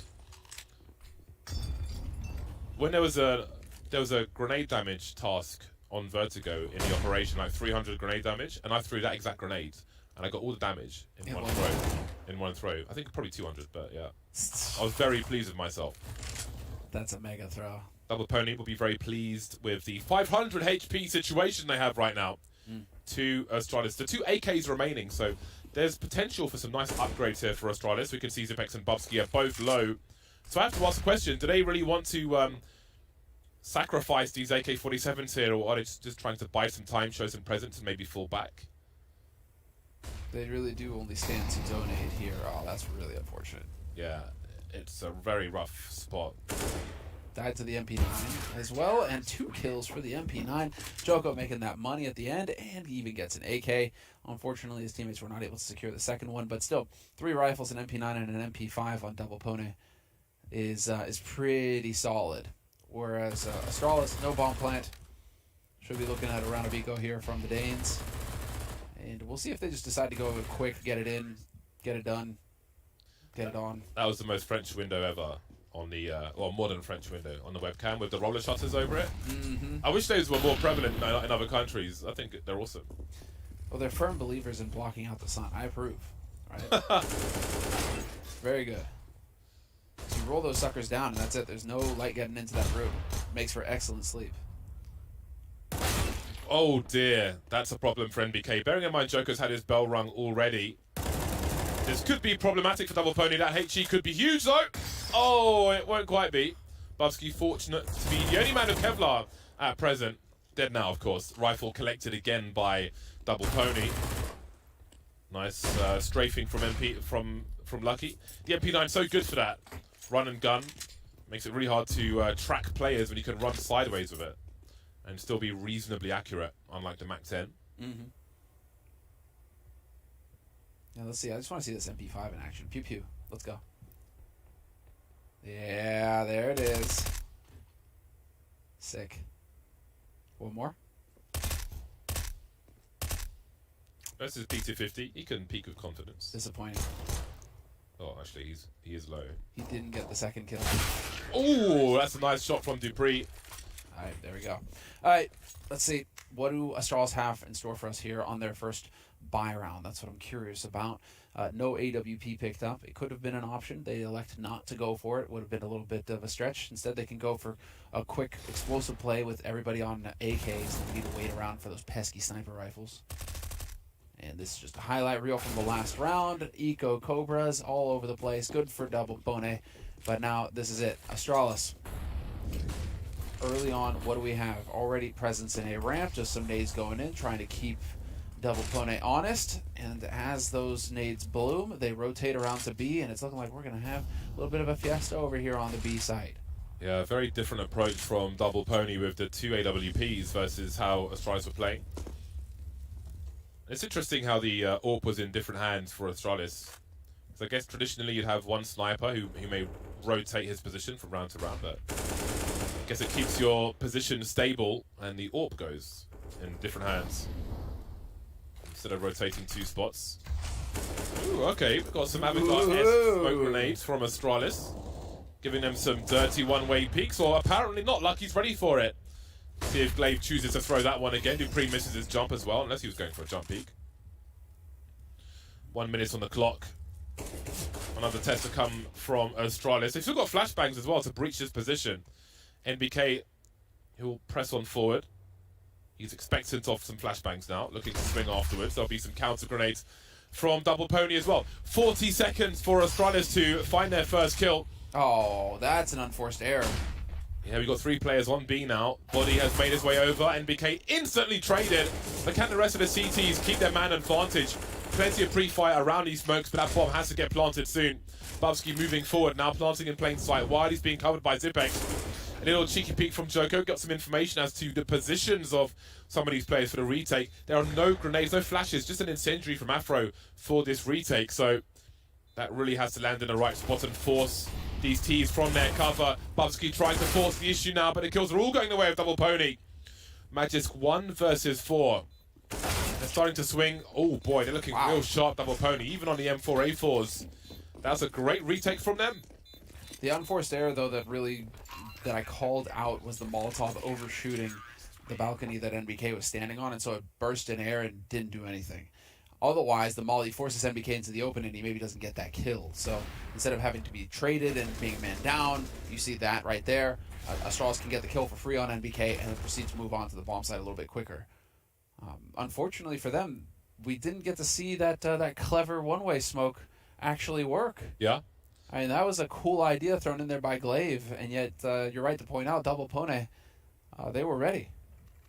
It's great to see. Wake up early to catch a pony off guard.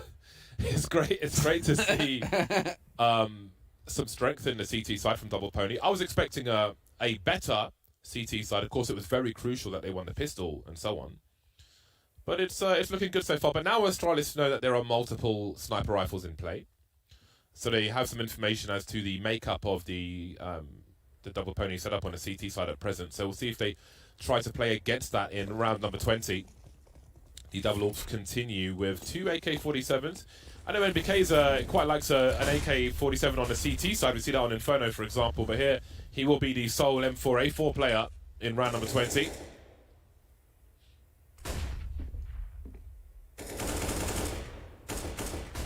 out the initial grenades are Astralis. Swinging behind the smoke now, and Afro is forced from his position. But it seems he may re-aggress as the smoke dissipates, and he gets a cheeky one on Glaive. Nobody can respond to that. Had the incendiary if ready, but he may be not... oh, God. The timing of this. Matches could even get 2 from this. This could be the entire round right here. Deleted immediately. How could you expect that? The timing from Magis. Just knows he's not going to re-peak. He may regret not throwing that incendiary, but how about that for a response? The incendiary finally landing as well. Some footsteps heard below.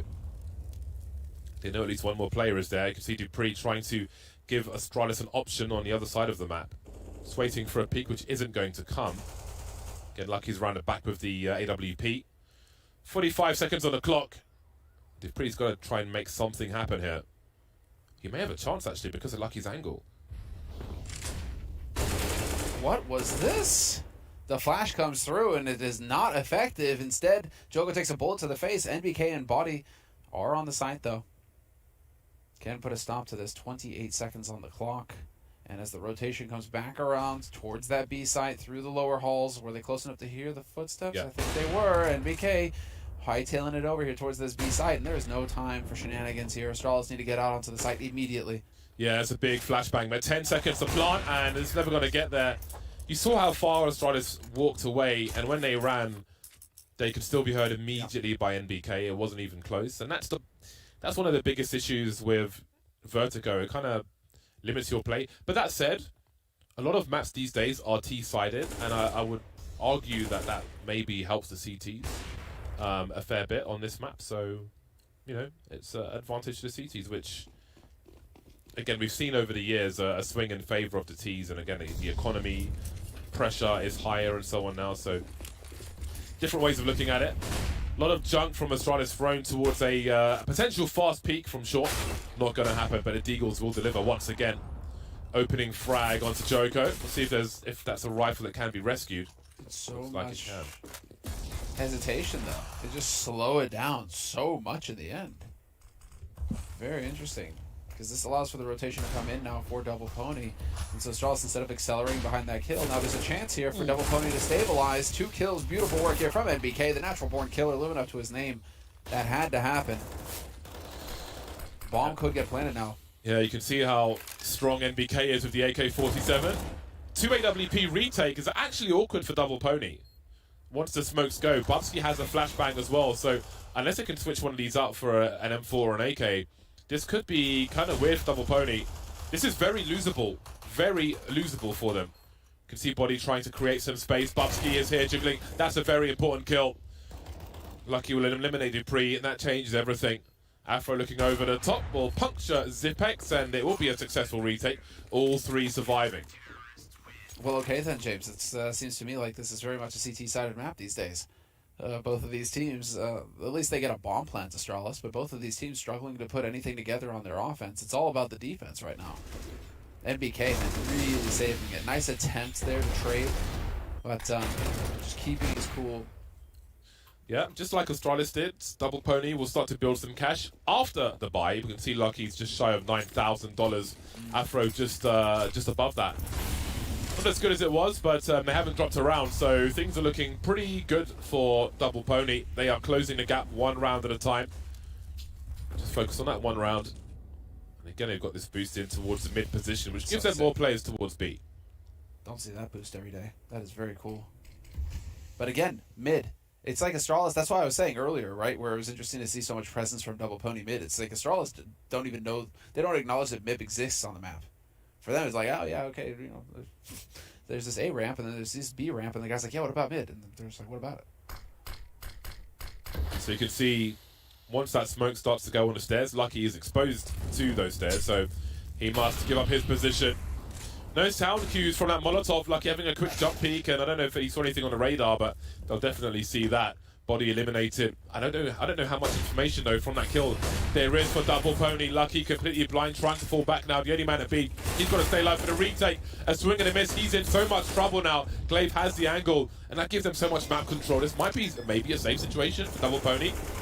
3 versus 5. They have no angles on the bomb site, and Astralis will continue to pursue. Big flashbangs.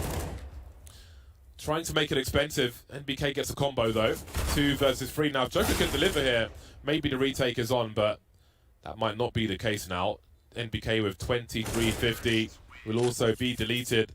That is a huge round for Astralis, not because it's their first round on the board, because they win by elimination. Double Pony have to spend maximum money now to stay in the game. All of the money on the CT side now here for Double Pony.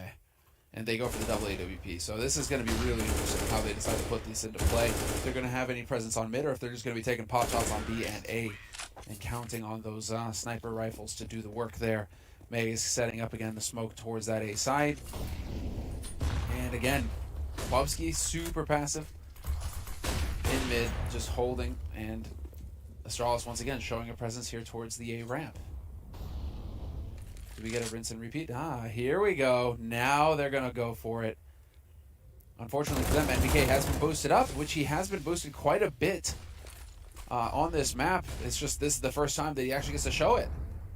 Yeah, had a lot of boost towards the B bomb site, looking towards mid.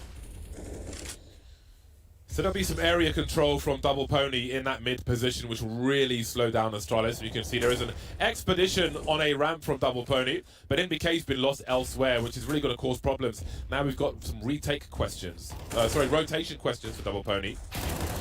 Oh, the numbers are lining up. They're going straight into the toaster. Oh, no! Oh, dear. That was a very late headshot as well from Magisk. That's a huge mistake. Gives Double Pony a man advantage. He's been paid off. A Trojan horse. What are you doing?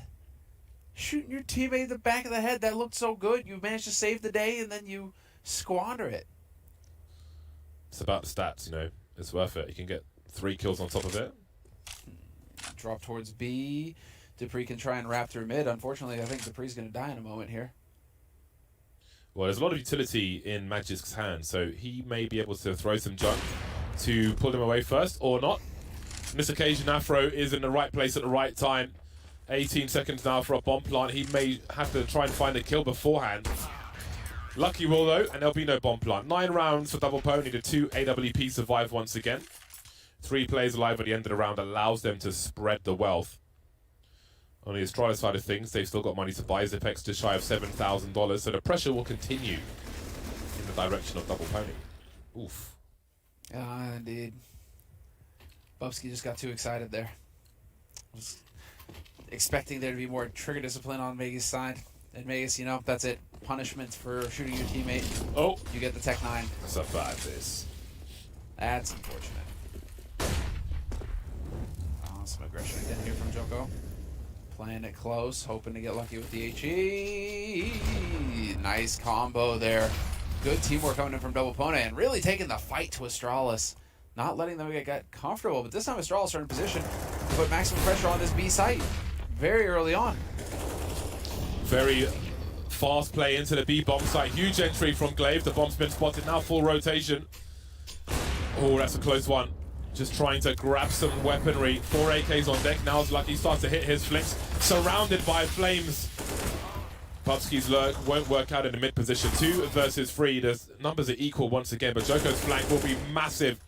Magisk has 1 minute to try and clutch this. See if he commits to the bomb plant. Oh, that's a beautiful HE from Afro. The junk just keeps on coming. Double Pony 4 rounds away from Astralis, who still could eke out a buy here, this T side, but Double Pony have dropped just a 1 round on this CT side. Very impressive so far. They're looking so good here on this CT side, and Astralis are looking a little stumped, not really getting much in mid with these late lurks. Bubsky getting shut down this round. And so as far as the push onto the site, it all looks good, and then they kind of just get stranded. They don't really have the options to deal with the AWP player who's anchoring on that B site. Lucky, just doing way too much work. No flash to force him off angles. Like I said, it's kind of difficult given all the places that you can hide on that B site, the angles to avoid the flash grenades. But it's not until much later that the mollies come into play, and by then the damage is done. And then the aggression coming in on ramp as well from Double Pony. Just constant pressure over there on that side of the map. Astralis are getting bullied right now. Could this be NBK? The NBK bringing the experience, bringing the heat here for Double Pony. Oh, we're gonna get a tech pause getting called right now. No damage done. Very beginning of the round, so that'll be a wash. Can we see Afro's perspective? Apparently one of the mics was not working. See this knife that Afro has, the M9 Ultraviolet. I have the lowest float M9 factory new in the world. Top one. How? It's Bardov. Hell yeah. Well, I just willed it into existence. I used to have the highest rust coat butterfly knife, which I sold, and actually Launders has at the moment. Are you just funding Scrawny and Launders? More or less, skin yeah. addiction? Might as well. Oh, that's a crucial incendiary missed. Especially because Astralis are kind of charging towards this bomb site. Nice utility usage from both sides. Astralis, of course, are the masters, it must be recognized, but Double Pony doing a good job as well on the CT side. They've got the angles, they've got the elevation.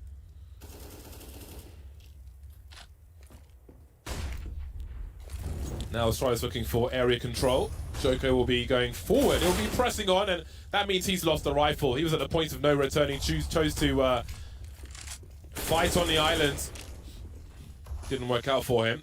Now we've got two AK-47s in the hands of Astralis. This is a bonus round for them, if you will. Of course, their full buy comes the next round regardless, so this is a very dangerous round for Double Pony. The trades will continue slightly in Double Pony's favor. 3-on-3 now. Body trying to hold map control, but he's got 22 HP. He's got to be real careful. Even where he stands, he could be sprayed through the wall. There's a smoke for Magisk. Apart from that, there's no more grenades. Now, what will Astralis choose to do? They're all towards A. They have 38 seconds. They can't really make a play without elephant footing all the way towards B. So here they go. Oh, that's beautiful timing. How does Dupree get that kill? I thought Body was good for 2. Turned away in the nick of time. Lightning fast reactions, dude. Dupree is a killer. It's a 2-on-2 retake scenario now, and as I say that, Lucky catches Megas trying to make a play. So all on Dupree, the hero. 1v2. Playing very patiently. So smoke over the top onto the default bomb position. Now Dupree's got the angle. Perfect headshot. 1-on-1. And he doesn't need to do anything. He can play the bomb at this point. There isn't a whole lot that Afro can hope to do. He might be lost in the smoke. How does he know if he's poking out or not? There we go. It's found himself. Dupree. Oh, he sees the tentacles, but he can't find the angle. The knife! Oh, I can't believe he's done this. Surely he sees the direction of the diffused tentacles. I mean, his perspective of the smoke will be slightly different to ours, but he could see it was being diffused, but he missed. That is a steal from Double Pony. That would have been a massive round to pick up for Astralis, but he couldn't quite find the angle. Unreal. All right, we got a camera fix going on right now, and we need to get the pace going here because right now it is going to be Double Pony just absolutely pumped that they won that round. Sometimes it just doesn't happen. He doesn't get the angle, and you're right to point that out because sometimes we see things and then it's going to be different on the client side, and so it is. It could be that Dupree, maybe he's just barely seeing the tentacles. He's not seeing where they're going or anything like that. He just knows that it's being diffused. But regardless, that is so brutal for Astralis. That was a round that looked so good. Dupree putting it all on the line.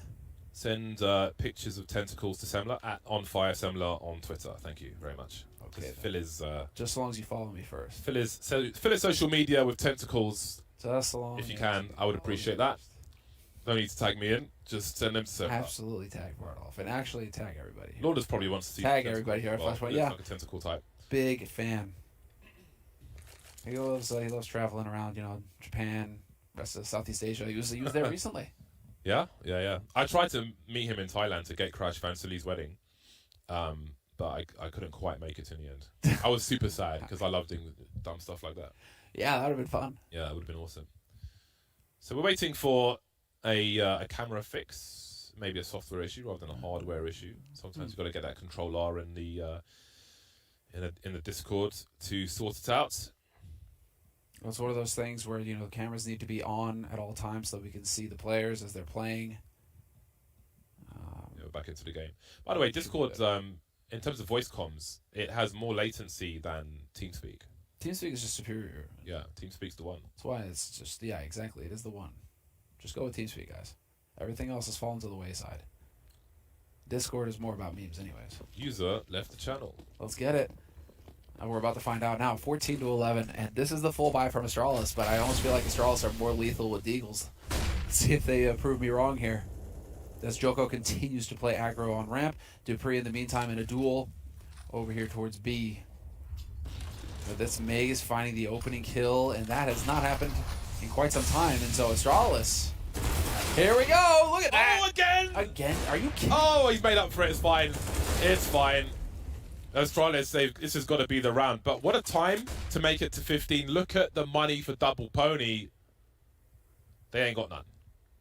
This is the worst time to be broken because it's going to be game point for Astralis. This is so unfortunate after a great run, but again, they've just been worn down slightly economically. Astralis getting more kills on their T side than we saw from Double Pony, and that may be the difference maker here. Oh, ye of little faith, James. You know what these guys are capable of with the Eagles. They can still make it happen. They can still ruin Astralis' day. Yeah, we'll see what MBK chooses to do. He's got the defuse kit for that 5-second tentacle play, but he is moving away from the bomb site, as he probably should in a 1 versus 4. Self-preservation at this point.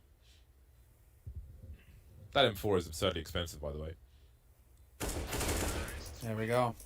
Which one? The Tooth Fairy? I think it's from the Gods and Monsters collection. It's the watery one. Oh, Poseidon. Yeah. Neptune. It's like might be $1,000 or more. Really? For a Neptune M4? Yeah. Wow. Okay. Well, I mean, Neptune. I think for trade up purposes, I want to say, but I could be wrong. I think so. Well, let's see. Match point for Astralis now on the T side, and yeah, Deagles and a FAMAS for body. Double Pony trying to get aggressive, trying to make the plays, and there you go. Lucky gonna catch out Dupree. They know that he keeps lurking around here in the B halls at the beginning of the rounds, and they just decide to punish him. Very nicely done. So Joko spots towards A and sees nothing. We're not going to see a fast round just yet from Astralis, so it's okay. So they see not much towards A. They went deep on B and stole a rifle and didn't see any more than a lurker, so Double Pony may be unsure as to what the intentions are of Astralis in this round. Joko popping up to say hello. Some nice damage done. Maybe that tells a story later on in this round, but for now he has been dropped 4 on 4. There is utility for Astralis. Where is Body going? Where is he going? Waypoints on the A bomb site. Just completely stuck. Now these smokes going down, trying to create some room here for Double Pony, but they could also help Glaive. Glaive setting it up now for the rest of his team, and he should be getting a bomb plant momentarily here. Bubsky has made his way onto that bomb site. And BK through the smoke, going to take down Glaive. 3-on-3 retake scenario now for Double Pony. And BK bringing it to a 3-on-2 in favor of the Ponies. Yeah, well, this is quite a turnaround from Double Pony. They've given themselves a chance, but there's no defuse kit that I can see. Maybe there's one on the floor. That is a very huge problem for them because, as you can see, they're still trying to make it to the bomb itself. There is a smoke to create some space, but it's such an easy lineup in the corner as well. 2 versus 2, and time is running out. It may have run out already. Magisk misses his shot. Zipex now deleted as well, but I don't think there's going to be time. No, I think this might be it, James. 1 second. Oh, you can't They be did serious. it! I thought it was over. .1? How close was that? There's no way. I thought it was over. I thought there was 0 chance of winning that round. Dude, it was. Respect. I mean, the bomb ticked over. That is as close as it gets. 15-12, and Double Pony on a force buy managed to get another round. So sick. The edge of destruction. Let's see it. Now we're into the thick of things here as the Astralis are going to have money for the buy, but Double Pony looking a little bit more fierce. Nice HE onto Afro. That hurts. Not going to be pleased about that one. This time, Dupree's got a buddy with him. Yeah, that grenade trying to put him in a mobility scooter. If he should be so lucky. Oh, I can't believe that this game's still going. I really thought that was a wrap. Well, considering how the first half went, I think everybody expected a 16-2 or 3 for Astralis. The pony was turned into horse meats. It's a glue. You can find horse meat burgers in the UK. It's a bit gamey, isn't it? Yeah, probably a bit rich. Well, Double Pony have the opening kill. See some grenades lined up towards the B bomb site, looking to isolate fights Will it be a double pump though? They throw some smokes, but will they commit? There's a molly as well. And more so, is the push on the way. Double Pony will respond with some utility of their own. We have a lurker once again in Bubsky, but the main focus is towards speed. 39 seconds on the clock. Glaive starting to move in. Zipex just sees a backpack or a waste or something. Gets the kill eventually. 3 on 3 now. 30 seconds. Magic still holding angles. The bomb on the floor being thrown over. And Astralis fall to the floor. Bubsky, he's alone now with 20 seconds, forcing Afro away. He has a chance at least to do some damage as we head towards the 13th round now for Double Pony. NBK in a simple crossfire, but he peeks out early, and Double Pony moves to 13. And with no bomb plant for Astralis, I mean, they can have enough, but it's going to be a light buy for Glaive, for example. He's not going to be able to afford a full one. So they are going to go for it, Astralis, but it is taking everything from them. And so, this is so crazy right now. We've got 10 rounds on the board. Let's see.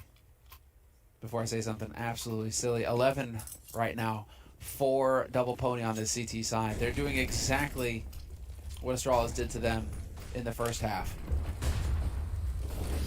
They're giving it back and then some. Can we get overtime? This is it. Astralis, now we're going Zipnix. Pumps himself through that smoke, trying to put a little bit of pressure here towards the A ramp. The setup is ready though for Double Pony. They've got 3 players here ready to go. Entry man Zipex. Glaives in the back with the Mac 10, so we'll see how that one escalates. There's the first entry. We still have a CT on short, so there will be problems here for Astralis. That's a chunky grenade as well. Magic trying to avoid the flash. Dupree holding the angle. Very nice work from Astralis. 5 versus 3, but can they hold on to this? Because last time they didn't.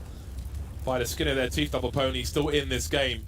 With 2 AWPs in tow as well. Something could be done here. We can see Astralis start to walk away from the A bomb site again. The rotation last time was heard by NBK. You can see him in the mid position. This time around, they have a whole lot more time to work with. So they don't need to run until they're right on the bomb site already. Yeah, no one's on B whatsoever. NBK now. How far does he go? With no help, no support flashes or anything. How many kills is he willing to try and go for alone? Smoked off, all the angles taken away now. That's a horrible one for him. This might be the end of the road for the Pony. It might be off to the abattoir in game number 1. Get the meat hooks out because Astralis are coming. They've got the butcher's aprons on. And they're covered in blood. This got dark real quick, Bardoff. 2 AWP retake, and it begins. They have a flanking Dupree, and it will be a merciless headshot, back of the head, and dead. 16-13, a noble comeback from the Ponies, but it will be Astralis taking it by 3. Indeed, and so Astralis managing to get a very solid CT side. Their T side left something to be desired, but that could also be on the Pony just being ready for them, doing their homework. But that is Double Pony's map pick falling at the feet of the Danes, and we're going to have Nuke next. Indeed. And we know that Astralis, I mean, they are a formidable Nuke team. Absolutely. It is break time. When we're back, thoughts of a interracial desk of analysis. We'll see you after the break. Honestly, am I watching porn right now? Is it fair to call a pony a midget horse? It's actually, oh my god, it's X-rated every round. Astralis are in that arse.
looked like Astralis was on a tear there at the beginning of the game, ending the half 13-2.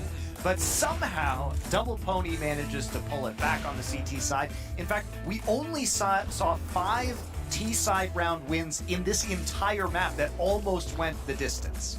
Yeah, I think the only thing Double Pony are going to be happy about at this point is double elimination in the tournament. Whoa. Because, oh my Do god, they how become close. single pony if they go down to the losers bracket? Yeah, maybe lose a pony in the logo. If they win, Now this, evolutionary logos is the future of esports. Monty, evolutionary, maybe triple pony if they win. No, it's not true.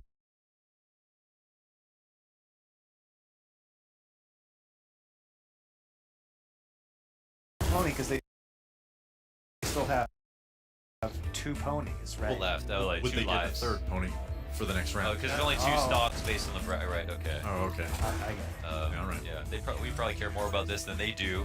But Double Pony, they could be happy about the CD side comeback. I think on the T side for Astralis, I would say the only thing that I could say is a difference from before is just that there was Device was really good at controlling A ramp on T side, and I think the magic of them was that they could have Device alone on A site and alone on A ramp, and then they could have Dupree on the other side, and one of them would get a kill almost every single T round without much help whatsoever. So here I think they just had to work a little bit harder in that second half to find that opening duel.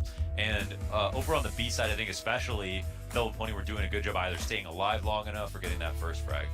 Yeah, Double Pony definitely came away with some close rounds on their CT, but I mean on their T side, they only, considering how abysmal it was of a half for them to start out, I mean this was a straight up massacre, to be honest.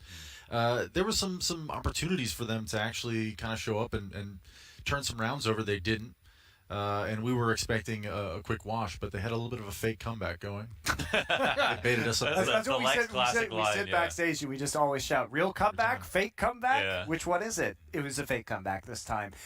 This was Double Pony's map selection, though, so was it a bit surprising? I mean, to see them fall so far behind and then come back so strong on their CT side? The tough part was there was just no bottom fraggers on that CT side. It was like just wall after wall. It was like there was that first round with Zipix. You know when Zipix is going to have a round like that, like, oh man, there's just no one left to really slack. Bubsky was a great opper on the map. It was also a map he was good at on Mad Lions. I think it was in the final series of Flashpoint 1 that they won that. Basically everybody was like positive KD, really being aggressive and getting their kills. Dupree was literally just clipping wings over on the B site, over top of the stairs. There was a round where he's like the spot behind the wood panel on the B stairs. He always sits there. That's like his position, and everyone knows he's there. But he still manages to get multi kills even when people come and hard clear him. And it just got to the point where there was basically no easy site to take. And yeah, it looked like it was going to be a 16-0 at one point. Really did. Yeah, it was a bit ropey, but credit to Double Pony for coming back on that one. Now, part of it that we wanted to take a look at was round 10, because if we investigate that round a little bit more deeply, it was one of the few T-side rounds that was actually won on this map, and you guys liked some of Double Pony's smokes. Yeah, so the way that Joko was lurking mid throughout this game, obviously T-side for Double Pony was a nightmare. But that said, I mean, they clearly came into this with a game plan and had some ideas on how they can exploit Astralis' defense. And right here, you know, we're not going to necessarily catch it right away in this replay, but Joko's working up mid. He drops a smoke in front of himself and creates a little bit of a one-way for him to just eliminate some of the angles that are against him.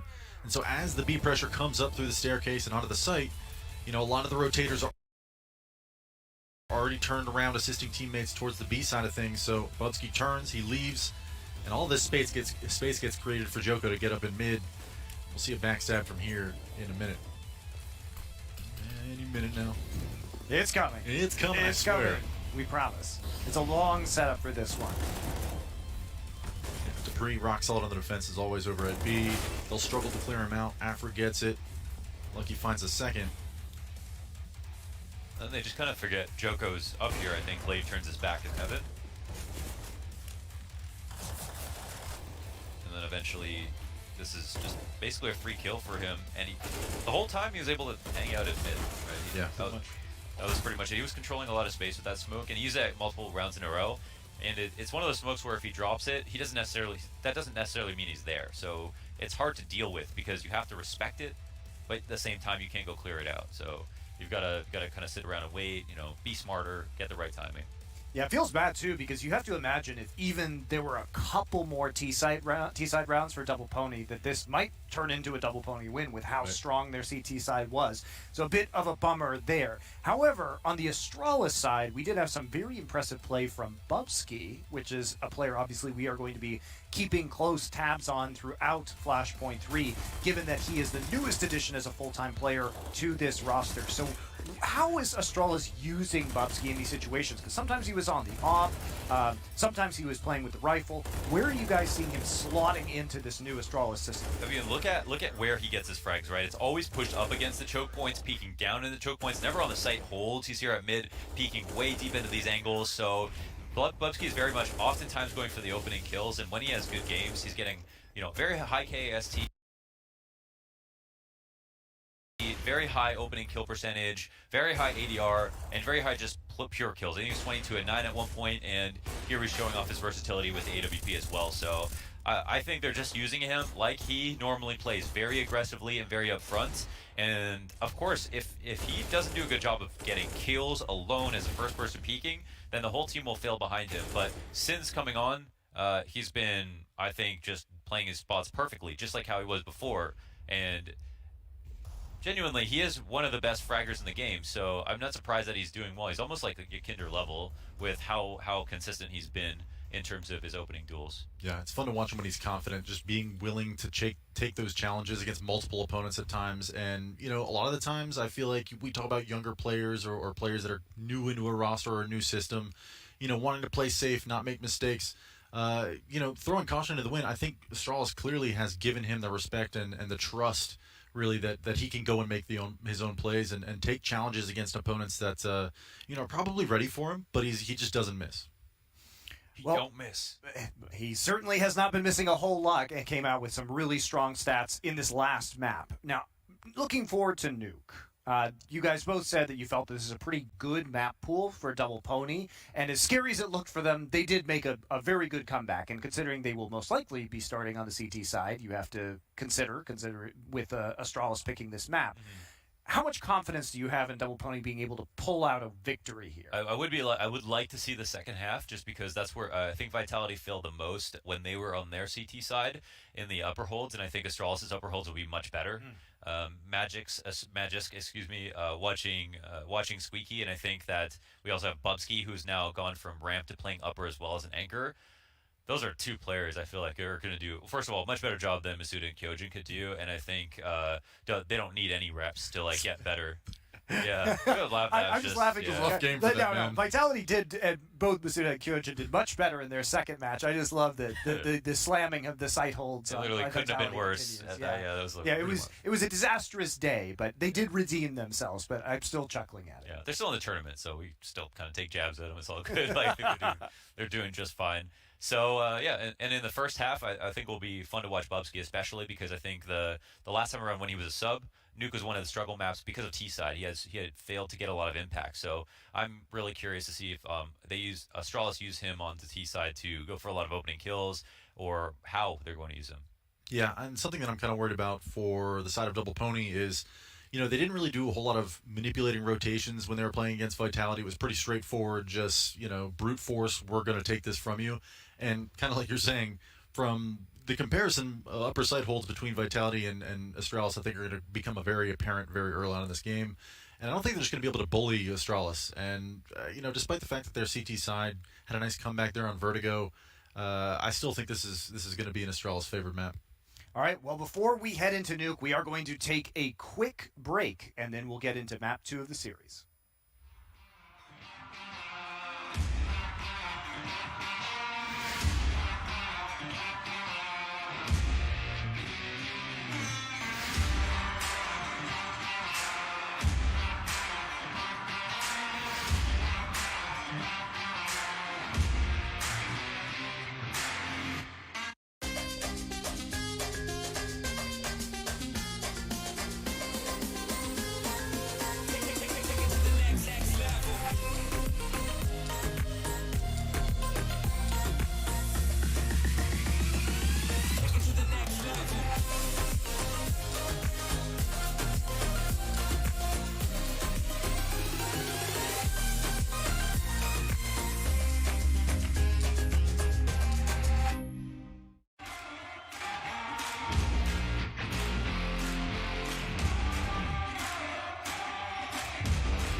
Welcome, welcome.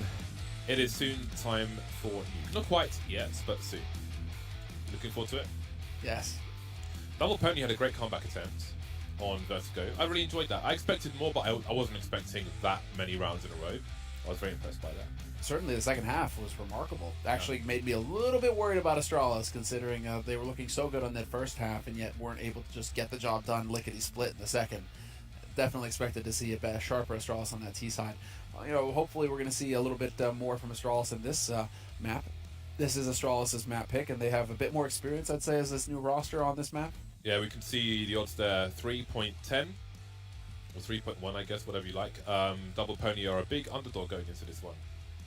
Astralis looks pretty strong, but again, they both look strong on the CT side, but it is an uphill struggle for Double Pony, and I think it was always going to be. So let's have a look and see where things go. The game will very shortly be starting. New look Astralis. What are your opinions on them from what we've seen so far?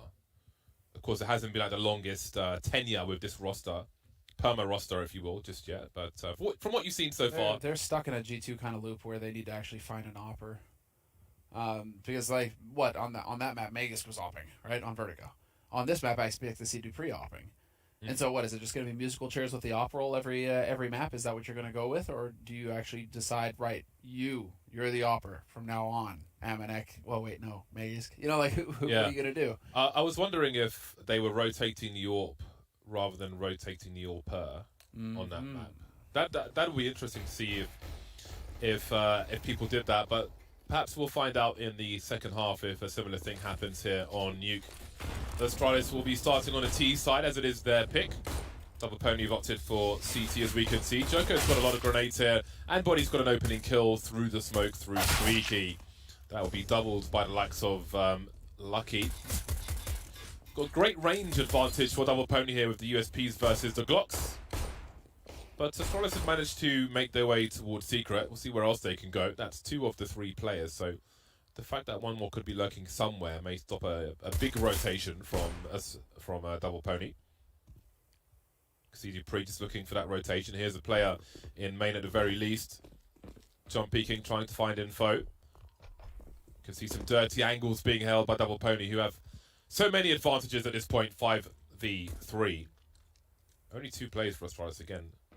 Down towards B at the moment. They've got time for Dupree to work, but that time may be running out now as it is only Magisk versus 5. He'll get deleted as well. So all the players with Kevlar are going to get the cheap helmet, which is a big boost to the CT economy. And it can be the difference between an M4 or a FAMAS/SMG. Indeed. 350. Just to spend a little bit more on that helmet. If Astralis just need to shake this round off and not think too much about that pistol. Sometimes the pistols just completely backfire on you and you lose all the duels. Zipmix getting gunned down through smoke, for example, is just, SMH, move on. So in the second round, wow, we're going to see the full buy coming in from Astralis. I mean, Deagles, Kevlar, nades using up all of their bank, so not going for the hard eco into rifles next round. Astralis are just, they're shaking off the pistol round and saying, okay, we'll take the fight 2 with the Deagles instead. Very interesting. Yeah, looking to make it expensive for Double Pony.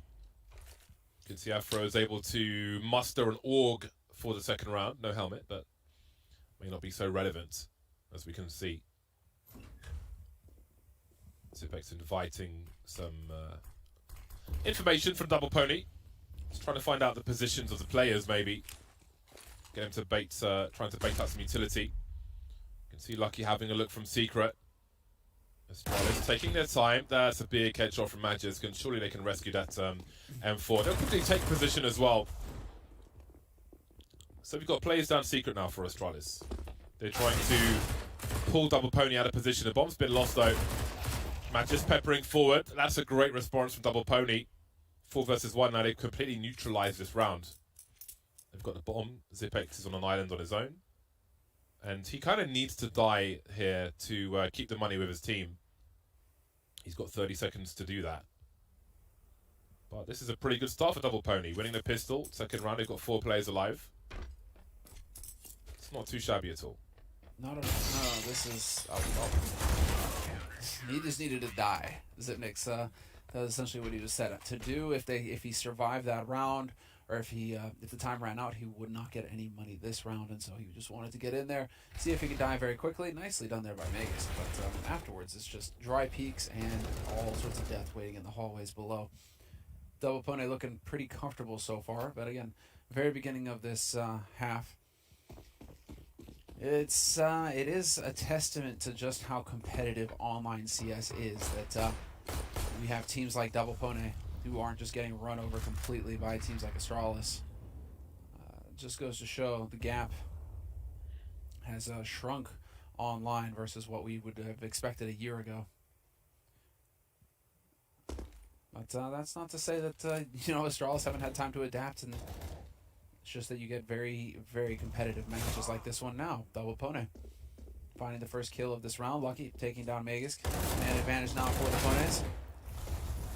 And very quick work from them. 3-0 lead now on the CT side.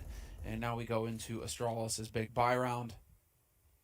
Yeah, great start for Double Pony. We have all of 1 kill for Astralis. So Double Pony currently with an even better situation than Astralis had on their CT side of the map prior, which is very notable. But of course, this will be a far more dangerous round for the Pony squad. 5 AKs on road and full utility for Astralis, and I don't think anybody uses utility better in the game than Astralis. Squeaky blown off, because Afro looking for that penetration through the vent, but he'll be deleted by Zipex, and there's no response to that. So immediately the war of attrition begins in Astralis' favour. Magis now creeping in main. How on earth has he got here? Just uncontested. Outpositioned have Double Pony been. That smoke will certainly help in the hut area. See Lucky trying to deliver outside as well. Very awkward scenes here for Astralis to spray through the hut. Will do a little damage. But somehow Astralis are on the worst end of this. It was looking good for them for a time, but that has quickly changed. Through a smoke into the hands of NBK. Dupree left with 9 HP, 1 versus 3. He's got his first kill. Didn't see him. He's a dead man. Lucky has the info now, so he can run to the A-bomb site, but he may be denied. He's got a minute, however, so he may not go straight to his doom. Looking towards Squeaky, and Body will put him out of his misery. 4-0 for Double Pony. Man, and just way to fight back in that round after losing the man early in that fight, and then Magus with the flank as well. You're really thinking that this is all just going to spin out of control completely for the Ponies, and that Astralis in their first buy round would be looking so good, and yet somehow Double Pony just winning these duels afterwards. Astralis fed themselves in one after the other, and that was NBK with the quick repositioning there to get his second kill. I'm amazed they lost that round after Magisk is in main with a kill. Yeah. That is not able to. It's the smoke being down in hut that doesn't allow Dupree to trade it, right? That's what ends up really hurting him. So if you can trade that kill immediately and just get the upper sight, well then there you go, done and dusted for Astralis. But it doesn't happen, and now with the smoke wall down, irrelevant. As whoa, Body making a little bit of noise here. I think it's a bit difficult to gauge just how strong Double Pony are with the data we have at present, but as we can see, they're always threatening to have a solid CT side. Can you imagine those scalps though? Like you take down Vitality, you take down Astralis. Could you imagine? It's like Tier 1 CS just hangs its head in shame, just retire all of you. That doesn't mean anything anymore. I'd love to dive through that window. It's like Disney outside. Just waiting for a deer to walk past. Wow, you're right. Is that a screen? It might be. I hope it's not. It could be. Think about it though. Nothing is real anymore, Bardolph. Nothing is real. I mean, it's very bright out there. Surely it's like... Yeah, it's prime Should be a bit darker. Should be... It is a lie, isn't it? It's a lie! 5 AKs are out for Astralis once again. I love this. These entry plays from Zipex. They are fun to watch. Definitely changing things up. They're lining up through the smoke for Lucky. He might get a second one as well. Punishing the tracer fire from Astralis. He's got way more out of that than one might expect. That's a great start for Double Pony in round number 6 again. Just like the Ponies had in the previous game, Astralis looking for more kills. Haven't had as much impact as they might have liked in terms of the CC economy. Never mind winning a round. Good to see Lucky just over $9,000. The money is flowing. The champagne is flowing for Double Pony. And it's getting better for them. 4 versus 3, body with the high ground. I had a collision with a grenade there. Joko looking in the lobby now. Now, Magisk is in the anti-eco position. If the CT side are rushing lobby or something, then that's where you can take engagements and fall back, isolate fights and such. NBK playing the clock. Ooh. Oh, just about! And as the bomb carrier dropped as well. Magisk has dropped soon after up top. 6-0 double pony. They're everywhere right now, James. They're just winning all of the fights. NBK just lurking down there, and he even gets a second chance. You almost saw him just, jump in his chair in surprise when he noticed the guy on his screen. Even with the weird flanks coming through from Astralis, Double Pony are coming out ahead. 6-0 on the CT side here for Double Pony. And as far as Astralis are concerned, it's going to be that half-buy scenario now. Deagle, Kevlar, handful of nades. Trying to smoke off main. Bounced off the wall. We've seen a few missed grenades, a few whiffs. That's a whiff as well. There's a huge gap. Look at that. Huge gap in the smoke for Afru. And they have to know it, Astralis. They have to realize that they are going to be running risky. Whole lot of risk running across there. Nice shot from Afro. Satisfying to deliver those kills. Not satisfying for Astralis, though. Their mouths are still hungry. Looking for their first round, and again, just some more kills. Glaive currently 0 for 7. Bubsky 0 for 6. Okay, hold on a second. Bubsky, at least he's done some damage. There's the first kill. That got spicy for a time. What's the trippy thing is that this is almost identical to what we saw from Double Pony and Astralis and Vertigo. First half, Double Pony had no kills. We're going in the 7th round, soon to be 8th round, and Astralis are sitting at 7 kills total across the entire team. Glaive has got a secret agent going. Yeah, he's 007. He's got a tuxedo out. No martini on the beach though. He's in the bin at the moment. Again, Zipex just waiting to die. There's a song by 07 called "Waiting to Die." I recommend it. Okay. I always think about that in situations like that, where the T has to, he's trying to do some damage, but his job is to die before the time runs out. So he is just waiting to die. Yeah. Brilliant. Pretty good song. I think it's got Sia on it. Always good. Sounds very emo, but we'll give it a listen. It's nice. It's 07 is a great band. It's very tidy music. Very tidy. Tidy music, yeah. Don't ask me to explain that. Fair enough. I think if you heard it, you would agree. That, if you heard it, you would agree. But I couldn't explain it to you. You just have to hear it and be like, okay, I see what you mean. But then you could also not describe it. It's like a disease or something, an infection. I don't know. Anyway, let's move on, shall we? 7-0 for Double Pony. No bomb plants for Astralis. They are failing on all fronts at the moment. Utter devastation right now on the Astralis camp, and this is going to get that that AWP in play, and Dupree will be the one rocking it. So expected to see this here for Astralis.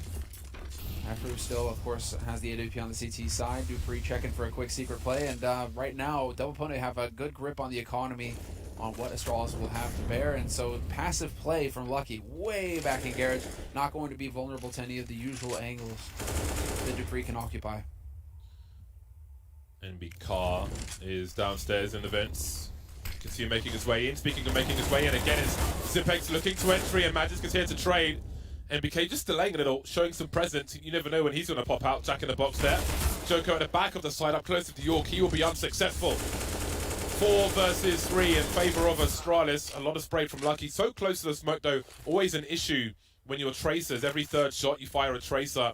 It's going to be really easy for the T's to respond and kill you through that smoke. And then there was NBK and Afro. Disappointed maybe throwing good money after bad, so we'll see what they choose to do. Bomb not planted just yet, though, as Astralis look to keep structure and hold position and map control as the bomb heads in for a bomb plant. So let's keep in mind that Double Pony are filthy rich right now, so they could afford to lose these guns. Astralis, however, cannot afford to lose these weapons, and so NBK is going to get clever, come up over the top. Unfortunately for him, he would have just caught Dupree in the side of the head there had he gone around the corner.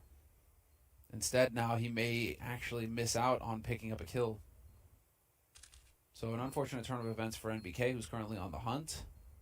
Oh, there we go. Very nice, and that's a confusing moment for Dupree. How in blazes did that happen? Astralis will make their exit. Their first round is finally on the board. And you may question, how many rounds do they need on the CT side? I would expect Astralis to have strength on their CT side as well, but you don't want to be moving into a CT side where you're dependent on winning the pistol as Double Pony were in the previous map. There's a lot riding in that one round in a situation such as that, so Astralis will definitely be looking for 4 or 5 plus rounds. I mean, they'll be looking for 8 rounds technically, but you know what I mean. Worst case scenario. Yes, they would like to win out from here. I just don't know if they can reproduce that one. Kind of broke their way very quickly, and not being able to get any kind of impact in vents either. That was really unfortunate. So curious to see if Astralis can reproduce the success that they just experienced with their first round on the board. Lucky's already got that AWP posted up. We've gone to a double AWP setup for Double Pony, worth pointing out. Afro out in yard, and an op holding ramp. Footsteps through, no shots. No shots put in by Double Pony. Saw a smoke from Astralis hit a closed squeaky door. And there's Zipex again. In sentry mode, he will fall on this occasion. But again, Magisk is... We've seen, like, Zipex will swing and Magisk will trade, if necessary. That was a late one, but still successful. Oh, they're lining up for Bubsky, but the transfer isn't there. So it is a 3-on-3. Still a minute on the clock, and Glaive is hunting. Afro misses a very close shot. Most unfortunate. NBK playing off angles. You can see him dancing between Decon and the site. He will opt to close the door as Magisk and Astralis consider their options. 45 seconds for them to choose what they want to do. NBK making noise in events now. Not sure if anybody's there to hear it. Speaking of making noise, up the ladder go Astralis, and we got stereo frags across the map, which allowed them to get a second round on the board. Getting ahead of those rotations, getting ahead of those plays. And Magisk, right there. That's the key. They just dry peek Lucky, and somehow he manages to get that kill on Lucky. Definitely dropped the ball on that one, Lucky. Not really sure how he misses that shot and able to not get like 2 kills out of his 1 death. So Magisk, to me, really made the play there that allowed for Astralis to continue to push forward, because if Lucky holds the line, or at least trades 2 for 1, I think it's a very winnable situation for Double Pony. So now Afro out in the yard. We're seeing this bank really get tapped into now for Double Pony. They don't have a whole lot of it left. But they are willing to play aggressive. They are willing to take some risks. And let's see, there is a trade possible here for Astralis as Afro peeks in. Oh, man. This is tense. Nice shot. Yeah. He's reading the potential, but can he deliver? Help from your teammate, man. Yeah, off angle for him. Too close to the corner of contention. Dupree will punish him for his sins. 4-on-4, and Dupree may pull rotation elsewhere now. We can see there is a focus on the high ground from Astralis, at least for the time being. Zipex now creeping through or around the smoke. Scary game being played by both sides. Who's going to be faster? Zipex on this occasion. Now, ramp is compromised. There's no one else here. There's no eyes towards ramp for Double Pony. They've seen one go down secret, and now they've lost ramp. Do they read a B play? Lucky, that's a massive whiff from him. He had a good second to get a kill on Bubsky there. Maybe some nerves now. Double Pony running out of steam in this first half. 4 versus 1. Body deleted, leaving Joko to do a lot. Well, he's conceded his position, and it's not going to go well for him. Well then, Astralis moved to 3, and the money is starting to run out for Double Pony. That was not a strong round from them. No, quite the struggle, quite the struggle. But they eventually will get it done here, and we are going to get a 3rd round on the board for Astralis. And so it looks like things are starting to come together on the Astralis side. Money should not be fantastic here.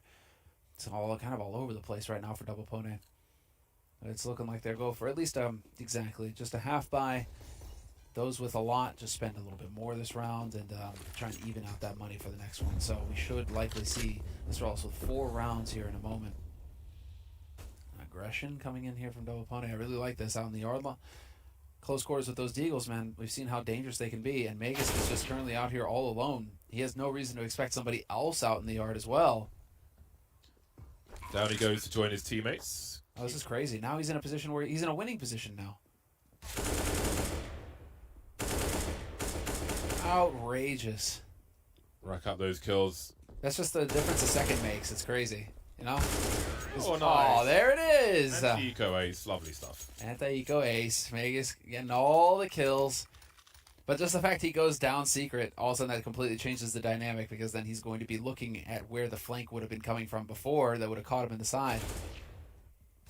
Yeah, and his gun's well protected if he dies as well, which is always good. Want to keep your guns out of the hands of ecoing opponents. Well then, Double Pony will take a timeout as they try to turn things around. They have swiftly lost momentum at 7-1. We did say, Astralis, you know, worst case 4-5, but they'll be going for 8, and they're on the way. They've won every round since their first, and now the deficit is 3 rounds for Astralis. We'll see what the buy looks like for Double Pony soon. Looks pretty reasonable. They have enough money for rifles and grenades. But how do they stop the bleeding at this point? Glaive still 2 kills on this T side. Zipex with 3, but he's had some crucial entries, and of course he's had Magis coming in from the back to trade frag. He's been creating space for his team, so his scoreboard doesn't tell the whole story.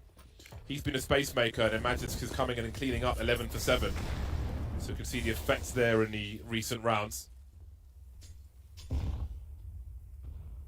I'll be curious to see if Dupree continues to get headshots or not. He's at 100% right now, but only 4 kills. It's usually how it works with the headshot percentage. It's like, oh man, so high, and then he has like 3 kills. And you're like, okay then.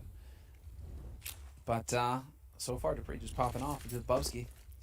Gonna get in the mix as well. But here we go. Smoke wall goes down. Do we have a flash over the top? Oh my days. They traded this. Oh my god, Dupree, he knows someone else is there. He knows exactly what they're going to do. That was fun to watch. Mixed success for both teams. 4-on-4 now as they look to charge into the A bomb side to Astralis. It's Magic leading the charge this time with Zipex in the back. And there he is to cover the vent. You can see him just a bit slower than his teammate, making sure that all the bases are covered and Double Pony get deleted once again. So there's the AWP going to be backing off and trying to save it, and that's demo, and that's kind of just knowing where on the map your opponents are supposed to be. And so you kill one guy and you're like, there is definitely the main player still alive somewhere, and what are the odds of him having traded places with me in the smoke? Pretty high. So that's the game IQ coming through there for Dupree, fully aware of what his opponents are up to. He saw the HE thrown from main earlier on as well. He knew somebody was around there. Yep. So Gain I like sense. Spatial awareness. It's useful. It's a useful thing. What's also useful is the fact that Astralis have just a whole bunch of AKs and an AWP and nades, and they're going up against Deegs. Perhaps some aggression here from Double Pony. Yeah, hoping to get lucky through the smoke. Bit of a challenge. Zipnik's at risk of getting caught. Ooh. Oh, point blank. Sees it coming. Ready for it. The swing from Lucky will be... I like this, though, from Double Pony. They don't waste any time. They just go straight in. Eco rounds, odds of them winning it very slim. Get him out of the way. And so, yeah, just get in there. Fight like mad. Try and kick him with your sharp hooves, your little pony hooves. And BK with the ruby. That knife's got a really cool inspect. The ray inspect balances it on hand. Yeah, that one, it's hard to get, though. Falchion. It's the Falchion? Right? Yeah, Is it I the think it's a Falchion? Falchion. Is it? That sounds about right. I think it's a Falchion. I had a Slaughter for a while. I love the Slaughter skins. I had a Falchion as well at some point. What have you got now? You got a Tiger Tooth, right? Yeah, Tiger Tooth Bayonet and a Ursus for his D-Pat. Ursus is a sick knife. Yeah. Ooh. It's not for his D-Pat, actually. It's just a forest pattern, whatever it is. I got that green thing going. I like what Hunter's doing with his skins. Green. Thing going. Well then, have a look at that that round win. There's only been, well, one round won by detonation or defuse. Everything else is pure headshots.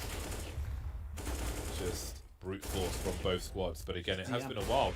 Where has the success gone from Double Pony? Why can't they bottle it once again? Maybe they can in the late rounds of the first half. 2 chances remain. AWP for both squads.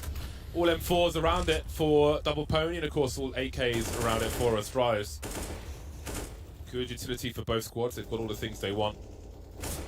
See Bubsky looking to blow up Squeaky, delayed. Flashbang as Glaive looks to swing towards Secret. Off he goes. This is the change, though, and he was not expecting that at all. He was fully expecting Afro to be out in the yard, and for him to be just waiting like that in a weird angle, that is super slick on Double Pony's side. Zipmix takes down MDK.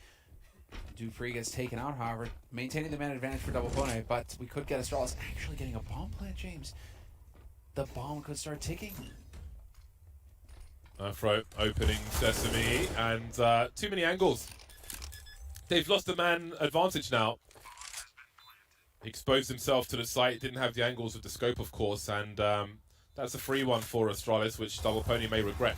Let's see how the round plays out, especially considering their money. If they go for a retake here and they lose all their weapons, the next one may be free for Astralis, so that was perhaps an opportunity squandered.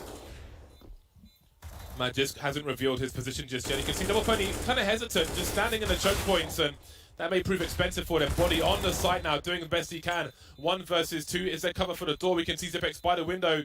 No one's actually on the bomb. They haven't got a defuse kit, and it will be even more expensive. You can see Zipex looking to trade. He'll take everything away from Double Pony.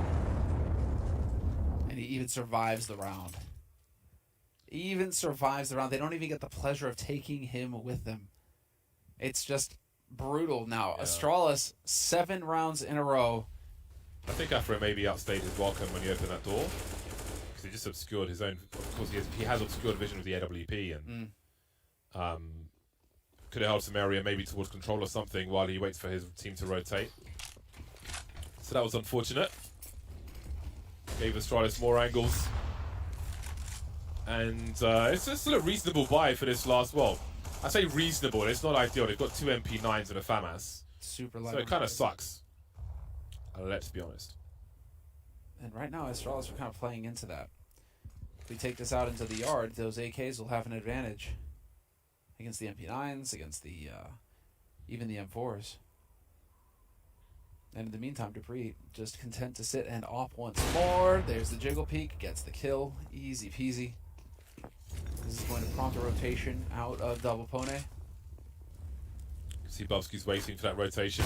Got to be careful where he stands, of course, not to concede his shadow. That'll be spotted, but it won't matter anymore. And then there was Afro, 1 versus 5 with no kit. So it'll have to be done the hard way. Bomb not in the B bomb site just yet, or the A bomb site. On the way though, with an escorting glade. Right, that's disappeared. And there it is, 8 rounds. They actually do it from 7-0, or 0-7 to 8-7. Astralis bring things straight back. Are Double Pony in trouble? Are they on the way to the abattoir?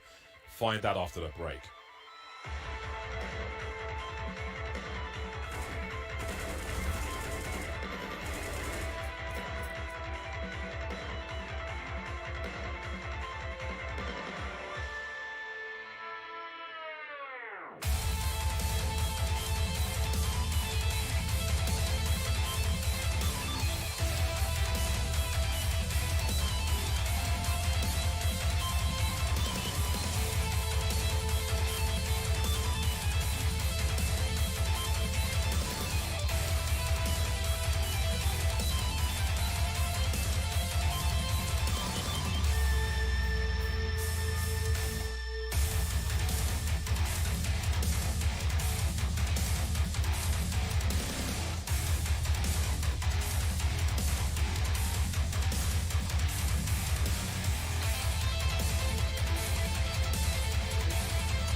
And we are back, you bunch of weirdos.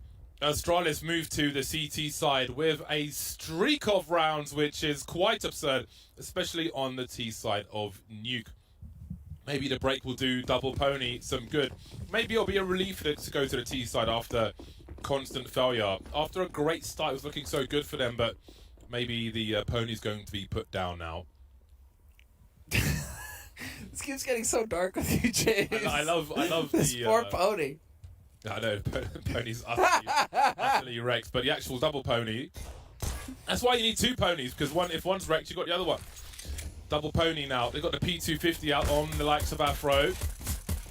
Dead now, of course, as is pretty much the whole team. Lucky in a 1 versus 4.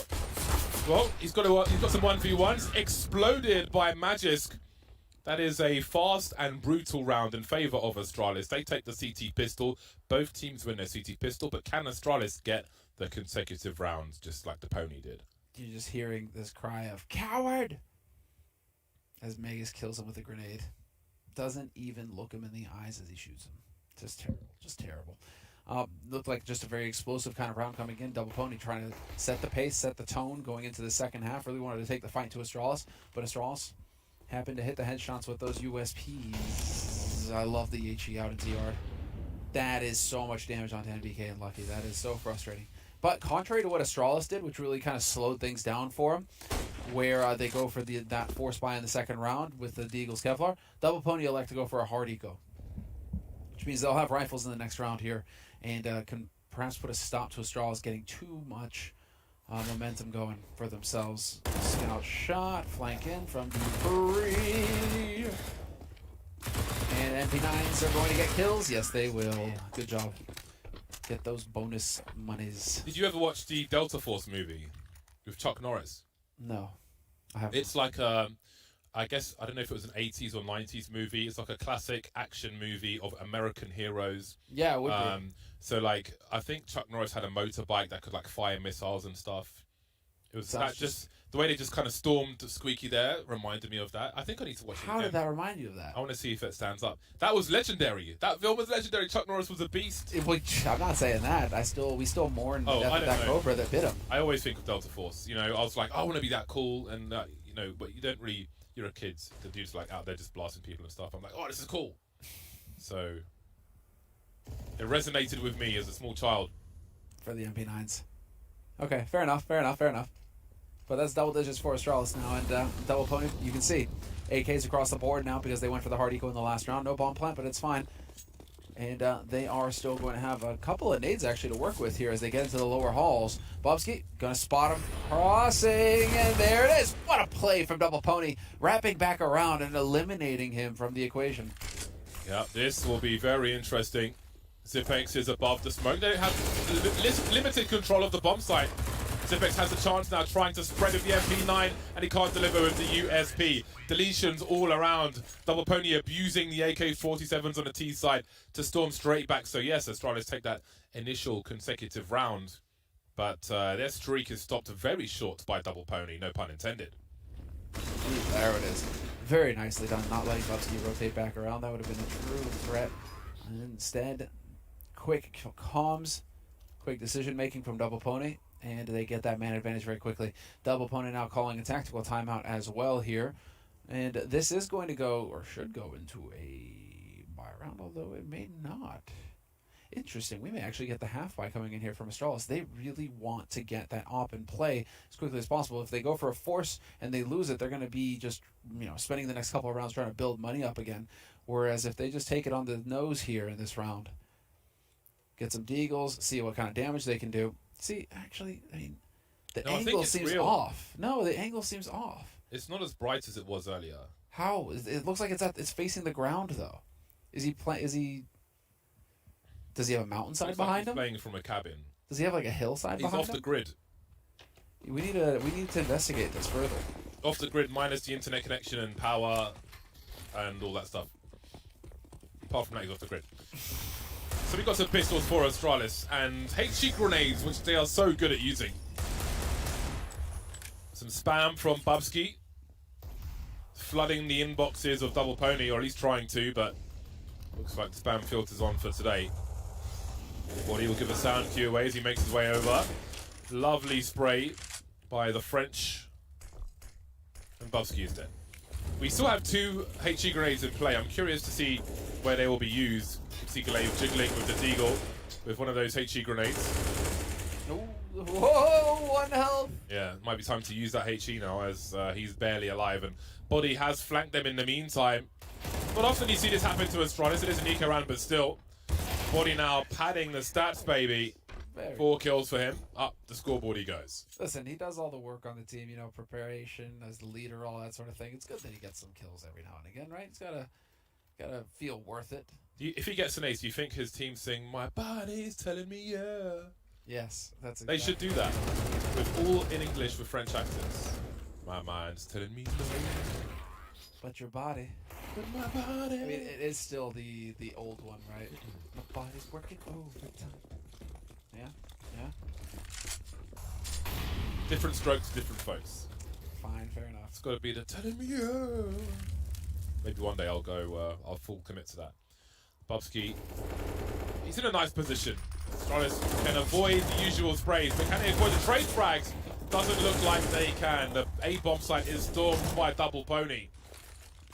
And it's safe territory for astralis, I think it's fair to say. We'll see what they choose to do, but as the choke points are smoked again, there are 2 more smokes, Double Pony and a Molotov, so astralis will not be breaching this bomb site anytime soon. See plenty more junk being thrown in their direction.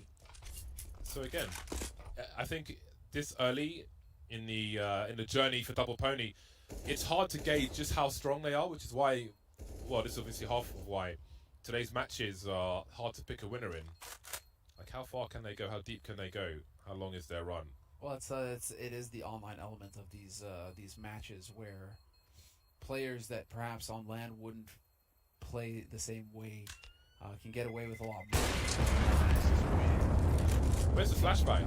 You've got a lot closer. I mean, teams are playing it a lot closer than they might otherwise, and that's always going to be the big separator. And well, that separator is kind of gone now, seeing as how it's all online and almost everybody's playing from their bedrooms. I can see the bushes moving in the background. Bull. On the right side. It's no moving. way. Take us back. I saw a breeze. I saw a breeze. There's no breeze, dude. It looks like it's glowing. It's a TV screen. 3 rifles are out for astralis. Dupree with the AWP. Everybody on the high ground for now. I'd say that Zepex goes down low, heading towards Secret, I would presume. Maybe the vents. Double Pony, though, seem to have intentions towards A again. Oh my god, Dupree! How on earth? No! The AWP rescued for now. Bubsky's still alive. Here comes the Deagle. He must be looking at the radar. Oh, I don't know what he was doing. Blinking, drinking, looking at his phone. He had so much time. That window. Oh, that's a death punching moment right there. He has so much time to get that kill. And look what's happened because of it. Yep. And because Double Pony are all just grouped up and ready to go, as soon as that opening presents itself, boom, they just hit the accelerator. It's a stampede of midget horses. Indeed, and even a stampede of midget horses can do tremendous damage. Almost as much as bulls in China shops. But that is, I mean, that's what can happen. When you're all grouped up and ready to go, you just play off of each other like that. You play off of that opening kill. There isn't a whole lot that astralis can hope to do in that situation. And so astralis now are going to be under the gun after this round. They will have money for a full buy in the next one, maxing out that loss bonus. But that's 4 rounds in a row now for Double Pony. Stabilizing very quickly in this second half. Imagine if we had a player whose nickname was Horse Midget. That'd be pretty sick. Imagine that in the clutch. Horse Midget! James. Man can dream. A man could. Pony can dream as well. Probably. There are all sorts of names. That's the beauty of online CS. All sorts of names. Some players decided to change their names. Maybe one of them will change his name to Horse Midget. I would like to see it. If you haven't played in a Valve Major, then now's your chance. We couldn't have Deve, but maybe we can have Horse Midget. Just to make James happy. Big buy round for both squads. There's a lot of money in the hands of Double Pony, though, so astralis are really up against it at the moment. They need consecutive round. They need people alive. They need an overperformance. Double Pony racing down the stairs. Glaive is always so good with the time. Oh, absolute deletion there. Dupree just way too far. It's like watching a car veer off a bridge. There was no hope there. He was put out of his misery quickly. And again, this might be the round. This might be the round. What can they do? It's about just saving these guns and dropping for your teammate in the next round. Megas has got a little bit of bank, so he can get one over to Dupree. Unfortunately, I mean, no op going to be possible unless they can find Afro and kill him. Dupree's timing was completely off there. He thought, I don't know if it's a communication based on the sound. You're just winging it at that point. Yeah, he thought they were like, I don't know, at least 10 paces back from where they were, which is strange for Astralis because you'd expect them to be a little sharper than that. So I don't know if that's like a communication error or what's happening. Glaive has no way of knowing, does he? Right? I mean, just where they are behind that smoke wall. Glaive doesn't know that he tagged up Afro, right? And got him lower. So, I mean, Glaive is always very good with timings like that in terms of just putting shots through smoke. But, yeah, Dupree needs to be a little bit more guarded when he decides to run around corners. So we had the situation in the hut where he just didn't, he had a sitter and just didn't fire. Yeah. And now he's just run to his annihilation. So we're seeing some weirdness from Dupree. Oh, he had just enough money to get one. Megas had just enough money to buy an op for Dupree. All right, let's see if Astralis can change their approach.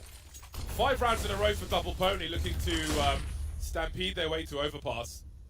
Again, a series of technical maps, and again, Dupree just not expecting Double Pony to be out. There's a lack of respect here being shown by the French squad to their credit. That's a very long-range spray, but Zipex will get the better of Body on that occasion. Bomb spotted now in the B bomb. Cyclave may have to just try and stay alive here, but he will fight to his death. Down he goes, which means he loses control of control. Maybe the rotation was too far away. What can they do? Outmaneuvered once again. Outmaneuvered by ponies. Yeah, dude, ponies, even ponies pack a punch. Glaive right now, though, was just looking at that a couple of rounds ago, but I mean, he is still sitting at 6 kills. Hardly any damage to speak of, 41 ADR right now. So it would really help Astralis right now if Glaive could hit a few more shots, just because there is a little bit of a drop-off between him and Bubsky. Right now that's NBK finding another lurk, and so one more rifle not going to be saved here for Astralis, and Zipmix and Dupree pretty safe on the other side of the map, don't worry. But keeping the 13 contact is very safe for Astralis. What kind of vehicle would you have to be in to be outmaneuvered by a pony? Like one of those little cars at Legoland or a... Yeah, exactly. That's exactly what I was thinking of. One of those like little power trikes or something like that. Mobility scooter. Yeah, the ones that they have at Walmart, right? They've got one of those, and I think a pony could get around you. Maybe like a Popemobile, you know? Yeah, but the Popemobiles are protected, ones, right?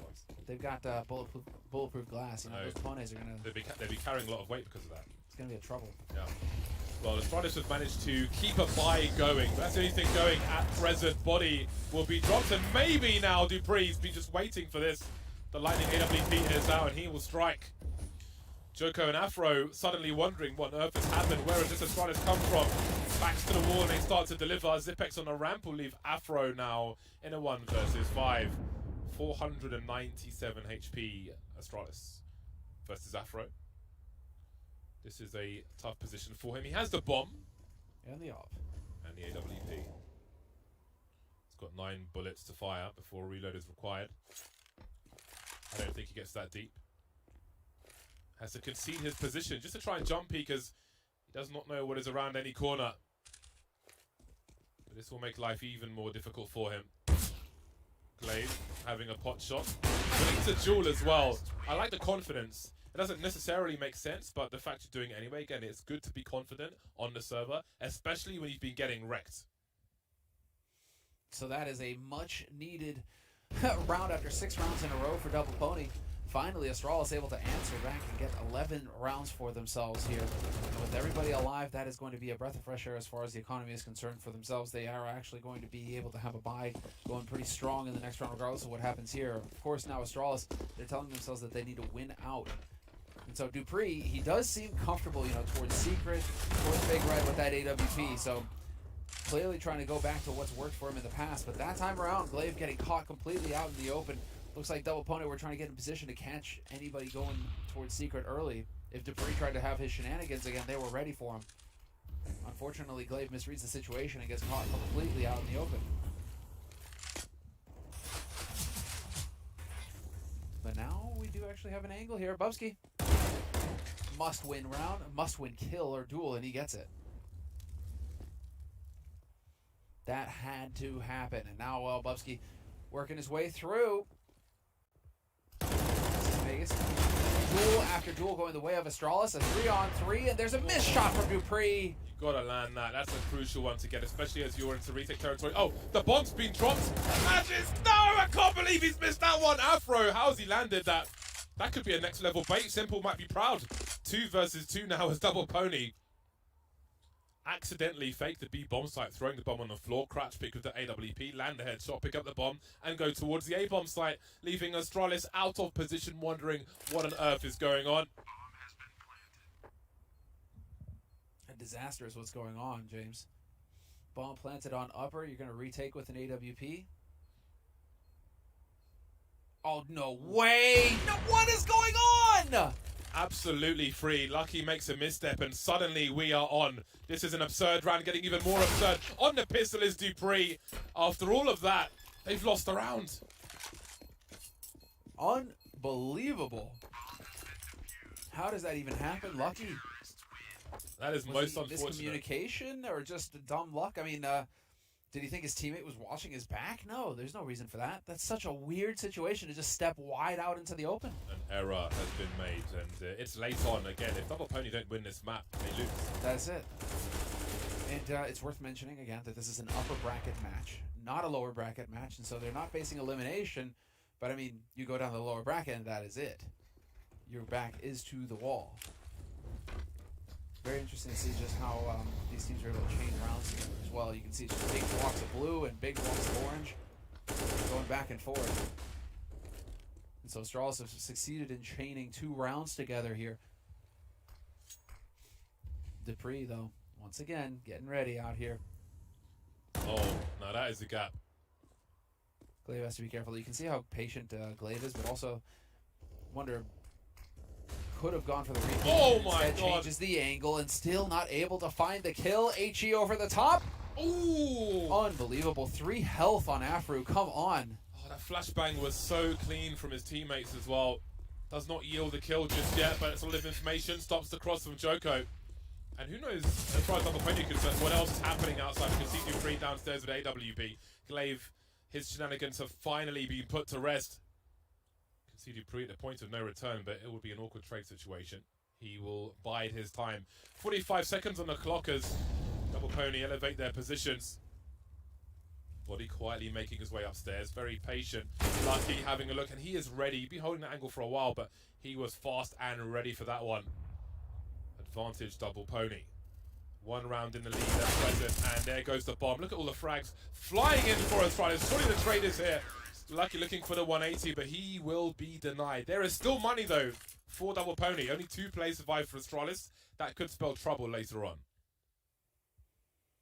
What they need is the reads here, and Glaive making the power plays. He had to start trusting himself to take some duels out there. Needed to do his part. It's not just the information. If you can get the opportunity to find a kill, you have to take it. And so Glaive, good on him. Gets him up to 8 kills, tying Joko on the other side. Both of them sitting at the bottom of the scoreboard, but at least now they're balancing each other out. It's pretty even across the board now in terms of kills between both of these teams. Tied up 13-13. Bonnie right now is feeling the tremendous amount of pressure that in-game leadership, demands that you suffer, right? Look at that. Again, worth mentioning, if you're a fan of Double Pony and you want to learn more about this team, there's a very good interview up with Body on HLTV. Covers a lot of information about how the team got formed, etc. And Body, yeah, okay, I see the tree. I see it. There's a breeze out there. The angle is weird, though. I guess he's just got like a hillside behind him, immediately behind his window. But it doesn't look right. It doesn't look right, James. What happens if it rains? Could be a flood. Could be a flood of T plays into the A bomb site. Man just jumping on the hut just in time. Look at the transfer, coast to coast. It's got Bubsky for help as well. That's shutting it down now on this A bomb site. Do they hear the tagging in the hut? Afro from 2 HP to 1 from the grenade, put out of his misery by Bubsky. And Astralis are in the lead. A late resurgence, a second wind in the second half for Astralis. The smiles are back, but there's still more money for Double Pony. Again, all that success builds cash. Great transfer from Magis. Look at all the angles, the CT side. Astralis now 2 rounds away from a 2-0. That would certainly feel good for Astralis, not dropping a map in this upper bracket. I mean, there's a bit of doubt, a lot of curiosity as to how they would perform with Bubsky. Oh. Fantastic answer. Swung too far. Tough one. That's very unfortunate. They really needed something like that in this round. But not today. Dupree with the angles outside. Hello, NBK. Clever. 1 shot, 1 kill. Just kind of sniping that both teams need to see right now. How do you respond, Double Pony? Seems like it's a death ball approach now for Double Pony. They've got the smoke wall going down, and all 4 of them heading below as well. Not sure if they was able to spot that, but they are going to be trying to put a change of pace on here. Oh, unbelievable. Good that Bubsky gets traded there, but that he stayed alive as well. Big deal. Yeah. If Afro can stay alive until the bomb's planted, then that could be crucial. Oh, again, just a bit too slow on the trigger finger there. Had to be visualizing. Lucky's being lost as well. 14 speed for Afro. This is not going well at all for Double Pony. No bomb plant and match point for Astralis. Starting to come into their own here, Bardolph. This is looking better and better for Astralis. And it really, I mean, it's actually kind of ridiculous how this works, how these teams are just chaining rounds together. 7 rounds in the first half for Double Pony, followed by 8 for Astralis, and then they've just traded them back and forth here. 6 rounds in a row for Double Pony. Now we have about 6 rounds for Astralis in a row in this second half. Last chance saloon for the Pony. Afro goes from the AWP to the Desert Eagle, but perhaps something will be collected later on. Will it be from his teammates or from Astralis? Initial exchange in the A-bomb site, and that lineup is perfect for Flame. Oh, he's so close for a second kill as well. Does he go for the pistol? See Body trying to make it into the vent, got stuck, but he makes it down on the second attempt. Magis gets his bell rung through the hut. Down to 1 HP is Magis, but Glaven's Apex now just raising the pressure. Body and Lucky, 2 versus 5. HE sailing to the back of B. Oh, it just goes from bad to worse to Flames as well. He can't even plant the bomb. 5 versus 2. There's smoke everywhere. Astralis can just chill for now. Double Pony really need to cut some players down before they plant this bomb, but they will not be given the opportunity. CP3 jiggling. Nice burst from Body. Oh, so many grenades to avoid from Astralis as per usual, and there it is. It will be a 2-0 after some valiant attempts from Double Pony. Close, but not close enough. It's going to sting for Double Pony. I think this is a painful one. Vertigo and Nuke, both of these, they played well. They hung in there with Astralis in terms of firepower through and through. I think what ultimately cost Double Pony this match is just the mental side of things. They weren't able to steel themselves to keep their will focused on getting the win against Astralis. And as the pressure mounted, you can see that's where Astralis, they're going to have what it takes to get it done at that point. Yeah, that was a really entertaining series. Again, we had great runs from Double Pony on both maps. Again, catch up on Vertigo. And some great efforts on Nuke as well. But Astralis are also looking strong. 2 strong teams clashing heads. And it seems the Pony head wasn't big enough. And it's good on Bubsky. Bubsky definitely performed well here for Astralis. He seems to have found his niche. Like the key things that we needed to see here from Astralis for this team to be successful. I still hold that the op role needs to be a bit clearer defined, and it sucks to see Dupree have to take that over. But it seems like that's going to have to be the play. But Bubsky's fragging. Magus seems to have a return to form. Zipmix is also hitting shots. So I mean, all of this bodes well for Astralis in the future. That's enough from us for now. Time for the desk.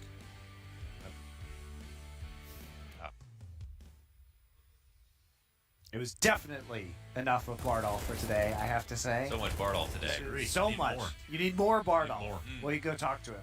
I'm Need sure. double Bardolph. 2 Bardolph. What would a Bardolph casting with himself sound like? They'd probably argue, I feel like. All right, well, enough about that. Let's talk about Nuke.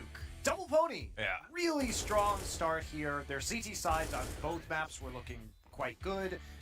Both teams kind of struggling on the T side, but Astralis eventually comes back, strings some T rounds together here, and then sails into the second half with a victory. Yeah, actually kind of amazing. 8 in a row to come back after, a really strong start from Double Pony. It was like MBK was 13-1 to kick things off. Things were looking super sharp. And of course, we were trying to figure out what was the narrative going to be for this game. What was going to be Double Pony, Triple Pony with 3 maps, or no ponies and getting knocked down to the lower bracket. But in the second half, I think this is where the most interesting stuff happened, where Astralis showed off what they could do on CT side. Glaive was really himself outside, being that info, getting IGL, and getting kills and being successful with it, as well as, Dupree on the op, and we saw those upper holds become a lot better as well. Yeah, I think from the the T side of Double Pony, just not quite able to get across the finish line in the end, and despite that, Astralis is looking good, and I really kind of expected Double Pony to put up an underwhelming performance to a dominant Astralis. That was what, in my mind, I had kind of pictured this outcome, and it didn't actually come out that way. We had an entertaining series, 2 close maps. Either way, you could have seen maybe Double Pony coming away with one of them. Could have gone to 3. Yep, but at the end of the day, it is another 2-0 for Astralis. So it was 2-0 over OG in the round of 16, 2-0 now over Double Pony. So they enter the winner's bracket semifinal with no losses. Is this what you expected from Astralis coming into this event? I mean, technically, you could go by maps, by teams, and say it's possible, but it's still very impressive, even if it was unlikely by some standards. Or it's just very impressive because there was I think expectations were a little bit lower tempered for Astralis, whereas they were very high for OG, for example, for myself. So I didn't even expect them to win that series. So I think they performed really well. My only question right now is, have their T side suffered a little bit? Because you pointed out, especially on the first map, it was just such a high number of CT rounds won on by both teams, and the same followed on Nuke as well.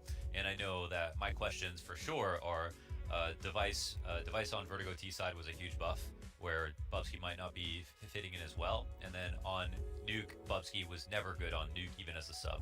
So if that's something that's the only map he played. The only map he played. He was good. He basically was good sometimes on the CT side, and then almost never good on the T side. So, but that's obviously, I think that's the harder side. So I think that's going to come with time. And clearly, Bubsky is just finishing most series on the top of the scoreboard anyway. Yeah, I think as a collective, they're still playing really well. But yeah, it's a question of against a better caliber opponent. Perhaps a team that is, top 5 maybe in the world. Are you going to see Astralis be able to thrive on a T side? I don't know that.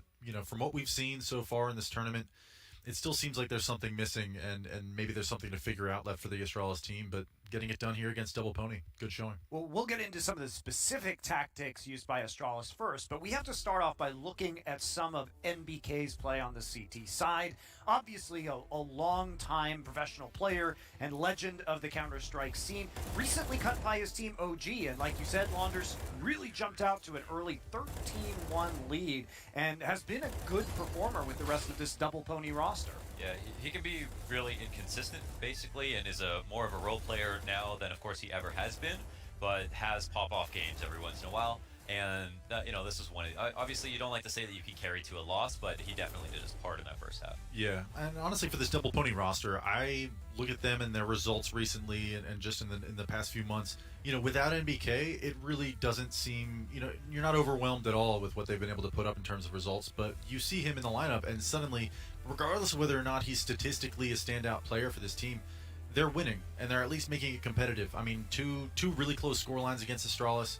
I mean, there's something to be said there where either it's veteran leadership or it's just his discipline as a player. Double Pony is a different team with him in the mix. Yeah. Well, moving on to Astralis, there are a couple rounds that you guys liked in particular. One of them was showing some really strong positioning on round 26 with some of the nades that were coming into play and the amount of chip damage they were able to do. Launders, why don't you take us through it? Yeah, this is just Glaive as well. I mean, this is zoning right here, so he shoots him on the right side of the red, and then peeks on the left and throws a nade over top just because he knows where they go. And here he even throws that smoke to cross, and then finally gets a pick outside here. And he's basically playing like 3 or 4 positions where you normally have different players in these spots.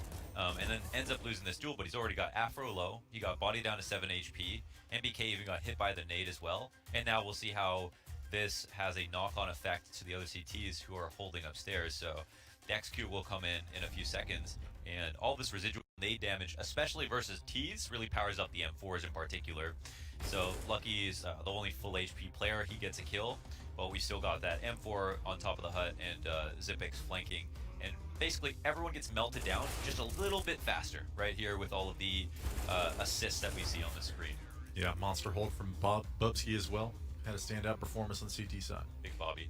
Big Bobby. Well, we want to take a look at the next round too, because Lex was very excited that they proved how smart he was. No, we were. Okay, I was like, we're gonna fit the I narrative. didn't care. We Maybe were all excited Lonzo for you, was. Lex. Maybe Thanks, Lonzo man. was. I was excited that you were excited, but this is going to show that you guys were in your analysis were saying, well, maybe there's an issue that is exploitable here in the way Double Pony played against against Vitality rather. Yeah, well, I think this is like the first time really throughout this second half where Double Pony is willing to test the full might of Astralis head on, and they come out of hut and Magic is already there catching some free frags, and that was a very, very polar opposite. I think, you know, if you're going to compare it to the way that we saw Double Pony play against Vitality the other day, they were running over Vitality, and it was almost like a cleanup once they had gotten out of hut. Whereas here, I mean, Astralis is not just going to fall over, man. Just running into the buzzsaw instead. It shows the risk of some of those rushes, and certainly Astralis would have been ready for that after watching the previous game on Nuke. Yeah, I mean, Magix was probably just like, I hope they come upstairs. I hope they come here. Come to my site, son. Peek me, son. You know what I mean? So He said that, actually, yeah. yeah, that's how he talked. That's how Magix would talk. Peek me? Peek me, son. I gotta say son, I think. Yeah. Does he say it in Danish or in English? I only know the only Danish chant is pussy, pussy, Magix is a wall, which is because he's such a good anchor. So they say that at lands. So They do, they say that. That crowd says that apparently.